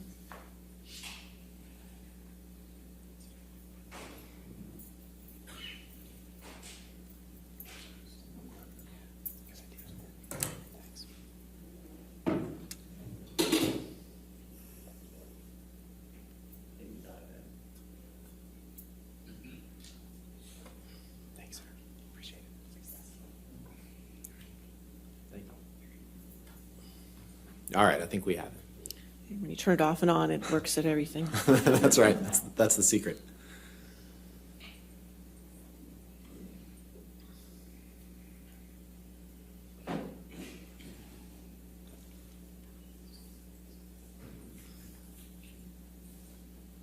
Okay. All right. That looks better. Ms. Dombrowski, I'd like to direct your attention to the four texts in the middle of the page. If you look in the from column, there's a name that says Christy Dombrowski and it has a number. Is that your number? Yes. And are those texts from you to your brother, Johnny Depp? Yes. And those texts were sent on or about February 5th, 2014? Yes. Okay. Your Honor, I'd move for the admission of Defendant's Exhibit 214. Any objection to 214? Can I just say something? No, though? just wait, ma'am. Just wait for a I'm question. sorry. Okay. Yes, sure.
Apologize for the delay, Judge. All right, so you're moving in 214, we'll receive it redacted? That's Yes, Your Honor. correct? Okay. Over objection, that's fine. And you wanted to publish just the redacted parts, correct? Yes, Your Honor. Okay. That's fine. Right now, you just have the dates up. Is that what you want to start with? Yes, Your Honor. Okay. You can publish Thank that to you. the jury. Okay. Ms. Dombrowski, I just because we can only show part of this page, do you see that these, you just testified these were text messages between you and Mr. Depp, right? And do you see that these text messages were sent on February 5th, 2014? Yes. The bottom three? Okay. And those bottom three, you just looked at when we saw the whole page, and I know it's a little cumbersome for the jury not seeing that, but you testified that the bottom three were text messages from you to your brother, right? Yes. Okay. Heather, could you just scroll to the right, please? That's good. Thank you. So on February 5th, 2014, you sent 3 texts to your brother. You sent one that said, stop drinking, right? Mm-hmm. You said one that said, stop Coke, right? Yes. So I assume you weren't talking about the soft drink, right? It doesn't appear to be. You were talking about cocaine, correct? I don't know what these are in reference to, so I remember they brought this up at my deposition, and these are something that they're. I don't know I don't know if there's more context to them. I don't know what they're in reference to. I know what they say, but I don't know what they're in reference to. And what they say is that on February 5th, 2014, you were telling your brother, Johnny Depp, to stop using cocaine, correct? No, I wrote those words, but that's what I'm saying. I don't know that I was telling him to stop doing that. In context, it would be different. It could be a different scenario. Well, let's take it word by word. Coke, when you wrote Coke, you meant cocaine, not the soft drink, right? Yeah. Okay. And when you wrote pills, you meant prescription pills, right? Yeah. Okay. So you were telling him on February 5th, 2014, to stop drinking, stop Coke, and stop pills, right? I wrote the words. And did you have any reason to believe when you wrote that Mr. Depp had been on a bender recently? I don't recall writing this, so I don't recall the context of it.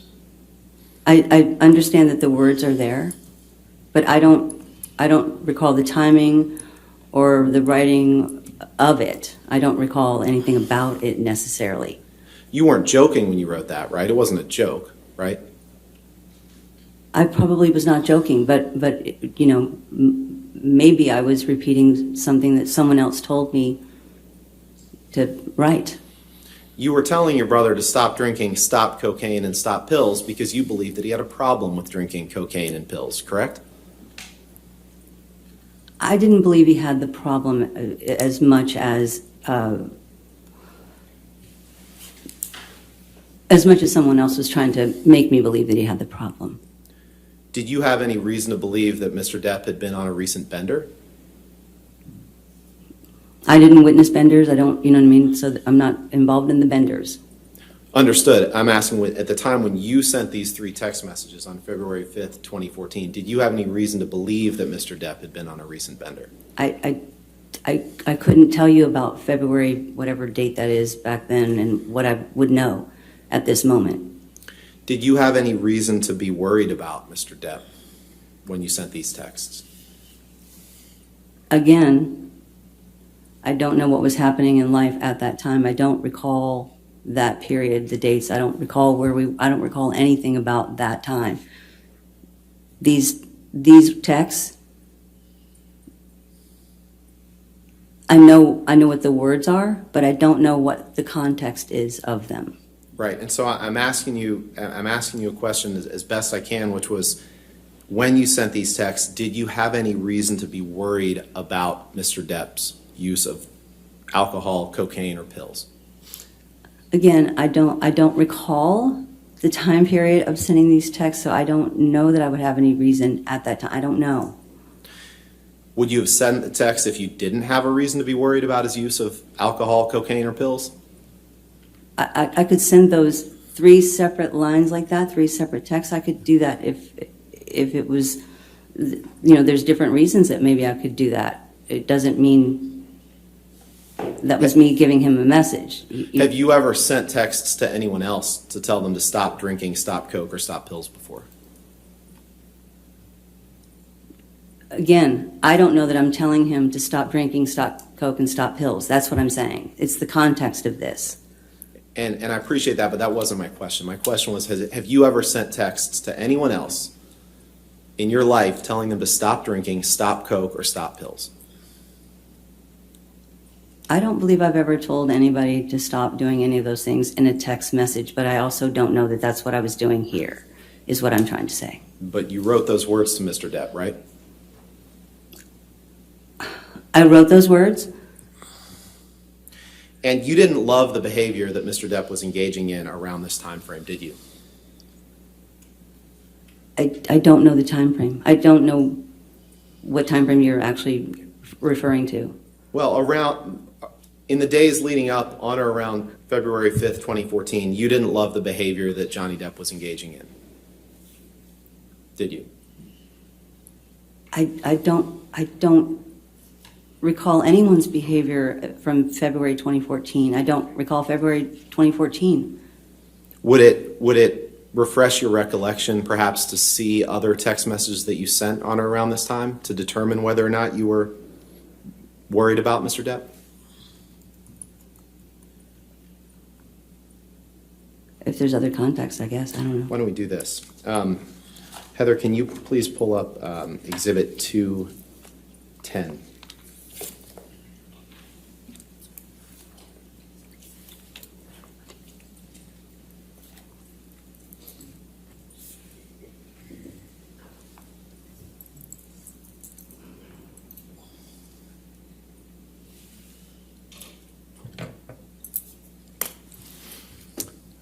Your Honor, may I approach? All right. Thank you.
Ms. Dombrowski, do you recognize this document as a text message chain between you and Amber Heard on February 3rd, 2014? Yes. And you see the chain, it starts at about 5:20 p.m., right? Yes. And there's messages from Amber to you are the ones on the right, correct, in blue? Yes. And messages from you to Amber are the ones in gray on the left, right? Yes. Okay. And if you go, well, take a minute and just read that first page, please.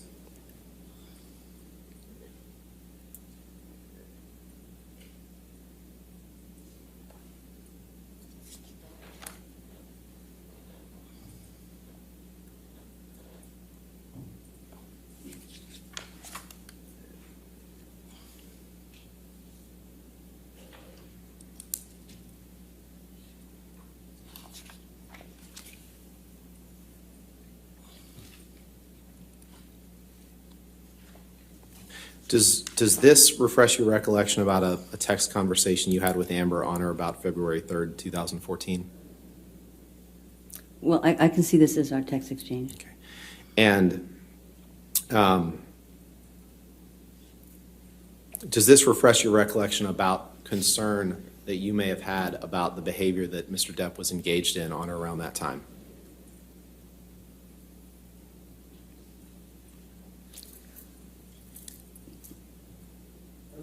Again, I'll allow that question. Go ahead.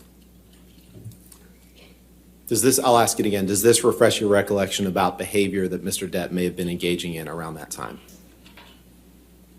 I remember this period and what Amber was believing that he was doing, yes, at this period.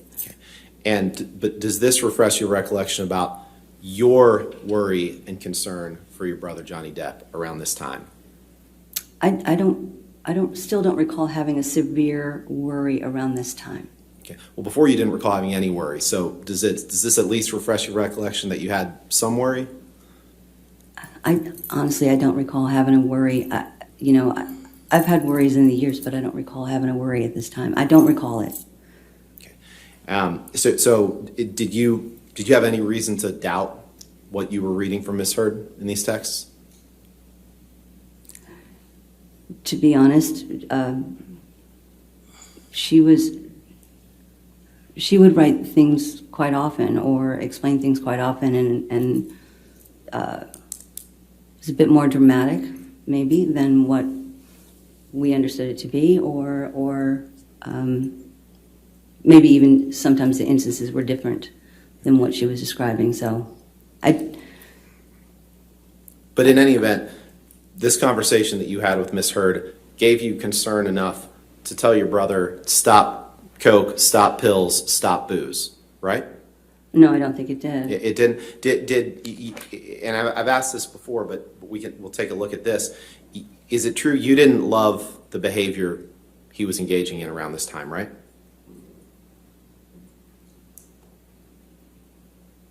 Again, I didn't witness a lot of the behavior that people are, that you guys are referencing. I didn't witness a lot of it. Take a look at page 2, Okay. please.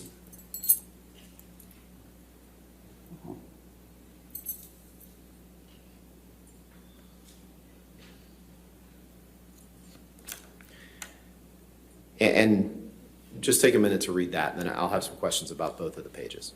Mm-hmm.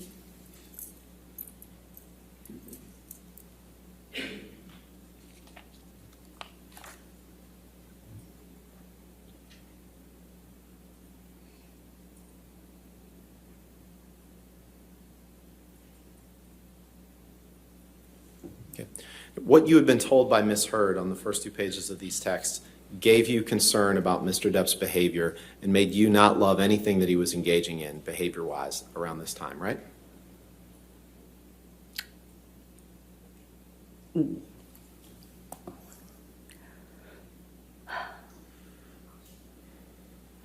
What I had heard from her in these texts,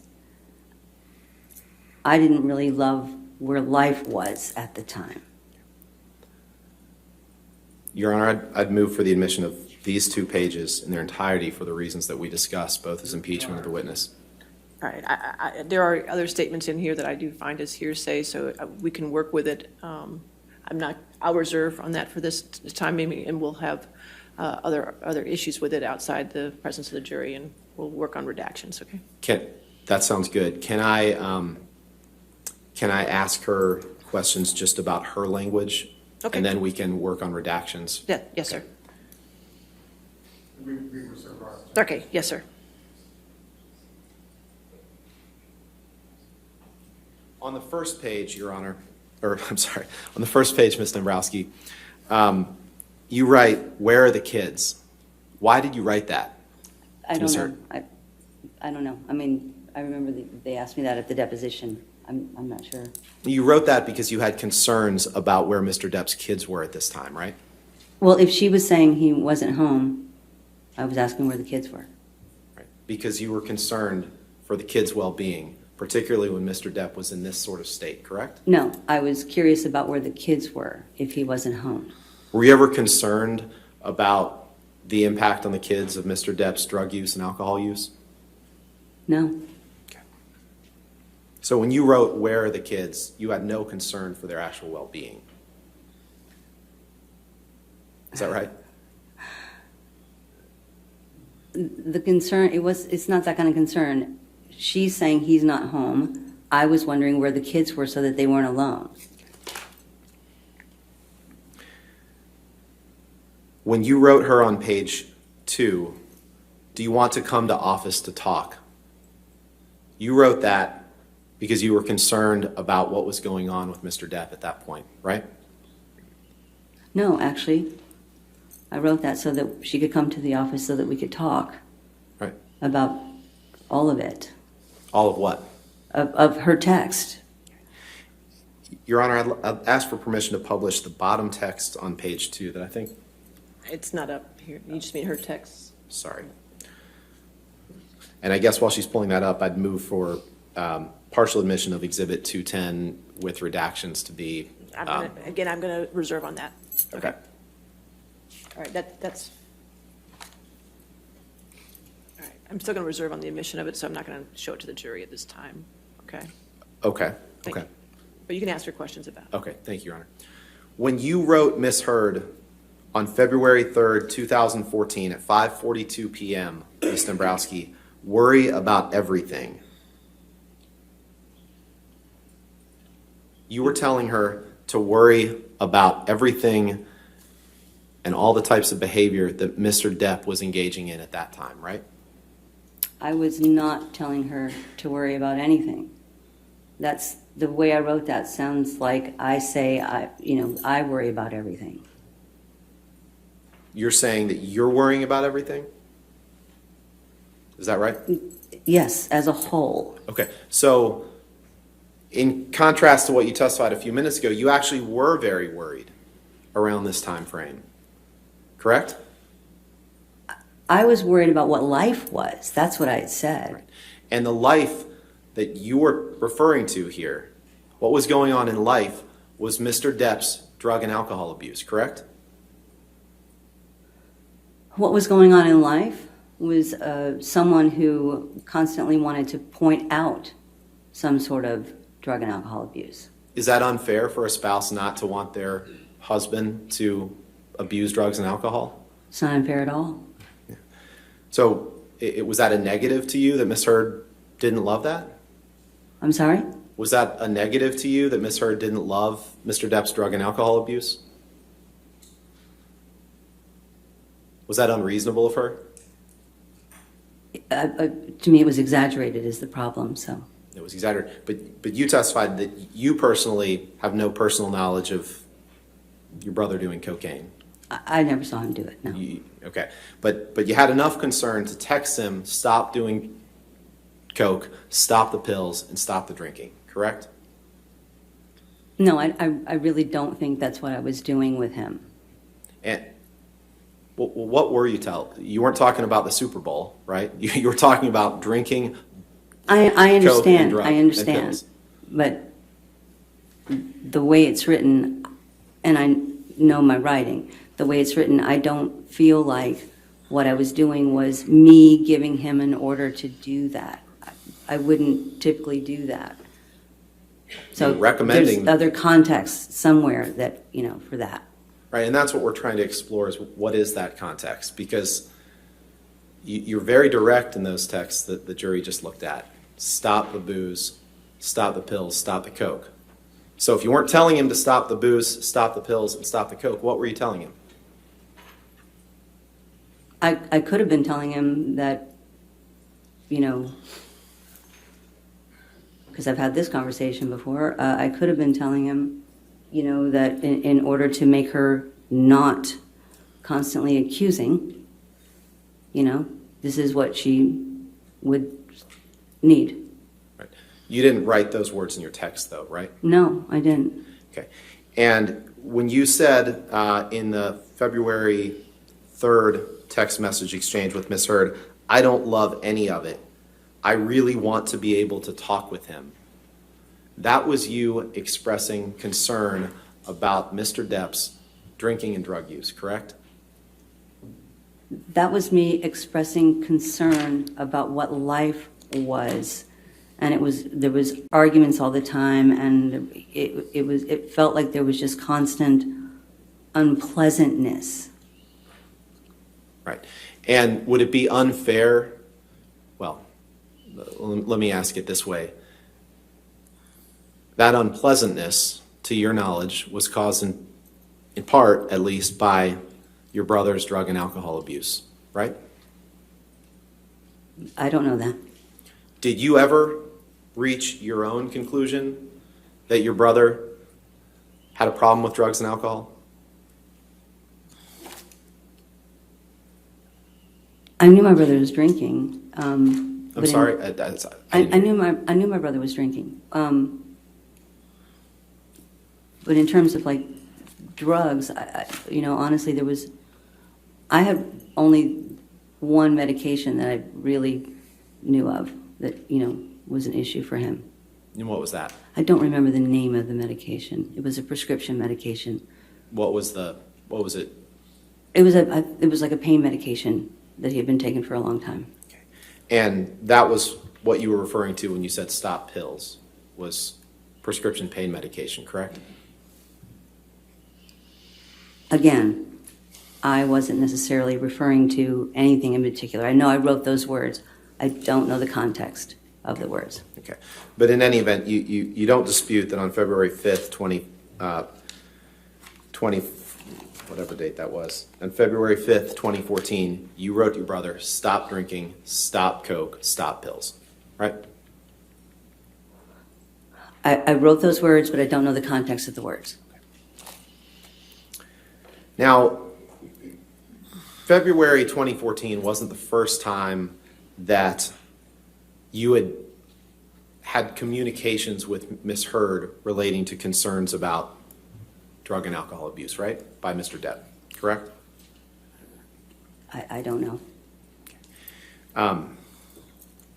Heather, if you could pull up Exhibit 163, please.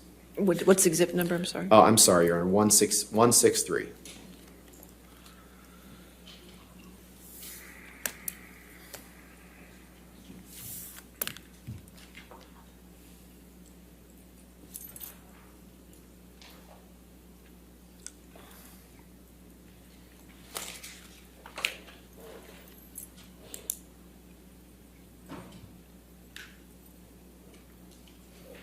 While she's pulling that up, Ms. Dombrowski, let me ask you this.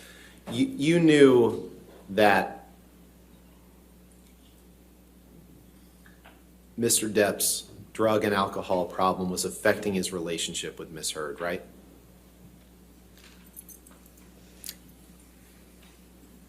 I knew that she would say that. I mean, I knew that she would say that she had issues with, him with drugs and alcohol. And you knew from those communications that it was negatively impacting their relationship, right?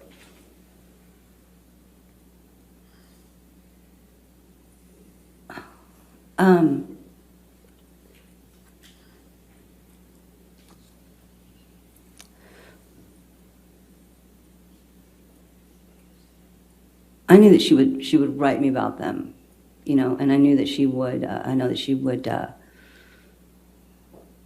you know, try to talk about them, and I know that she would say that they were negatively impacting. I don't know that that was the whole situation that they had going on, to be honest, though. Well, you didn't disbelieve her when she told you that, right? When she told me, What you just testified to, that drinking and drugs were negatively impacting their relationship. You didn't disbelieve her, right? oh, I didn't necessarily think it was true, no. You didn't think it was true? That it was negatively impacting their relationship? Mm-hmm. I didn't necessarily think it was 100% true, no. Well, you just said true and then 100% true. So True. I'm trying to figure out. I'm trying to figure out where you're going with this. Or is it your testimony today that you never believed Miss Heard when she would talk to you about Johnny's drugs and drinking? No, I think you're taking it to an extreme. Well, that's what I'm trying to get at. I'm sorry if I am. So just explain to me what is. That's not your testimony. So. I think she exaggerated things quite a bit. But you tried to help Amber deal with Mr. Depp's drugs and drinking, correct? I tried to make sure that I was helpful to Amber as best I could, yes.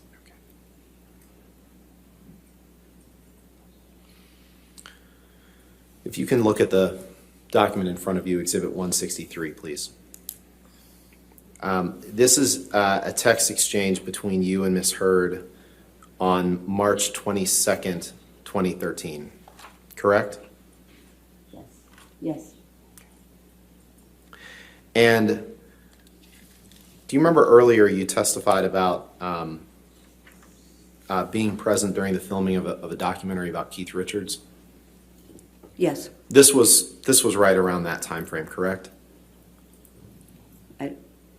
I don't know. Do you recall when that was? I don't recall the dates. And actually, one thing I wanted to ask you about that while we're at it is you testified earlier about not seeing cuts or bruises on her face. You remember that? Or do you have no knowledge whether she was wearing makeup or not that night, right? I don't recall if she was wearing makeup or not. She typically did not. Okay.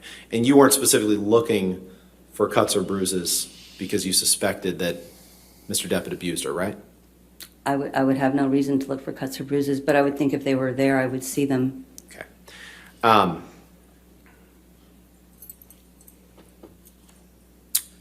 So if you look at page 1, Exhibit 163, and Your Honor, I'd move for permission to publish.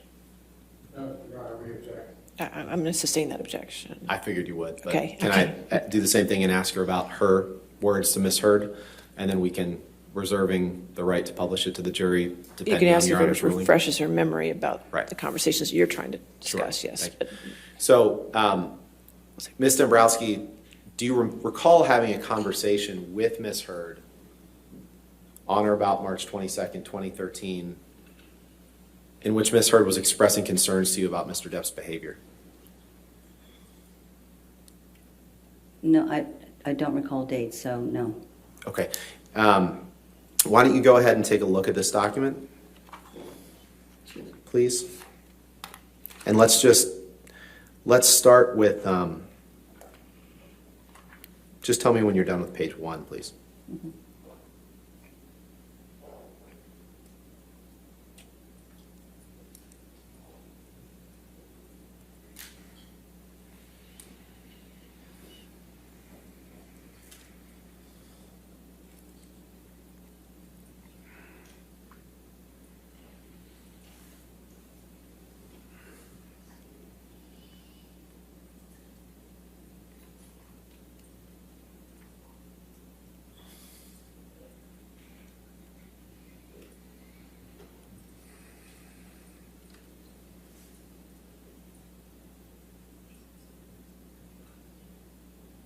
Oh, Ms. Dombrowski, I think that's you on the screen, which is okay if you want to mark it out. We can clear it up.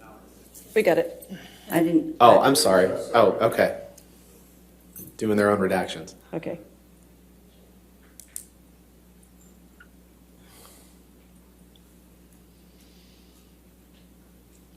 Okay, I've read it. Okay, so When you texted Miss Heard, well, first of all, does this refresh your recollection about a conversation that you and Miss Heard had on March 22nd, 2013, relating to Miss Heard's concerns about Mr. Depp's behavior?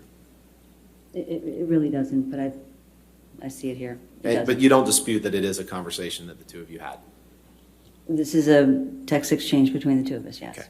When you wrote, "Don't be sorry," exclamation point, I am not completely sure if what is going on or why, but I don't love what it is. What did you mean by that? I'm not 100% sure. I believe I probably meant, once again, how life was. Right. Life including Mr. Depp's conduct toward my client, Amber Heard, right? Yeah. Okay. And when you wrote, "It is sad and I am sorry you guys are going through this. I'm here if there is anything I can do." You were talking about you were sad that they were going through the challenges that drugs and alcohol on behalf of Mr. Depp were posing to their relationship. Correct? I'll allow it if she can answer. I don't think that I'm saying that I'm sad about that. I'm saying that I'm sad, about whatever it is that, that they're going through, but I don't know exactly what it is that they're going through. Right. And right, two texts underneath that, Ms. Heard tells you what they're going through, right? She does go into about, what they have going on. And then below that, you say, "I think with anyone in that place, confrontation unfortunately doesn't help, and sometimes conversations can seem like confrontations." Do you see that? Mm-hmm. Were you suggesting to Ms. Heard that she shouldn't have a conversation with Mr. Depp about what drugs and alcohol did to him because it could seem like a confrontation? No, I was not suggesting that at all. What did you mean by it? Honestly, what I was trying to do is trying to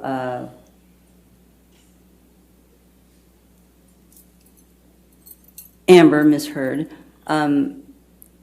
she could be very, very vocal. And so what I was trying to do was, if they were having a conversation, if it wasn't going well, I was trying to tell her that, maybe, sometimes conversations, if you're vocal, really loud, they're more confrontational. Like, just to, whatever it is, just have a nice, easy conversation. Okay, well, let's just go to I just want to look at one more text on the top of the next page, Heather, please.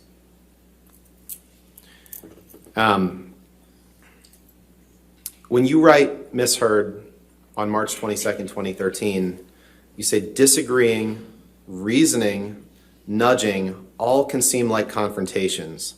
I am not sure of the volume or when some is likely to wear off, question mark.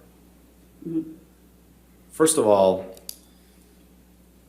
when you were talking about volume or when some is likely to wear off, you're talking about drugs or alcohol, correct? She said in the text prior, right? Yeah. I'm asking what, No, I understand. I'll sustain the objection. and I'm asking what you're referring to, without referring to Ms. Heard's text prior, when you say, I'm not sure of the volume or when some is likely to wear off. What are you referring to? I don't know. I mean, that's what I'm trying to say is, she had all kinds of things that she said in the text prior. I'm referring to, like, volume of, even just voices, even you can see where I say, like, the nudging and all of that. There was a certain way that you learned to try to talk with Amber to keep things calm. And when you said when, I thought she was. All right, finish your, Mr. Chu, that's fine. Thank you, I appreciate it. I understand, I'll let her finish her answer. That's fine, Mr. Chu. Go ahead. Thank you. There was a certain way that, ultimately you learn to talk to Amber, to sort of keep things calm. So you would pacify her. You would sort of, just go along with all of her conversations, whatever, so that we would placate her all the time to keep things calm. That's what we did. And so when you said disagreeing, reasoning, nudging, all can seem like confrontations, were you telling Ms. Heard that she shouldn't voice any concerns about her significant other's drug or alcohol abuse? Voice any concerns to who? To him. That she shouldn't nudge him about it or try to reason with him about drug and alcohol abuse or his behavior? Is that what you were saying, that she shouldn't do that because it might seem like a confrontation? No, she was more confrontational. She was much more confrontational, always confrontational. And I was trying to say that all of these things can be confrontational and maybe take it down a notch. Okay, so you shouldn't disagree or reason or nudge. Is that what you were saying? No, in the way that I know that it would be done. She was much more. She wasn't there wasn't a comforting conversation. I'm sorry for interrupting. Were you done with your answer? I think so. Okay. Or do you believe that disagreeing with someone or trying to reason with them or nudging them justifies them getting abused? All right. As to foundation, I'll sustain as to foundation if you want. Okay. Do you have any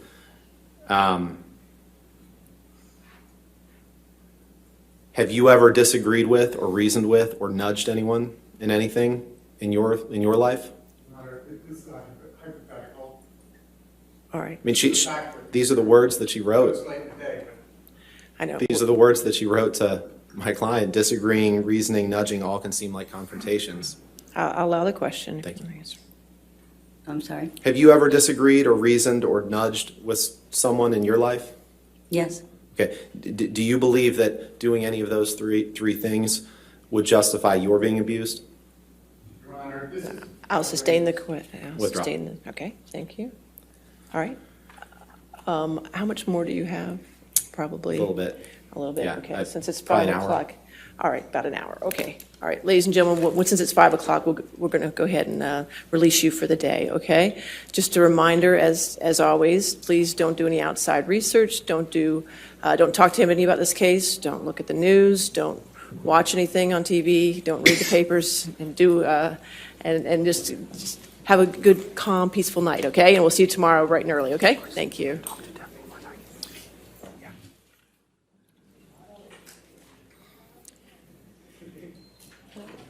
Well, hard copy of 210.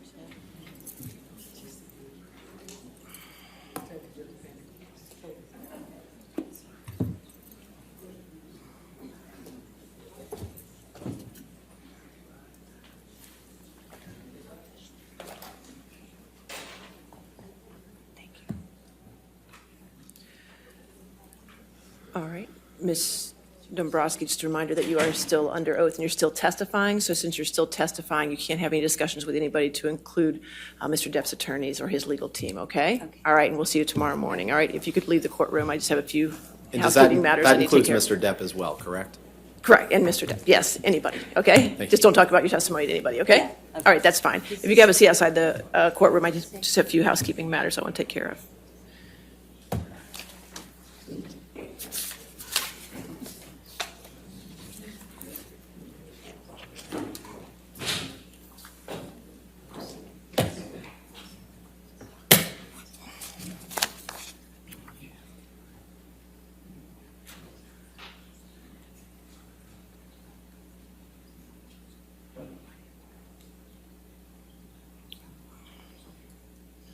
You can sit down, it's okay. If you want to stand up, that's fine. I just want to... Well, let me finish this one issue first, okay? I appreciate it. All right, going back to the text, so on 163, are you still trying to admit that into evidence? That was the last one. Yes, Your Honor. All right, there's an objection to that. Okay, good. All right. Yes, sir. Anything further to say on 163? Well, I think, yes, two things. At a minimum, Ms. Dombrowski's text should be able to come in because those aren't hearsay, even if we have to redact out Right. all of Ms. Hurd's text, which, if that's what Your Honor's ruling is, we can. The problem is, and the reason I think it's not hearsay, is that it's impeachment under 607A7. I understand your impeachment issue, and I understand that, and that we'll go back to 210, and I think there's an issue with impeachment there. But here, I don't see any impeachment basis to have the extrinsic evidence in. You got the testimony in, but I don't see a basis to have the extrinsic evidence in. And I would still ask that her text come in, not through impeachment. They're not hearsay. They're probative to this case that she's expressing concern And even if the jury can't see the context, because she can't see, they can't see. Since they don't have the context, I'm not going to allow them in, so I'm going to deny, I'm going to sustain the objection to 163.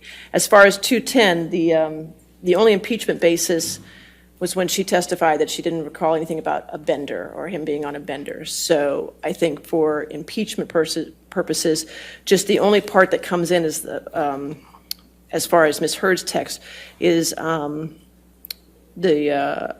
JD is on a bender, and not even the last part of the, that's it, okay? Everything else would have to be redacted. Sure it does. 60787. I'm going to allow that, just that one part. That one part of everything else gets redacted. As far as her text, Ms. Dombrowski's text can come in, except you have to get rid of her identifying information as far as her phone number, okay? And just to be clear, so we don't. That's it. For the record, we also object. Okay, I understand. Calls for speculation. Okay, all right, that's fine, noted. Thank you. You want it redacted after the word offender, not the last two words. That's exactly right. Not the last two words, and not the sentence above it, and not any of the sentences below it, or any of the other texts, but Ms. Dombrowski's text come in, but you got to just take out her phone number for me. Okay? So if you can give me, you owe me that, and I'll allow the redacted one into evidence, and you can owe that to me tomorrow, okay? And you also owe me 214 tomorrow, too, correct? Yes, Your Honor. On that one, if the last two columns, if we redact the personal identifiers, can we then show the other columns that correspond to the text that you have made? That, as long as the personal identifiers was what the objection was. So if you could do that for just the 4. Yes, Your Honor. Thank you. And get rid of the others. Okay, all right. All right, that's all I had. Yes, ma'am, you had something. May we approach? Okay.